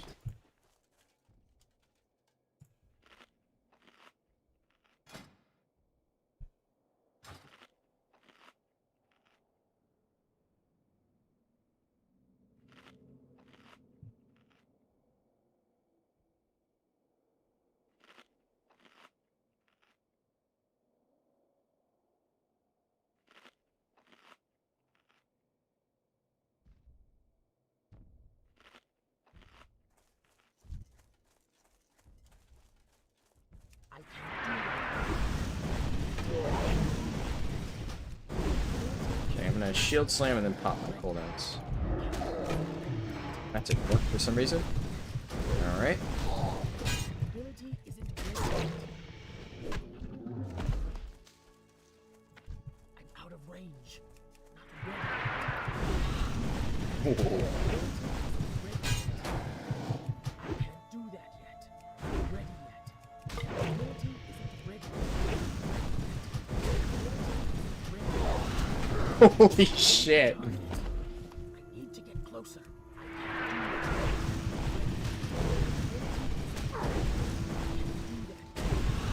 God, that it's so wonderful every time I get that proc. Like I know I say this every time, but every single fucking time I get that proc, it feels so good. That just like rapid hammer swing is awesome. I got a Jaggle Pearl. Don't know if that's good, but I have it. I feel the constant rise of esports and the large pull of competitive games. Oh wait, I missed that message. Oh shit. My bad, I for some reason did not notice. To Retail's credit, I feel like people's priorities have changed because I'm leveling a Lightforge through Kulturos and taking your time and reading all the quests, and it's still pretty immersive. Yeah, I mean, different people approach the game in different ways, but I think the main thing is Blizzard's stance on it. The way that Blizzard designs the game is to de-emphasize any sort of exploration. At this point, I mean, WoW is literally a theme park MMO, you know, through and through. Anybody who thinks otherwise is just, honestly, at this point, delusional. Retail, specifically. Because that's the way it's designed. I'm not saying it should be that way. That's just how it is. That's the reason why so many people gravitate towards, like, Classic. Because it's not retail. It's very different. Ability isn't ready yet. It's what, to many people, an MMO should be. Now, whether or not this is what an MMO should be is kind of debatable. I think there's definitely a spot in the middle that people should, you know, strive for when making their MMOs. I think you can have really good endgame content, and you can still have an open world and a sense of progression and exploration and stuff like that. I think you can have both. And I think that the biggest MMO, whenever it comes out, I'm not even referring to any in particular right now, will combine those two elements really well, and that's why it'll be successful. And as much as I love Final Fantasy, Final Fantasy isn't bad either. Final Fantasy is, in many ways, also a theme park MMO, but it's a little bit different in the sense that it's not just endgame, it also does have a story. But the story of Final Fantasy XIV, while good, is on rails. There is no sense of, like, exploration or interacting with the world. So that, like, you can, but it's definitely not a major part of the game. Like, once again, I've sung Final Fantasy's praises a million times. It's a good game, but, I mean, there are things that WoW Classic does better than Final Fantasy, plain and simple. Ability isn't ready yet. Like, honestly, every single one of those games has its strength. Be it Classic, Retail WoW, Final Fantasy, even Guild Wars 2 in some ways. They all have something that game does really, really well. The surprising part about TBC Classic is the fact that I would still even put it on that list, despite the fact that it's an old game. The fact that TBC Classic has managed to do that sense of exploration and, like, you know, feeling of satisfying progression better than any other MMO, despite it being, like, what, 15 years old? That is surprising. I think it's really surprising that no MMO has come along to recapture this same type of feeling, or at least not as well as TBC or Original Classic managed to do that. It definitely, honestly, speaks a lot about the original WoW devs. I've said it before, but when playing through TBC and WoW Classic, you can clearly see why WoW is the big, like, gargantuan MMO that it is today. Obviously, minus the fact that, you know, the numbers at this point are dropping, it just in terms of, like, cultural significance, you can see why WoW grew to be as big as it did. the game is still just really good. It holds up. It was ahead of its time in so many ways. So there's that. I'm out of range. I will say, though, I think one of the biggest things to consider with MMOs is how bad their weak points are. And, like, I don't think anybody will argue with the fact that, you know, retail WoW has some weak points. Like, it is definitely the strongest in the area of, like, endgame, like, PvE, like, raiding and stuff like that. But it's honestly, at this point, not that far ahead of Final Fantasy, let's be honest. And the things that it does bad, it does really bad. And that's one of the biggest downsides to it. Whereas, like, even you look at Classic, like, what was probably the weakest part about Classic?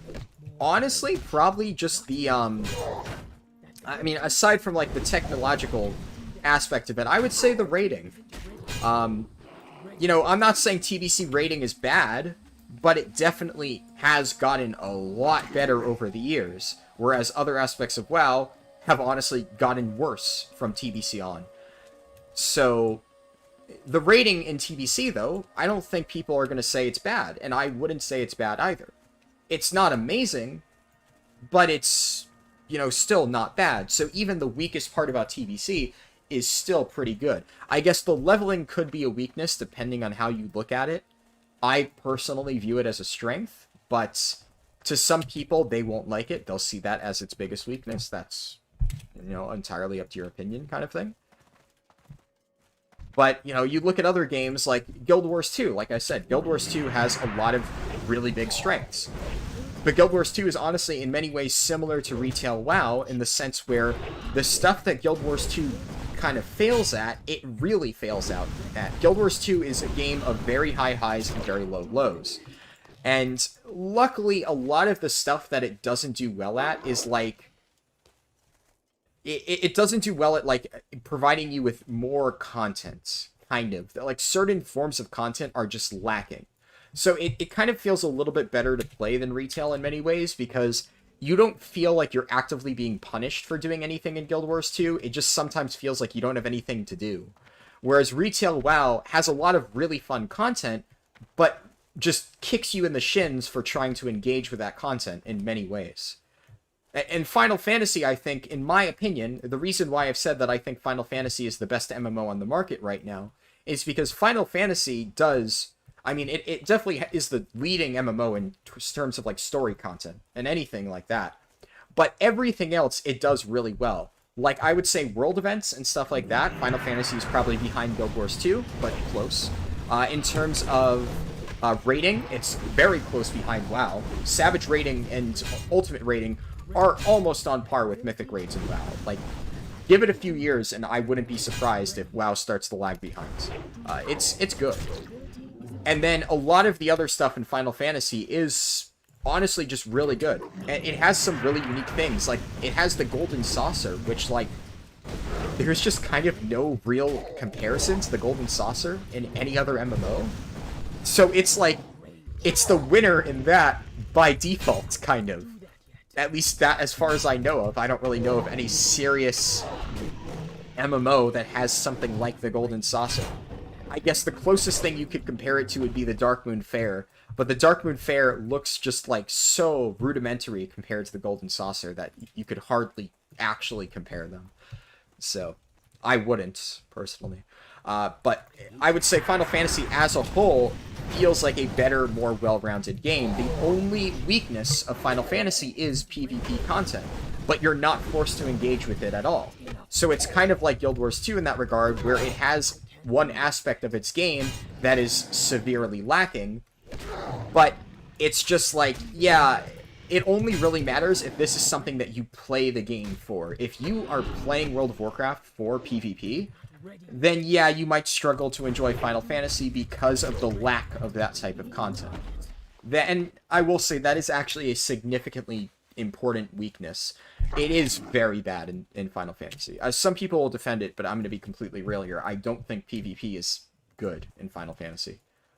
I don't think it's I don't think you can defend it. Somebody can maybe say that they enjoy it, but I think it is absolutely the biggest weakness of the game.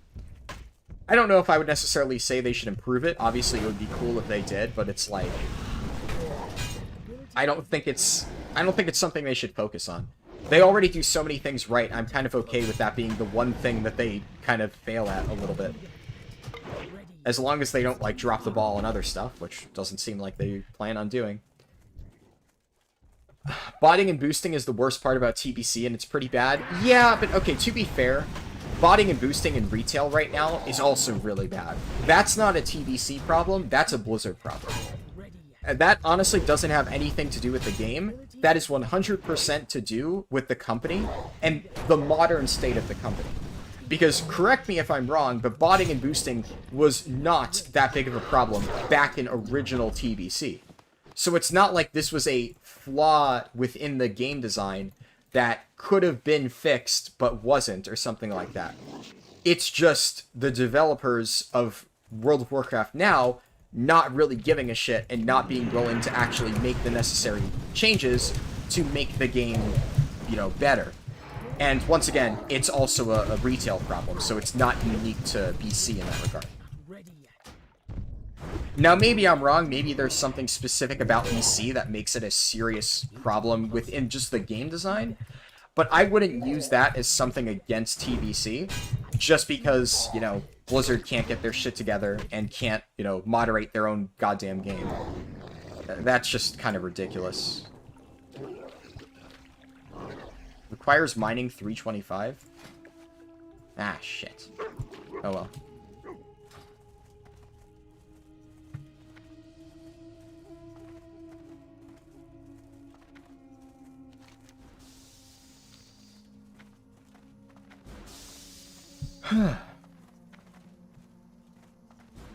As a player being called champion by every NPC in retail, it feels off in my opinion.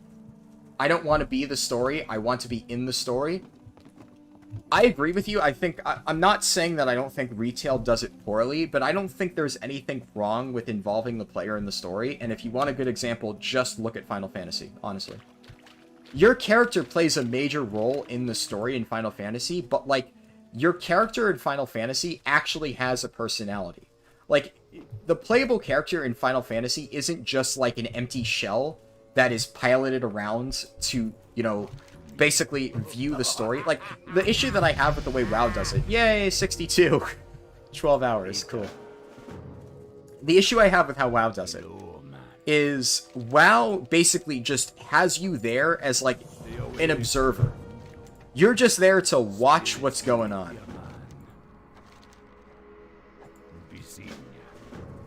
Okay, it says I can go to Terracar Forest now. I don't know if that's true. But yeah, so basically, you don't actually have any presence in the story in WoW. You just kind of are there. The Final Fantasy protagonists, the player character, right, actually has a role within the story. They have their own personality. They aren't voice acted, which is one, I would say, weird thing. So you're still given a slight blank slate to kind of, like, you know, I guess imagine a little bit, which I think is fair.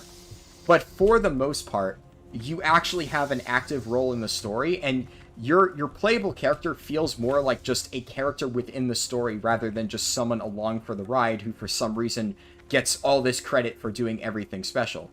Like, when your player character actually gets credit for doing something special in Final Fantasy XIV, you're like, yeah, I did that. You know, your character actually had an impact on the story, and usually it involves you actually having to fight a raid boss. Sometimes, especially if it's new content, is not the easiest thing in the planet, and that makes it feel more significant. It makes the story have more impact. So there are ways to do that right. Final Fantasy is a good example of that.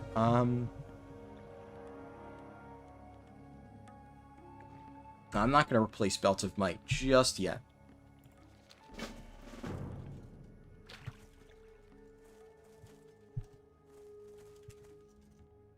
Do I have to scout Jyoba's report?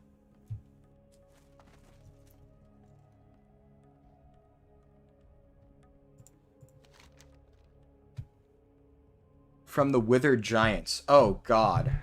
So I have to kill those same things that people are farming motes of life from? If I try to kill one of these and an alliance is trying to kill it, they're just gonna destroy me and take the tag for themselves. Well, here goes nothing.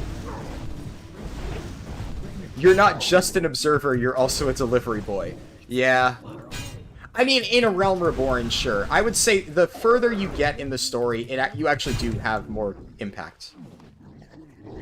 Yes, obviously, everybody loves the A Realm Reborn quests where, you know, you're already the Warrior of Light and you're going around doing generic fetch quests and crap like that.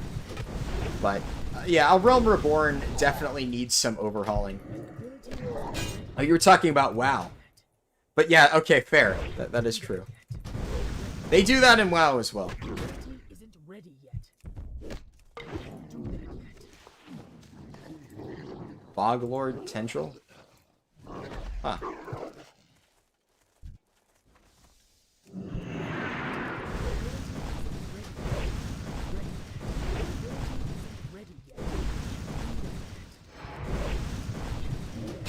Yeah, I mean, that definitely is a problem with a lot of the storytelling in both games, but WoW hasn't fixed that problem. WoW is still stuck in that problem. That was a problem Final Fantasy had back in, like, 2014, and they've grown out of that. So it is doable. Should be able to take this. Don't want to pull the Hydra, though.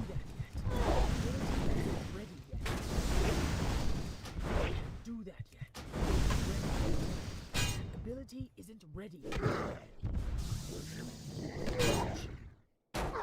enough reach. I can't do that yet. Ready yet. Woo! I can't do that yet. The target. Still no drop yet, though.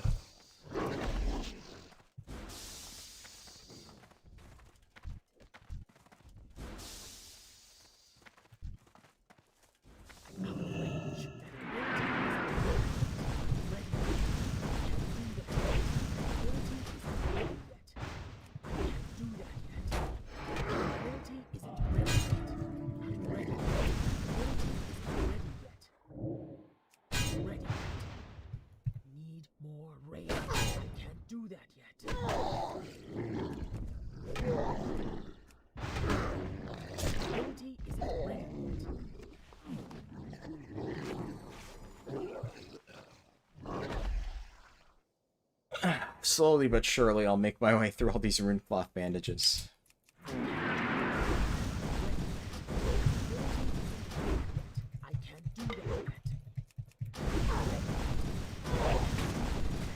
What's my rec looking like?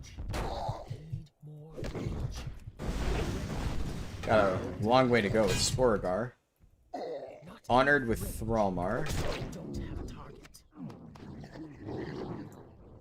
Oh. Okay. Cool. My bags are almost full again, though.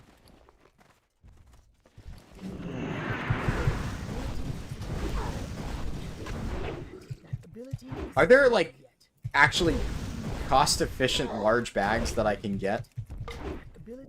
Because right now I only have 16 slots. But I'm not sure if I would actually be able to afford bags that are larger than 16 slots. I forget when they added, like, cheaper, larger bags. I know they have netherweave bags now, which are notoriously cheap.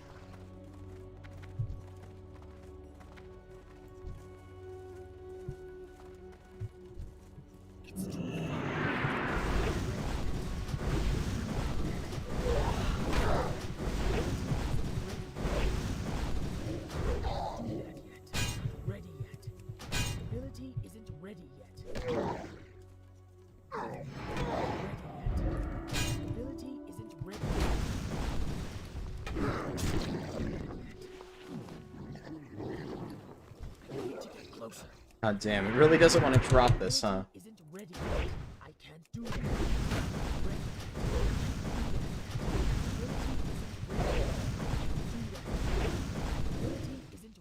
2% wipes? Damn.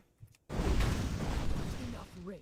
I guess one little tip, I forgot to mention this. Are you dispelling the bombs, like, at the last 5%? Because right as you're about to get a kill, you get a set of bombs. Like, usually within the last 10%. A lot of times, it's better to just completely ignore that and just burn. So if that's something that you aren't doing, you may want to do that.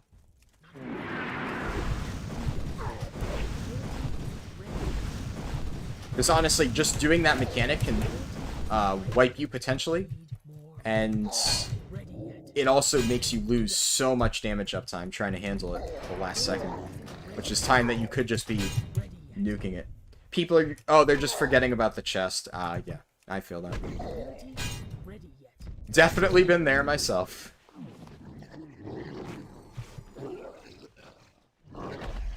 Netherweave are 16 slots, Imbued Netherweave is 18, and Primal Mooncloth is 20. I'm not sure the prices on your server, but the last two are pretty expensive. I'd imagine, yeah. I remember hearing that Imbued Netherweave and Primal Mooncloth were expensive. I do know that Primal Mooncloth is, like, fucking mega expensive. I remember hearing that. But I'm pretty sure I remember also hearing that Imbued Netherweave was, like, pricey. So... I really hate managing bag space, though. That's probably the one thing about Classic that I'm not a huge fan of. Like, I don't mind the slow leveling time. Like, the slow leveling time, the methodical, like, you know, chunky time to kill type of thing. I can, you know, get down with that, right? I'm fine. But it's the bag space that kills me more than anything in Classic. I am, like, mega OCD, so... having to worry about, like, having my bags look perfect, it's just so frustrating. To the point where I can't. Like, I literally have to not care about it. Like, you've seen my bank. I just chuck that shit in there. I'm like, I can't. You know, I would rather just have a messy bank and not think about it and just dump everything from my bags into there because it's just so frustrating trying to organize my bags in Classic. Watching all these hardcore vids makes you want to get back into WoW? Is this hardcore? I thought I'm doing super casual stuff right now. I'm like the definition of a casual player in TBC. I'm playing fucking Prot Warrior, man. Like, that's about as casual as you get, at least so people have told me. It is fun, though.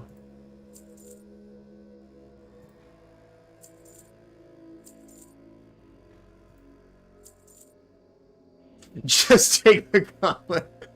Thank you. Yes. Either way, I appreciate it.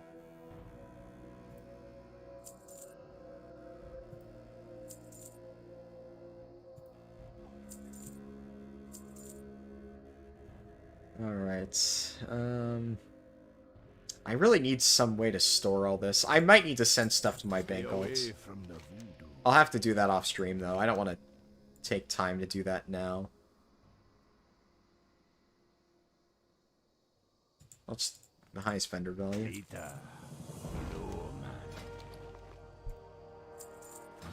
Not enough rage. What you want?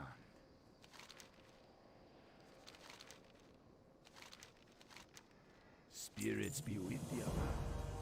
Spirits be with you, man. So what is this? Diaphanous wing?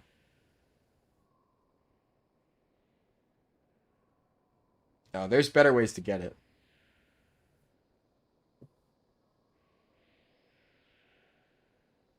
Boglash?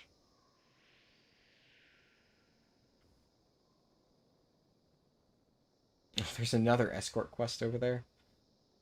Oh boy.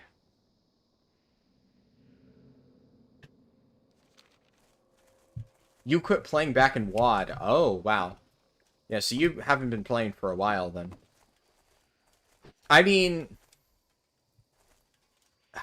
If you quit in WoD, it's really hard for me to recommend you even would try retail, right?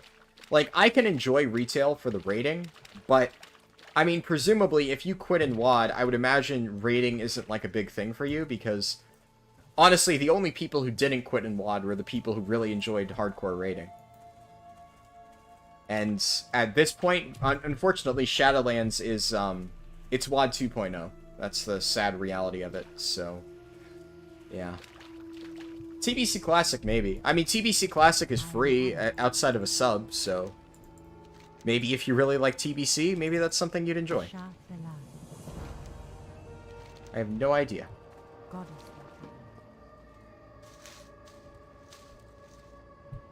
Edible fern.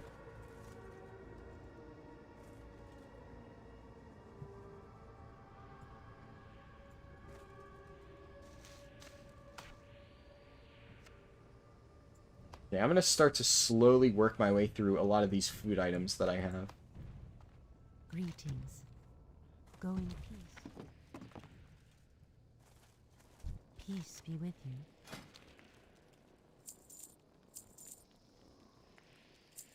May the stars.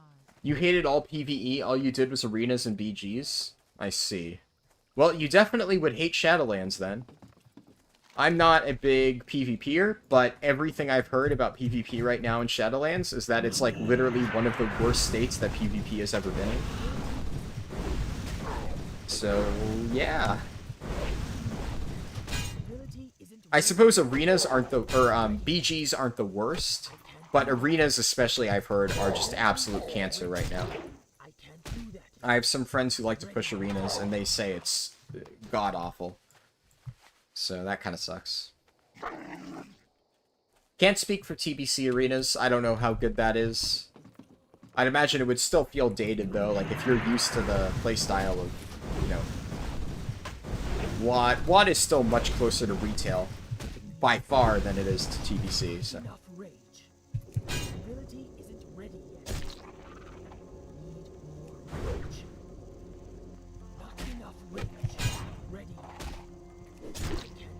Oh, shit. Whew. Nice.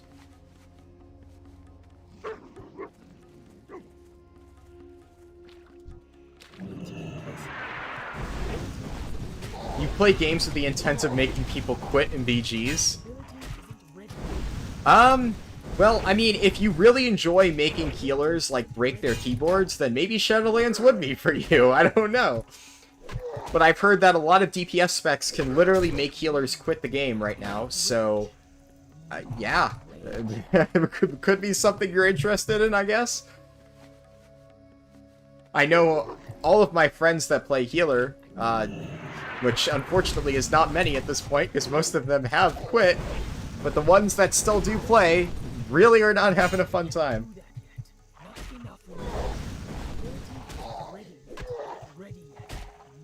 I think that's how a lot of people approach BGs. I wouldn't say that makes you toxic.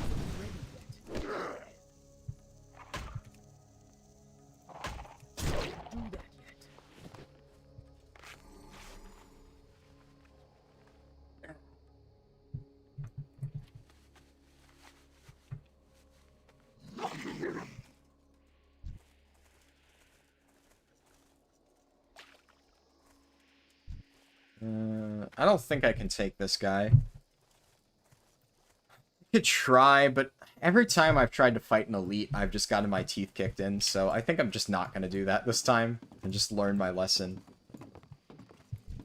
If I see somebody asking in general chat, I'll do it then. As long as you play Horde, it's fine.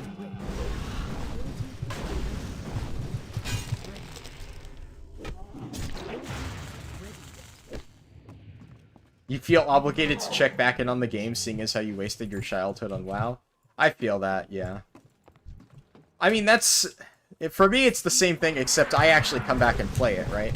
But I also feel like, you know, I've been playing WoW, I've said this before, since I was like 5, 6 years old.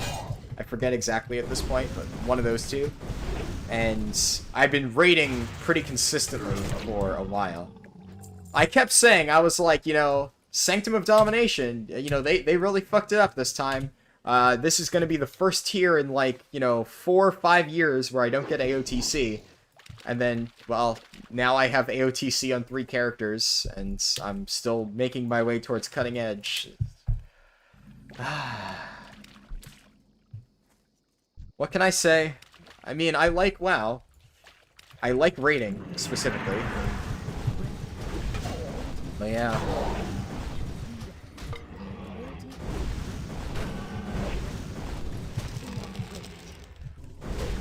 Can't remember the name of the BG, but have I heard if Hydra was a 40v40? No. Is that a BG? Are you talking about a BG in WoW? Or something else? Hydra? Only thing I know that's Hydra related in it, I guess the first thing that pops to mind is like Hail Hydra or whatever from like the Captain America movies. So unfortunately nothing springs to mind.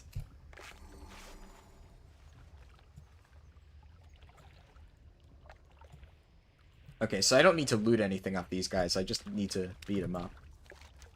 And then there's an escort.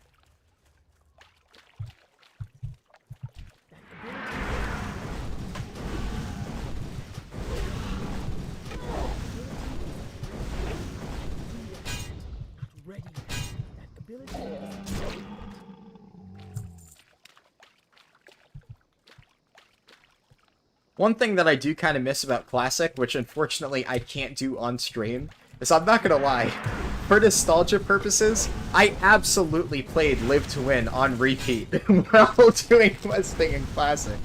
It was actually kind of like a staple for me after a while. So, I felt like while leveling something was missing, and I'm like, oh yeah, that was it, I don't have Live to Win playing. But you know, YouTube copyright and all that fun stuff. Couldn't do that on stream. But you can bet your ass that when I'm leveling off stream, I'm gonna have that playing.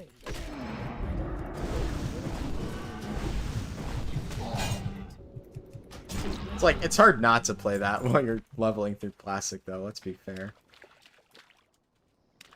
Ah, shit, somebody already started the escort. And I canceled my mount. That's been a while since I fucked that up.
Alright.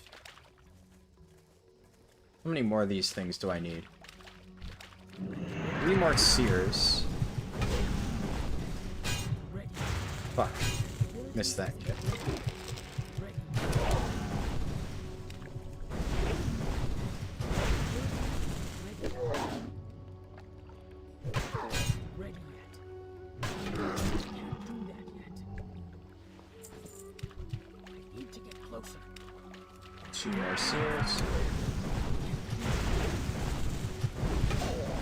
I'm gonna save kick for entangling, actually.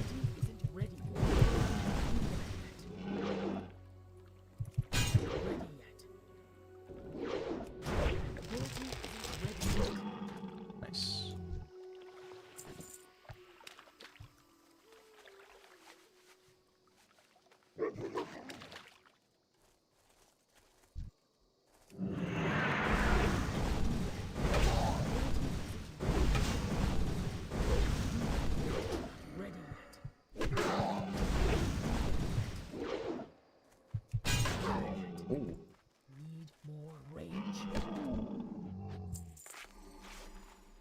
What theme would I like to see for the next expansion? I don't care anymore. I genuinely do not care anymore. At this point, I've lost any interest whatsoever in World of Warcraft story. I used to be that person who would sit there and be like, "Oh, gee, I can't wait to see where we're going next." I was so excited, like figuring out what the next expansion's like location and zones and stuff are gonna be. Here's the thing: no matter what I answer that question with, it's not gonna be what they pick, because I could tell you where I wish we go. And I can, you know, say, oh yeah, there's all these, like, unexplored places in the lore. Here, well, I'll tell you where I hope we go. Dragon Isles. I think the thing that makes the most sense is the Dragon Isles. I think that would work, well. I think, you know, they've hinted at that a little bit. We might go there. I don't know. I would like to see just some dragon-related expansion. I think that would be cool. What we're probably going to get is, like, Rise of the Void Lords or some dumbass bullshit that nobody cares about because it's some poorly thought out cosmological crap. And then we're going to go on, like, some space odyssey and, you know, save a fucking planet. I don't even know at this point, man. But to me, here's the thing. I could give less of a shit about the WoW story. All I want is for them to make good raids. I want there to be good raid bosses. I want it to be a fun experience to play. If I can show up to raid every single week and kill fun bosses that are, like, you know, interesting, well-designed, with cool mechanics and whatnot, I don't give a shit. I think it goes to show because, like, I hate the Sanctum of Domination story with a passion. I think it's one of the dumbest stories of a raid we've ever seen. And just earlier I was talking about how I actually think Sanctum's a good raid. Because at this point, I just don't care about the story. I'll still play Sanctum. I'll still go through it, even if I'll sit here and tell you that I think it's one of the dumbest stories for a raid they've conceived ever. The whole Sylvanas fight, lore-wise, is so fucking stupid. But visually and mechanically, it's a great boss, so I don't care. So, I don't care, like, if the expansion is going back in time to fight, like, an alternate universe Hogger that became, like, the ruler of the world. I would go gladly fight alternate universe Hogger and have him be the end boss of the next expansion if alternate universe Hogger had some dope-ass mechanics that I really enjoyed dealing with. And really fun classes that I could play. That's all I really care about at this point. I've been expecting. Sorry, buddy. I mean, come on. I was waiting for this thing. I hope you can respect the fact that I'm doing this quest first.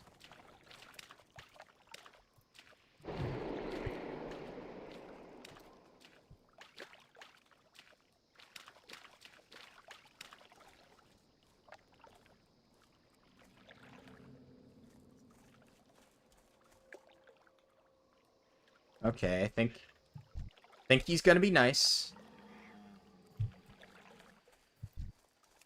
I think he was thinking about killing me, but I walked up and I said, did /sorry and /truce. And he kind of sat there and went, fine.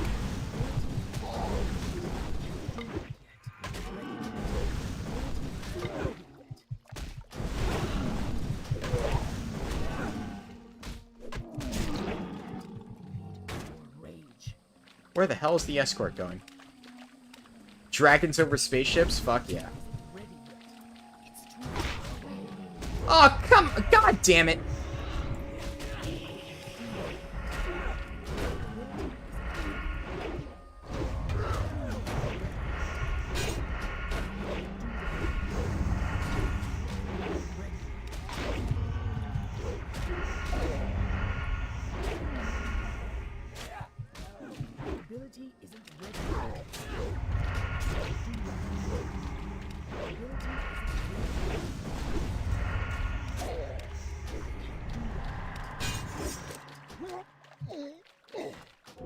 Fucking asshole.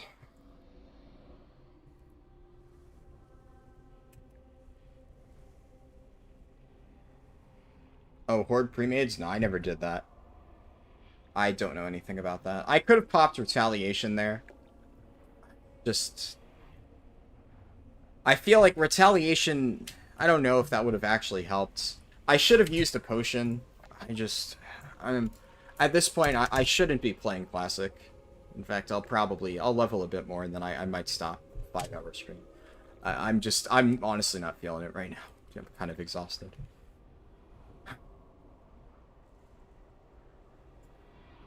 But World PvP is, especially in Classic, where I'm still getting used to my buttons again, it's frustrating trying to remember every tool that I have. Where I was getting with that is I got sick of it and created the Avengers and you trolled them. I see. I was close in that case.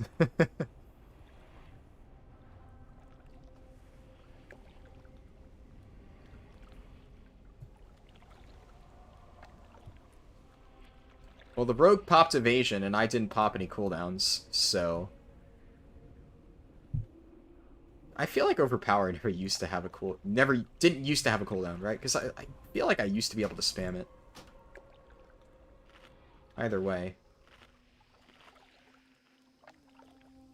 Hopefully he doesn't try to just jump me here.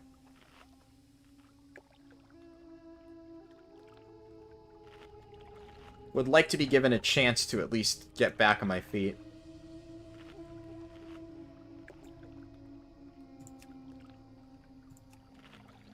Woven Bacon? Right, yeah, that was his name.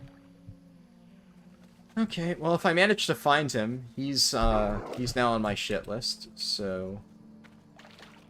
Woven Bacon. That Warlock from earlier. And the 2 people that ganked me day 1. I'm making an Arya list right now.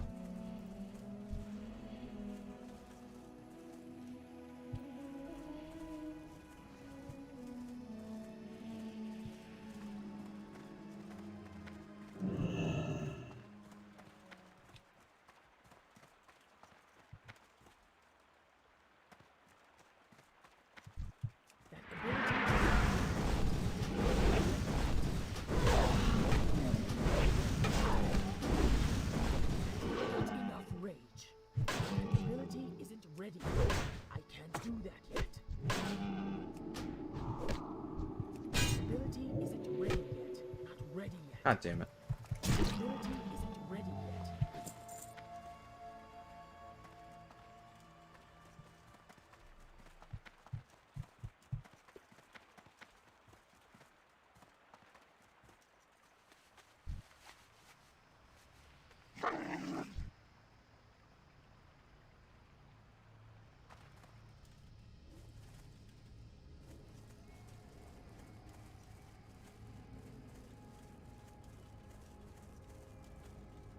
Where is that dwarf?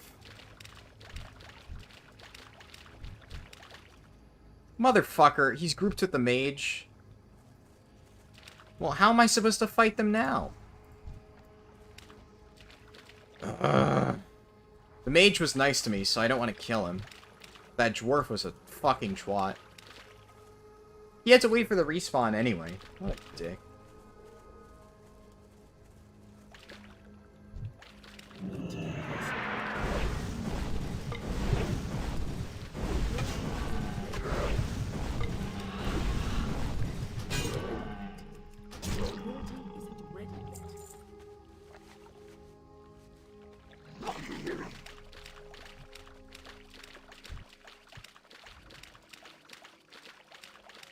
I need to write these names down so I don't forget them. Just so, like, if I run into one of these guys out in the world, I can, like, cross-reference their names and be like, is this one of the ones? Just so I know who's kill on sight and who isn't.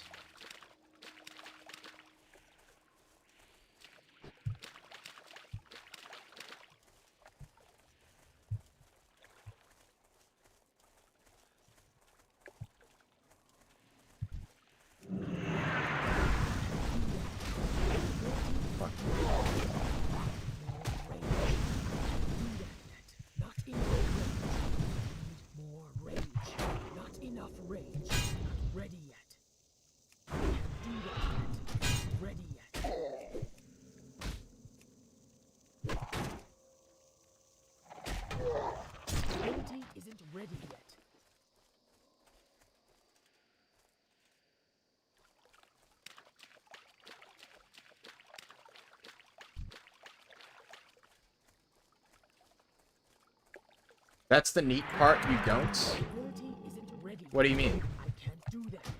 Sorry, I'm not sure what that was a reference to. I can't do that. That ability isn't ready. Not enough rage. Can't do that yet. More rage.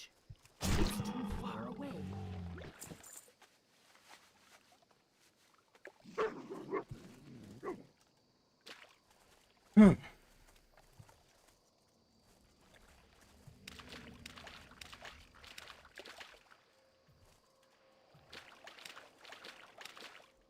Okay, well, here's the last witch doctor I need.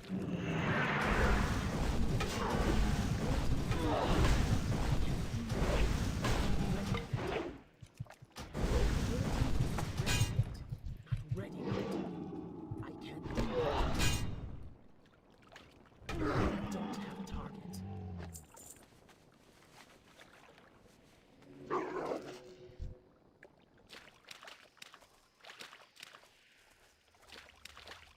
And that guy pops out of nowhere.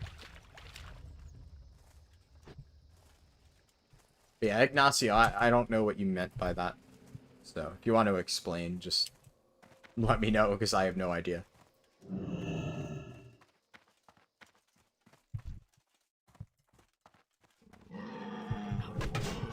Not enough rage.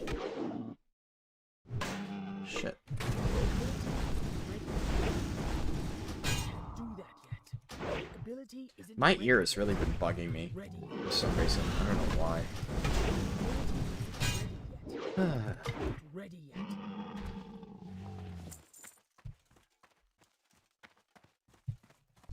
That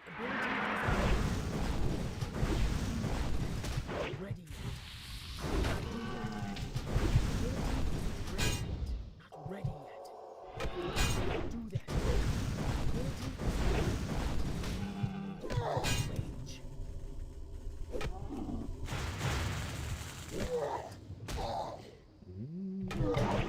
Nice. Ready yet. Well, now I just need to do the escort.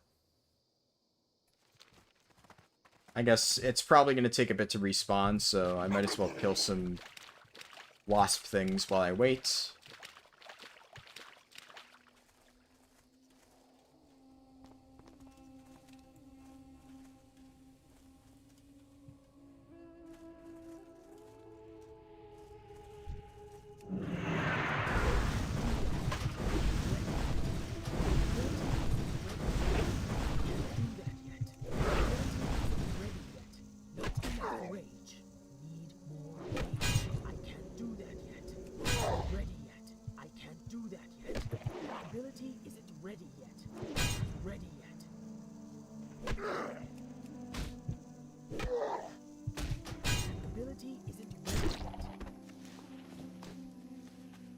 Nice. One more wing.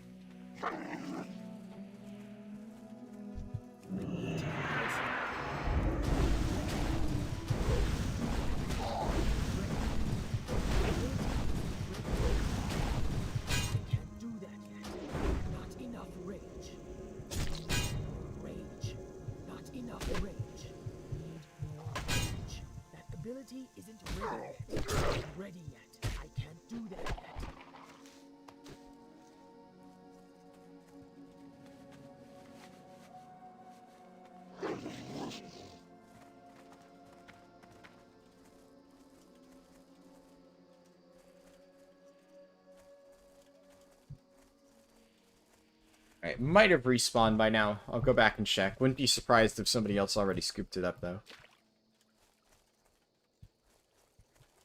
But fingers crossed.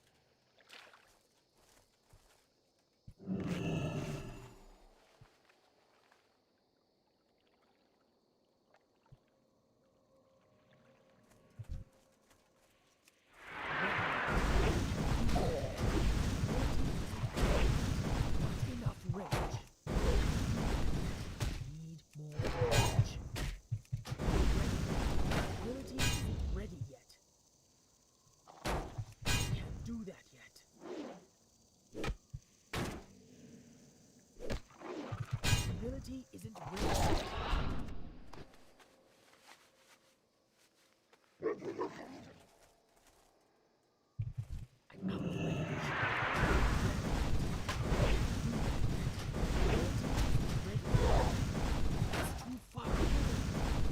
I also need to think about what I'm going to do for next weekend's stream. I still haven't figured that out yet. Obviously, if I'm still really feeling... It's a meme from an animated series that served as an answer for when you asked how you're supposed to kill the two Alliance. I see. Haven't heard of that one. Isn't ready yet. Ready yet. Ability isn't ready.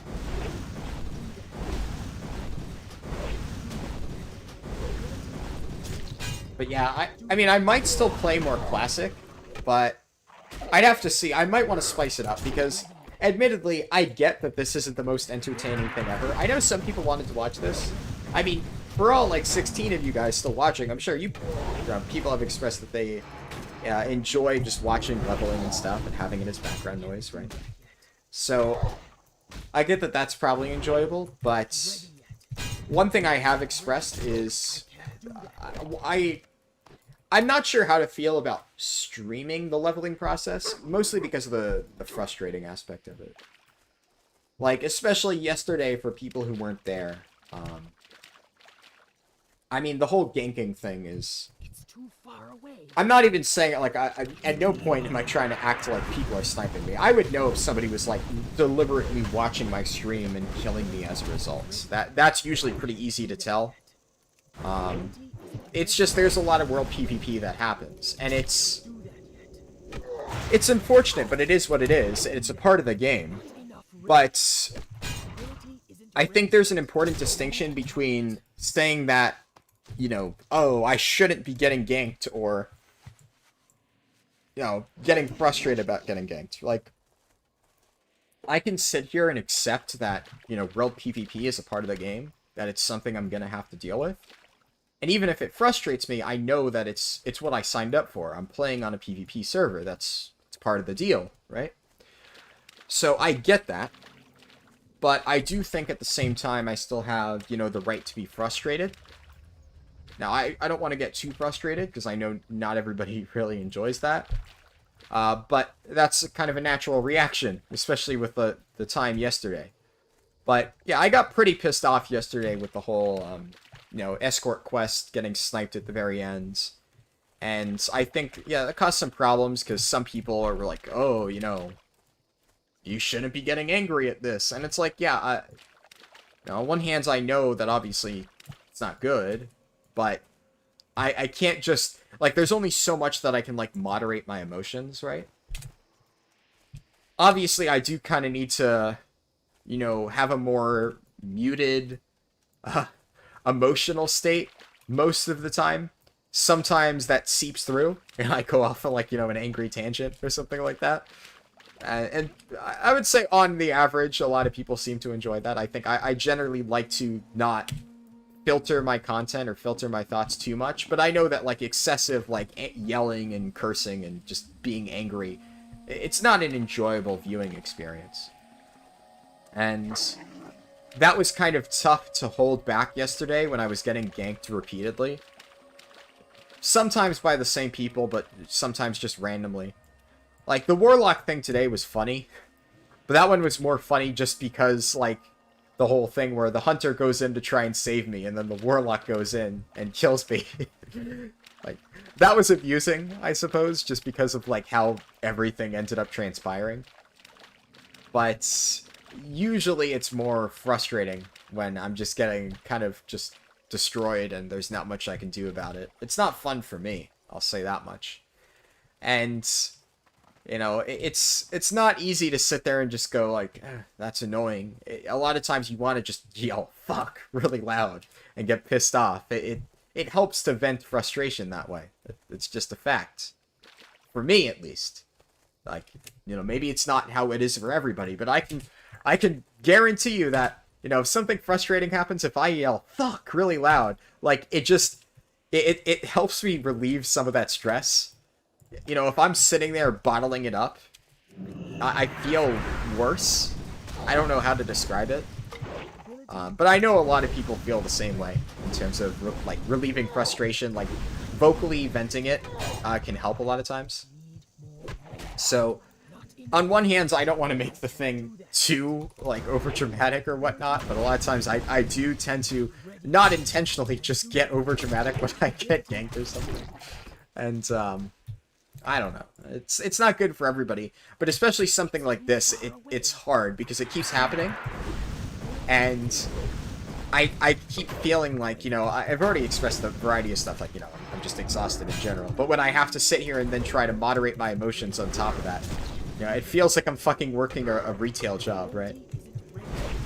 And it's frustrating, you know, having to constantly monitor, you know, your emotional state and make sure you're not feeling too strongly in one particular way and stuff. It can be taxing a lot. So this is kind of a difficult thing to stream while leveling on a PvP server as a result. You know, when I'm doing casual, you know, 10 to 60 leveling, it's chill, right? Even if I have war mode on. If I'm leveling casually, if I get ganked, worst case scenario, I respawn instantly and I'm back into it. And then if I want to turn war mode off, I have that option. So it's a lot more relaxing. There's not as much that can really frustrate me when I'm doing that. Which makes it easier to stream. Even other stuff, like the roguelike stream was a little bit stressful, just in the sense of I wanted to properly demonstrate 1 to 62 in 13 hours, yeah. Welcome to TBC. I mean, I'm not speedrunning, right? This is, pretty fair in terms of time that it takes. Okay, I guess I guess I can just go fuck myself, right? Me, man.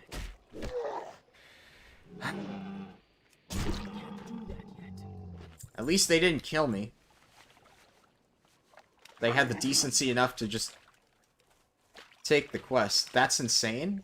Are you saying that's good?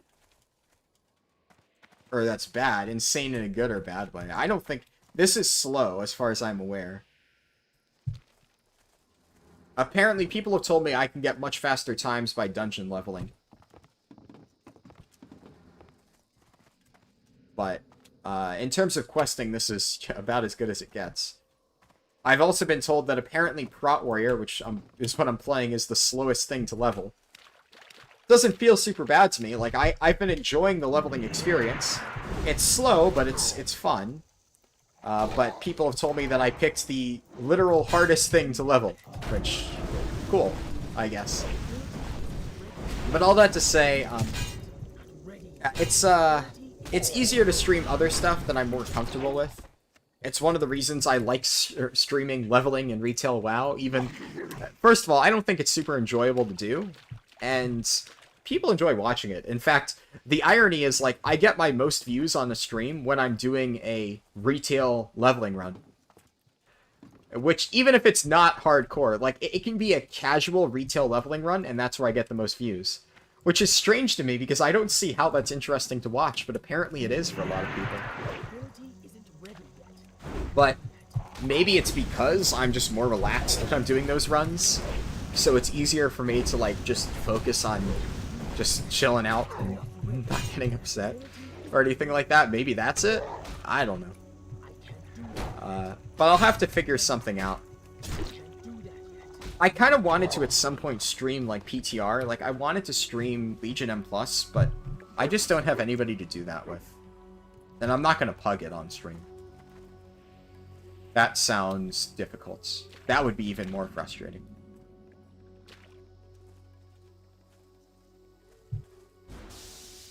But there's, like, a few different things I'm debating on doing. One thing I might honestly do, I don't know for a fact if I'll do this, but I might honestly just say fuck it and start streaming the Survival Hunter stuff. The problem right now is it's so hard for me to actually get Survival Hunter stuff recorded because I have so many things on my plate. And I feel like a lot of people have expressed that they really want to see more of that. I mean, oh, there's a chest. Out of, like, a lot of the stuff that I've done, honestly, the Survival Hunter Challenge was one of the best performing, like, sets of videos so far. The recent best performers were definitely... The PTR stuff has done extremely well. So I do plan on continuing that. But the Survival Hunter stuff also is doing really, really, really well. And, you know, that's great. But the entire point of that challenge was meant to be... Holy shit, how long is this? What the hell?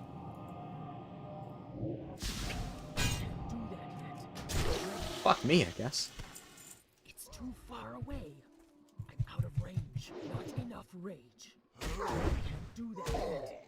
I can't drink anymore yet. My ability isn't ready.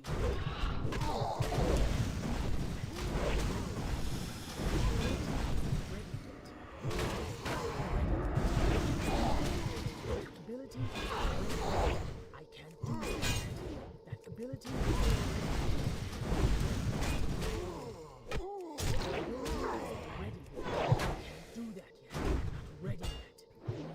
Gotta focus.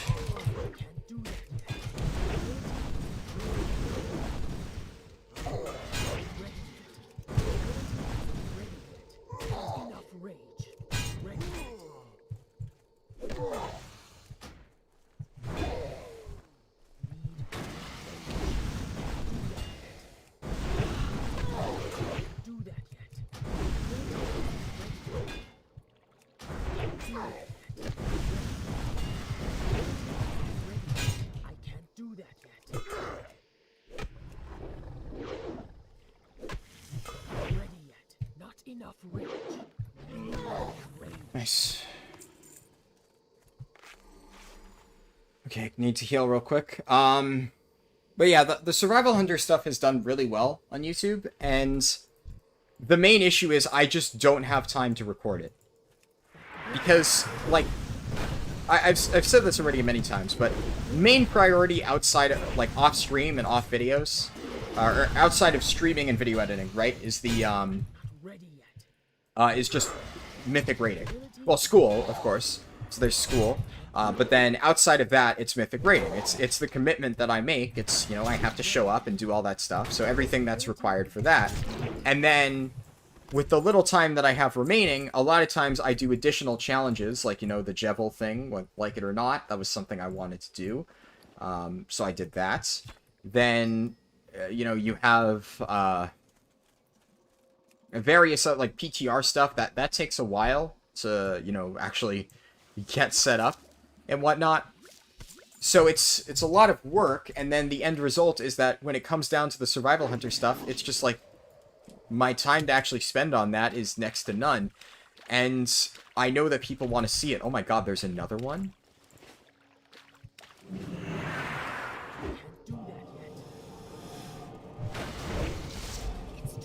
Shit. Oh, come on. Why did I get disoriented?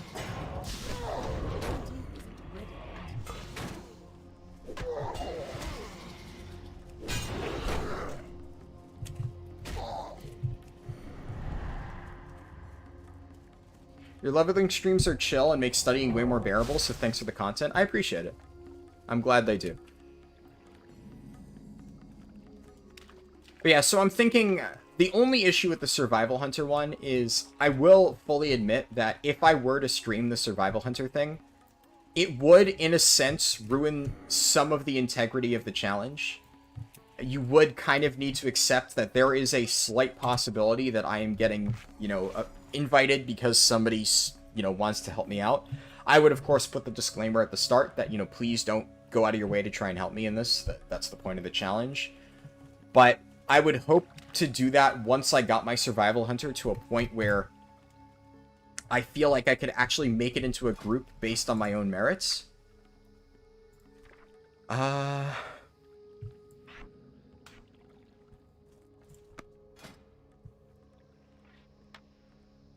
Oh, me. I'm an idiot. How the hell am I gonna do this then? I guess I just have to stance? Taunt?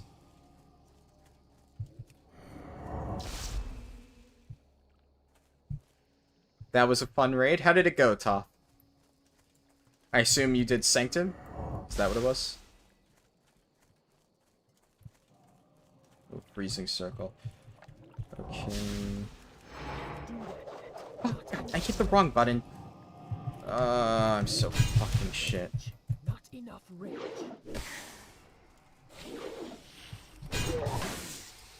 I'm going for it. I can't do that in combat. No. Out of range. Ability isn't ready yet. You can soak obliterates on your own? Yeah, definitely. Tanks with cooldowns can soak obliterates. I hope... Puppy Sky, please don't notice the chest. Not enough rage. They haven't noticed it yet. Ability isn't ready. They didn't notice it. They missed the chest.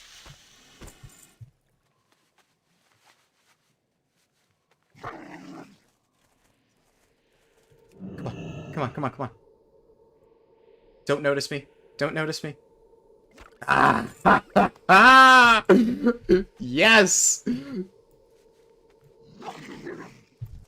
Sorry, puppy, but you're an amateur. When it comes to chest hunting, nobody can beat me. Ha ha ha ha ha. Shit. How am I gonna make my way through this? Holy shit, this is a lot of damage. Your Brewmaster parsed to 100 on healing? Yeah. That's nuts. Brewmasters, it's kind of funny because the more damage they take, the more healing they do passively because of, like, purification. And whatchamacallit. What's something useless I can throw out?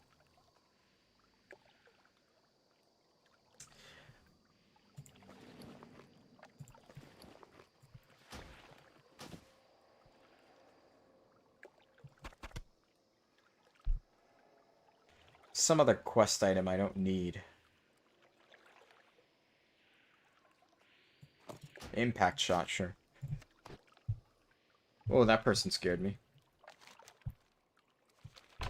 What? Come on, no! Really? What did I do?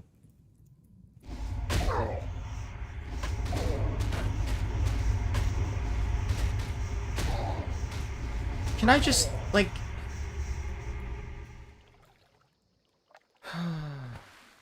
Okay, well, they let me live.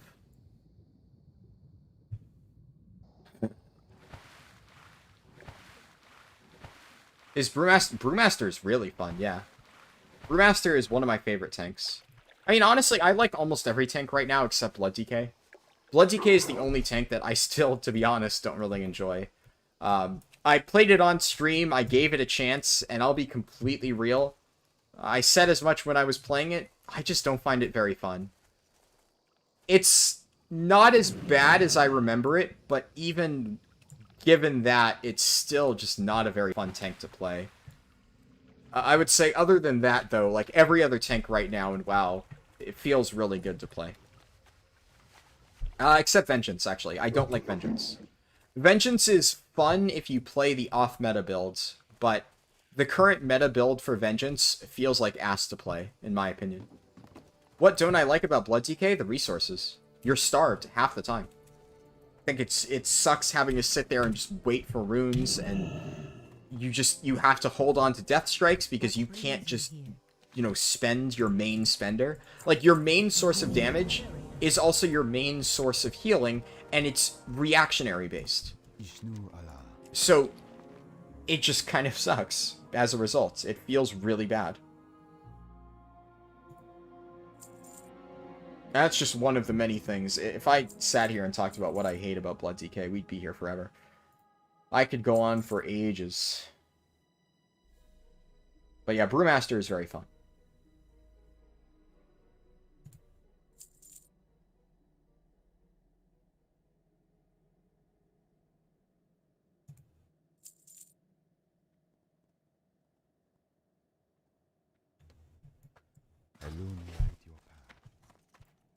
Took you a while to get used to Blood DK or Brewmaster?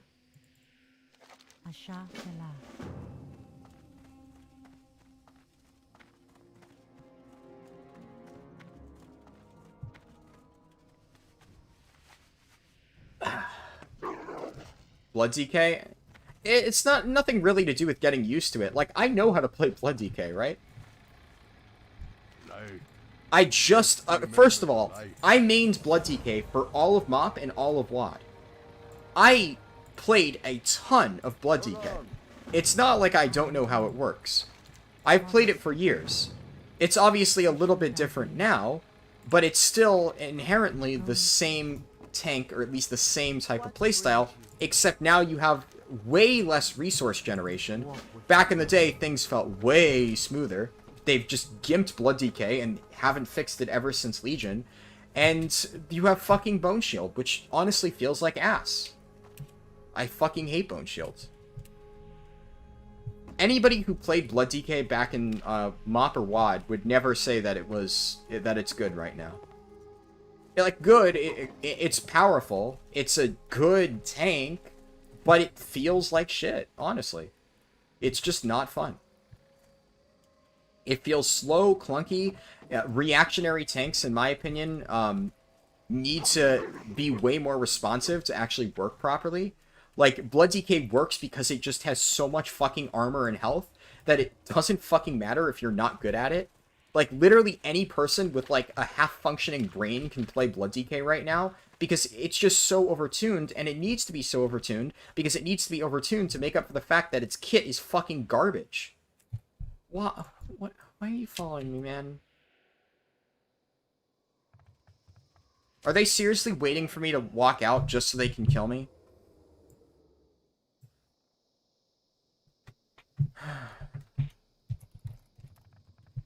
What?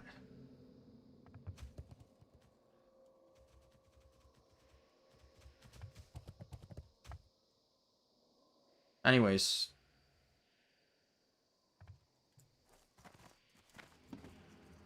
While I sit here and wait for these guys to get bored, yeah, no, Blood DK, I've talked about this before, but I just don't think it's a get fuck off. Jesus Christ, man.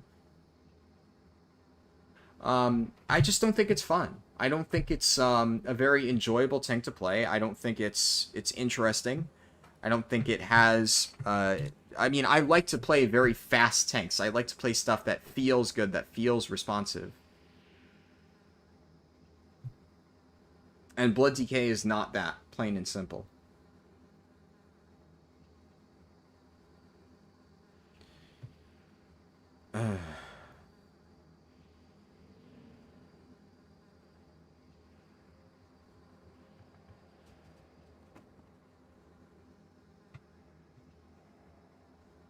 What level was that guy? Okay, that guy was a level 70. But a level 64 just walked out there. 3 stack like that should have no problem taking them down, unless they're not looking for him at all. Frost equals smashing 3 buttons on rep DK main since 2012, and it's devastating. Yeah, a lot of haste doesn't make it bearable at all. Trust me. And here's the thing, you don't want to stack haste. Trust me, first of all, here's the thing, Toth. Blizzard, I don't know if you know this, in Shadowlands, you get diminishing returns the more of a secondary you stack, so you can't even do that. Like, you're decentivized from actually doing that, because if you stacked haste, haste would lose tons of value, and honestly, right now, it doesn't help.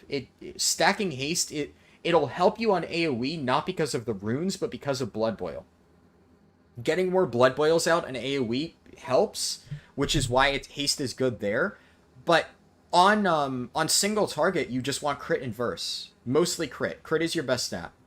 I mean, for damage, right? You could argue that verse is probably your best stat for, like, survivability. But crit is a good damage stat, and it also is nice for survivability, just for, like, the chance of crit healing.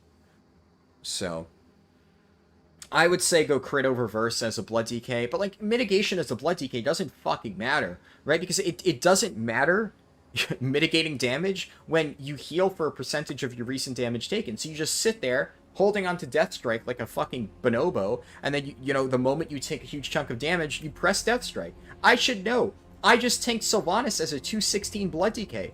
How the fuck do you think I survived that? What was it? Banshee's Heartseeker? Whatever the whatever the name of Sylvanas' Buster is, where she just like jumps up in the air and fires 3 shots and fucking annihilates you. How do you think I live that at 216? I take 2 arrows, I death strike, I take another arrow, I death strike again. I'm back at full health at 216 item level. It's fucking dumb. I can mitigate all the damage just by getting fucking trucked by it and healing it back. I mean, I guess you could argue there's like an element of skill there, but it doesn't feel fun.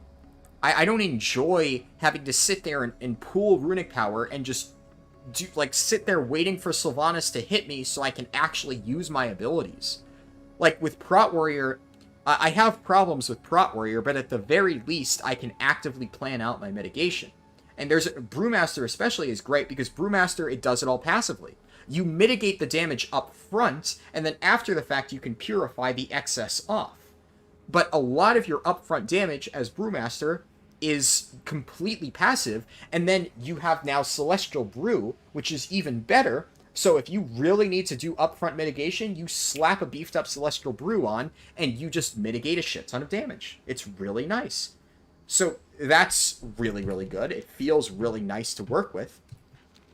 And as a result, I just far enjoy playing basically every other tank. You look at other Guardian Druid Frenzied Regen. First of all, it's a heal over time, so you don't need to completely snapshot it. But also Iron Fur, like you just prevent damage. Preventing damage is always better than healing it back up, right? That's just that is kind of how it works. Which is why Brewmaster Stagger is so overpowered. Same with Guardian Druid Iron Fur and stuff like that. And a lot of Guardian Druids' rotation doesn't require them to actually spend rage. Like Mangle is a generator. Thrash is a generator. Moonfire is a generator. Like, I don't think Moonfire is a generator. I think Moonfire just doesn't cost anything. With Galactic Guardian, it's a generator. So there's, in all of those things, if it's a generator and it's your main source of damage, it means that all that matters is that you need to wait for it to come off cooldown. The moment it's off cooldown, you can use it again. But when your main damage rotation involves, like, you know, really heavy spenders, that kind of feels bad. A lot of good tank play styles should either be something where your spender acts as a form of mitigation and does it like just by default. So basically, for instance, Prop Pally, Shield of the Righteous. Shield of the Righteous, you can pretty consistently have 100% uptime on it if you're min-maxing it properly, and it is your main damage spender, but it's also your main mitigation. So you're still gonna want to use Shield of the Righteous, but as long as you don't completely fuck up the timing, you're fine. And because you have multiple charges of it, it's rare for you to really waste any resources, because you might pull up some holy power, but you're never overcapping holy power if you're playing properly. And then as long as you have at least one charge of Shield of the Righteous, like recharging at any point, you're fine. If you need to pop 2 consecutive Shields of the Righteous, you can do that. It doesn't feel bad to use because you're mitigating and doing damage, and it flows together really well. And there's even the whole thing where as you use Shield of the Righteous, your heal becomes free. You get a free Word of Glory just by doing your main rotation. It feels really nice. It feels good. Brewmaster, same thing. Keg Smash is the only one that's like a bit iffy. Keg Smash is technically a spender, right? But Keg Smash, what does Keg Smash do? Well, it deals damage, but it also reduces the cooldown on your brews. So you're encouraged to actively pump energy into Keg Smash whenever possible, meaning you don't need to hold on to Keg Smash. Like, imagine if Keg Smash was the thing that was purifying your brews, or you're purifying your stagger. Or imagine if Keg Smash was giving you Celestial Brew. That would feel awful, because then you would need to sit there and wait to use Keg Smash until you actually needed to purify, or you actually needed to use Celestial Brew. But because Keg Smash just gives you that cooldown reduction on your brews, you can use it whenever you want, and then you can save your actual brews, your actual mitigation tools, which are free, for when you actually need them. It feels way better to play as a result. Same thing with Guardian Druid for the most part. Because Guardian Druid is all your, for the most part, you have Maul, I guess. Maul is your only spender, but Maul is definitely a bit more, like, damage padding type of thing, and you don't need to use Maul, most of your damage comes from generators as a Guardian Druid. So your damage rotation is your generators, and your spenders are your mitigation. So it feels good to play, because you don't actually need to throttle your damage, because even if you overcap Rage as a Guardian Druid, like, you know, you drop a Maul. Well, you don't need to save that Maul if you know that you're going to have full Rage, so you have enough to actually spend, you know, on Iron Furs and stuff, then you're fine. I'm trying to think of, you know, even other examples. Vengeance Demon Hunter, Demon Spikes has no cost. If you need to pop Demon Spikes, you just pop Demon Spikes, plain and simple. It doesn't have anything to do with your rotation, which I think is maybe in some ways worse, because obviously it would be better if it had interaction, but I would much rather have my active mitigation be completely disconnected than have my active mitigation be tied to my damage rotation and needing to throttle my damage to make sure I have mitigation at the right time. Why am I playing Prot Warrior and Blood DK? So, I'm playing Blood DK specifically for Soul Render Dormazane. I'm playing Blood DK because it's really, really, really good on Soul Render Dormazane, and because I think that if I get a Blood DK ready, I can help this guild that I joined get the Soul Render kill. And then they've already said that they've been helping me gear my Brewmaster. So the plan isn't to stay as Blood DK. The plan is to play Blood DK to help them get the Soul Render kill, because it's really fucking good on that boss, and then to swap to Brewmaster for everything else. And I've already expressed how much I love Brewmaster. As for Prot Warrior is a bit of an interesting case, because you are correct that Prot Warrior has a lot of the same problems. Prot Warrior is a little bit different than Blood DK, but it does have the same problem of you need to use Rage to spend your damage stuff and your mitigation stuff, so Revenge or Ignore Pain. It's kind of a similar problem where if you really want to survive hard-hitting mechanics, you need to pull Rage. You can't just spend it on Revenge. Now, that being said, on easier content, you honestly just don't need to use Ignore Pain. Plain and simple. Shield Block technically costs Rage, but Shield Block is a lot like Shield of the Righteous, but in a different way. Shield Block effectively works like Shield of the Righteous in terms of mitigation, but what it also does is it boosts your Shield Slam damage. So it's actually a DPS increase to use Shield Block to boost your Shield Slam damage, meaning that if you're not overlapping Shield Block charges, you can still mitigate the vast majority of damage in like a heroic or low mythic setting, and get a lot of damage out of Prot Warrior with Shield Slam. You can do that, and it works really well. The tricky part about Prot Warrior is when Shield Block doesn't cover it. When you can't mitigate enough with Shield Block and you have to rely on Ignore Pain, that's where the glaring issues in Prot Warrior's current design really come to the forefront. And I agree with you there, it is something that I hate, and it's the reason why, as I've said, I'm swapping off Prot Warrior. That's the main reason why I'm no longer playing Prot Warrior, because of that stuff. Because that's become increasingly frustrating as I go on. In Heroic, I don't need to do that. Right now with Heroic, with Prot Warrior, my passive healing with Indomitable, with Bloodlink, with passive Leech, because I do so much fucking damage, it's actually significant, my Leech amount, and Shield Block block stuff, you look at my overall damage mitigated, and my damage mitigated is right at the threshold that you want a tank to be at. I've mitigated more than enough damage in a heroic setting. The problem is, when you get to Mythic, it's not necessarily just about how much damage can you mitigate.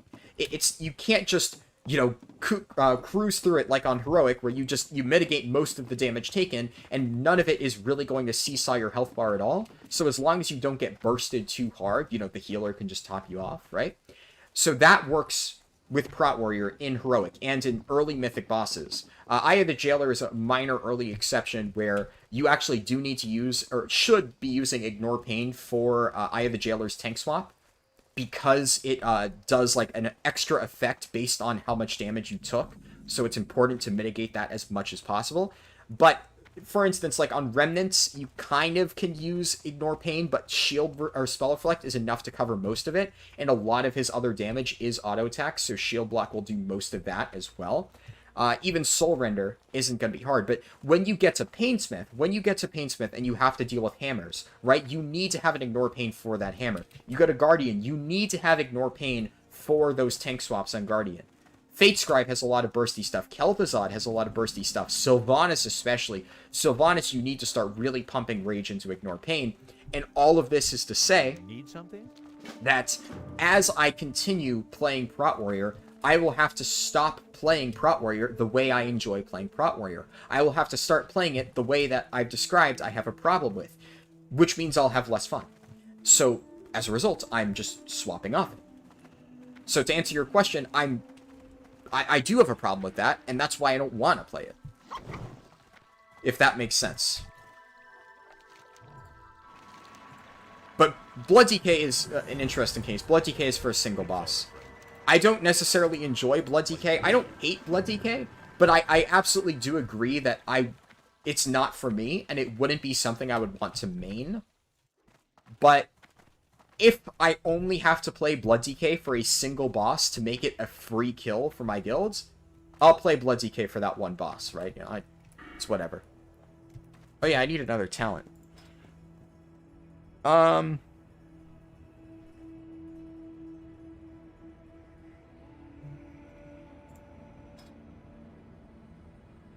look into talents later. I don't figure that out just yet. City of Light. How do I do this? Oh, the Khadgar servant one.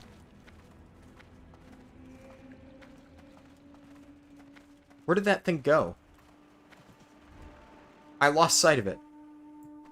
It's still talking to me, but I don't know where it is. Oh dear God, I can't find it. Hold on, I'm gonna abandon this and pick it up again. Because I think I fucked it. Well met. Starting Shadowlands content on your Lightforge just at 48? Nice. Should have a lot of fun. For the Alliance. Okay. We get to do the most infamous quest in all of Burning Crusade. Follow me, stranger. This won't take long. Will it now? Won't take long, huh?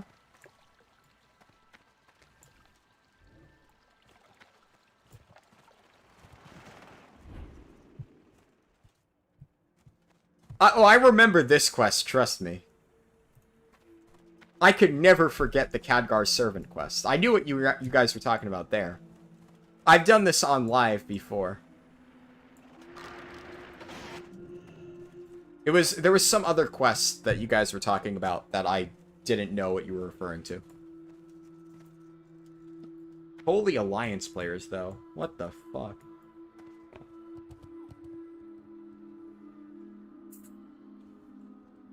Is it just me, or are there a lot of Alliance players on this server?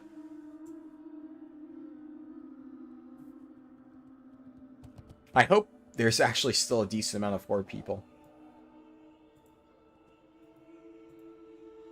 Yeah, these are all Alliance.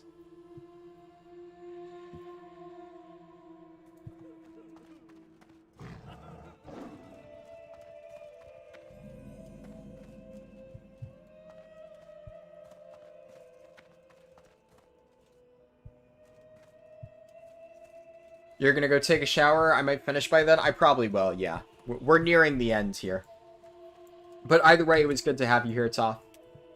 I appreciate you stopping by the stream, as always.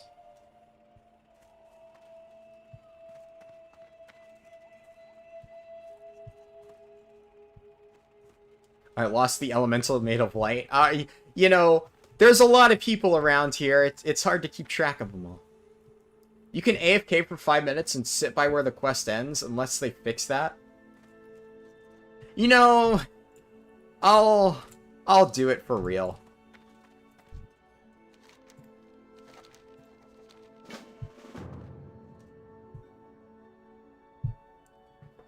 It's a time-honored tradition, right? Doing this Khadgar servant quest.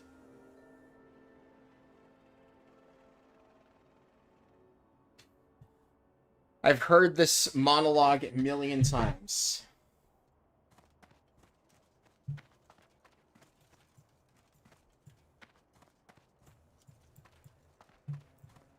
A newcomer to Shatrith.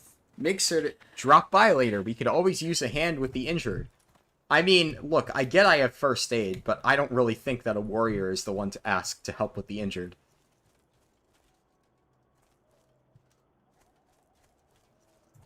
You can also put a raid marker on the elemental to keep track of it better. That's not a bad idea. What the fuck? Did somebody kite this here?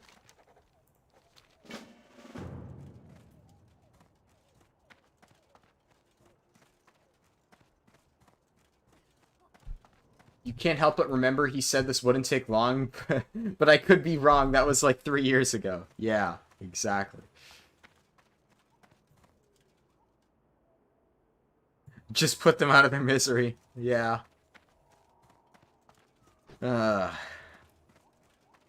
Need somebody to put me out of my fucking misery. Want to see if I can find any of the people that ganked me yesterday. Or any of them loitering around.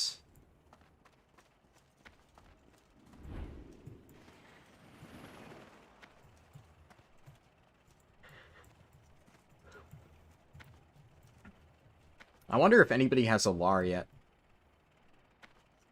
You can obtain Ashes of Alar now, right? Because Tempest Keep is out. I think that's probably like the only prestigious flying mount in the game at this point.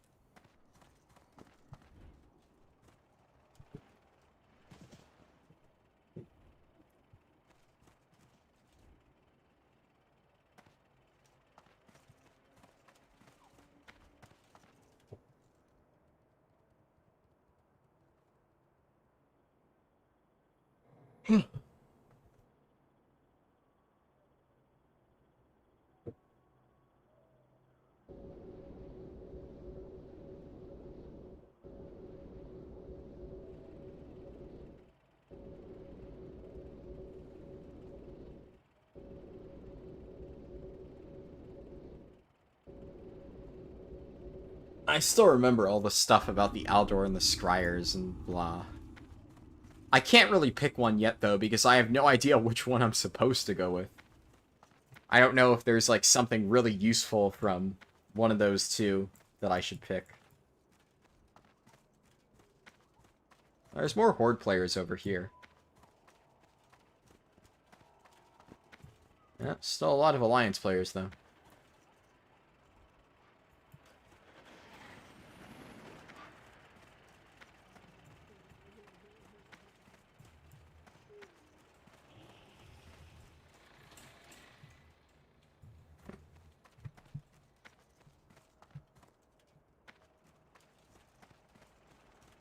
One was PvP and one was PvE. I honestly don't remember. I remember the basic gist of the Aldor and Scryers, but I don't know anything about, like, what they were good for. So I have no idea. Is the boss skippable yet? No, unfortunately not. That's a 9.1.5 thing.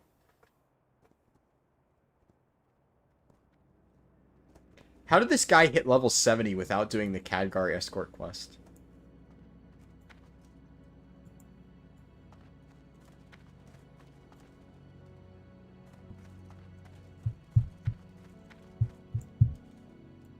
Maybe he got, like, boosted through dungeons or something? Looks like this character is going to be sitting at 48 for a month. Huh. It's cute that you think 9.1.5 is coming out within a month. Knowing Blizzard, I don't expect that shit until early November. Unfortunately. That's just, that's the honest guess. Like, I'm not even joking about that. I genuinely think, is there a calendar in Classic? I guess not. You can hope, can't you? Yeah, I mean, hey, I won't fault you for hoping, but the unfortunate reality is I don't think we're going to get it until first week of November, is my guess. I may be wrong, right? that is my prediction based on the stuff that we've seen on the PTR and Blizzard's general vague statements about what they plan on doing.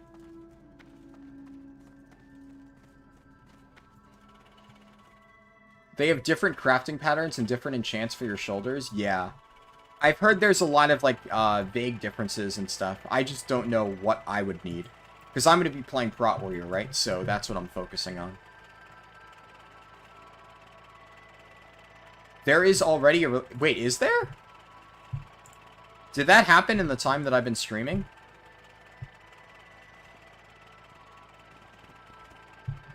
I don't see anything. Did I miss something? I don't see anything. November 9th? Where do they say? Where?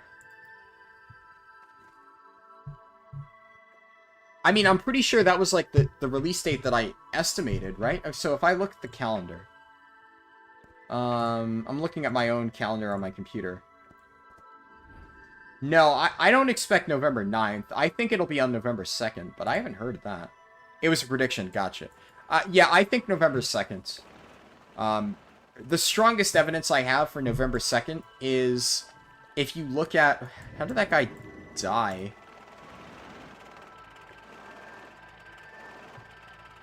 Oh, I guess he just dismounted and fell. Yeah, that'll do it. What can I do for you?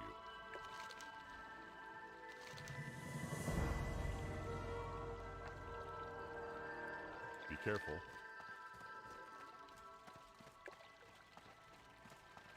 Alright. Not gonna pick a side just yet.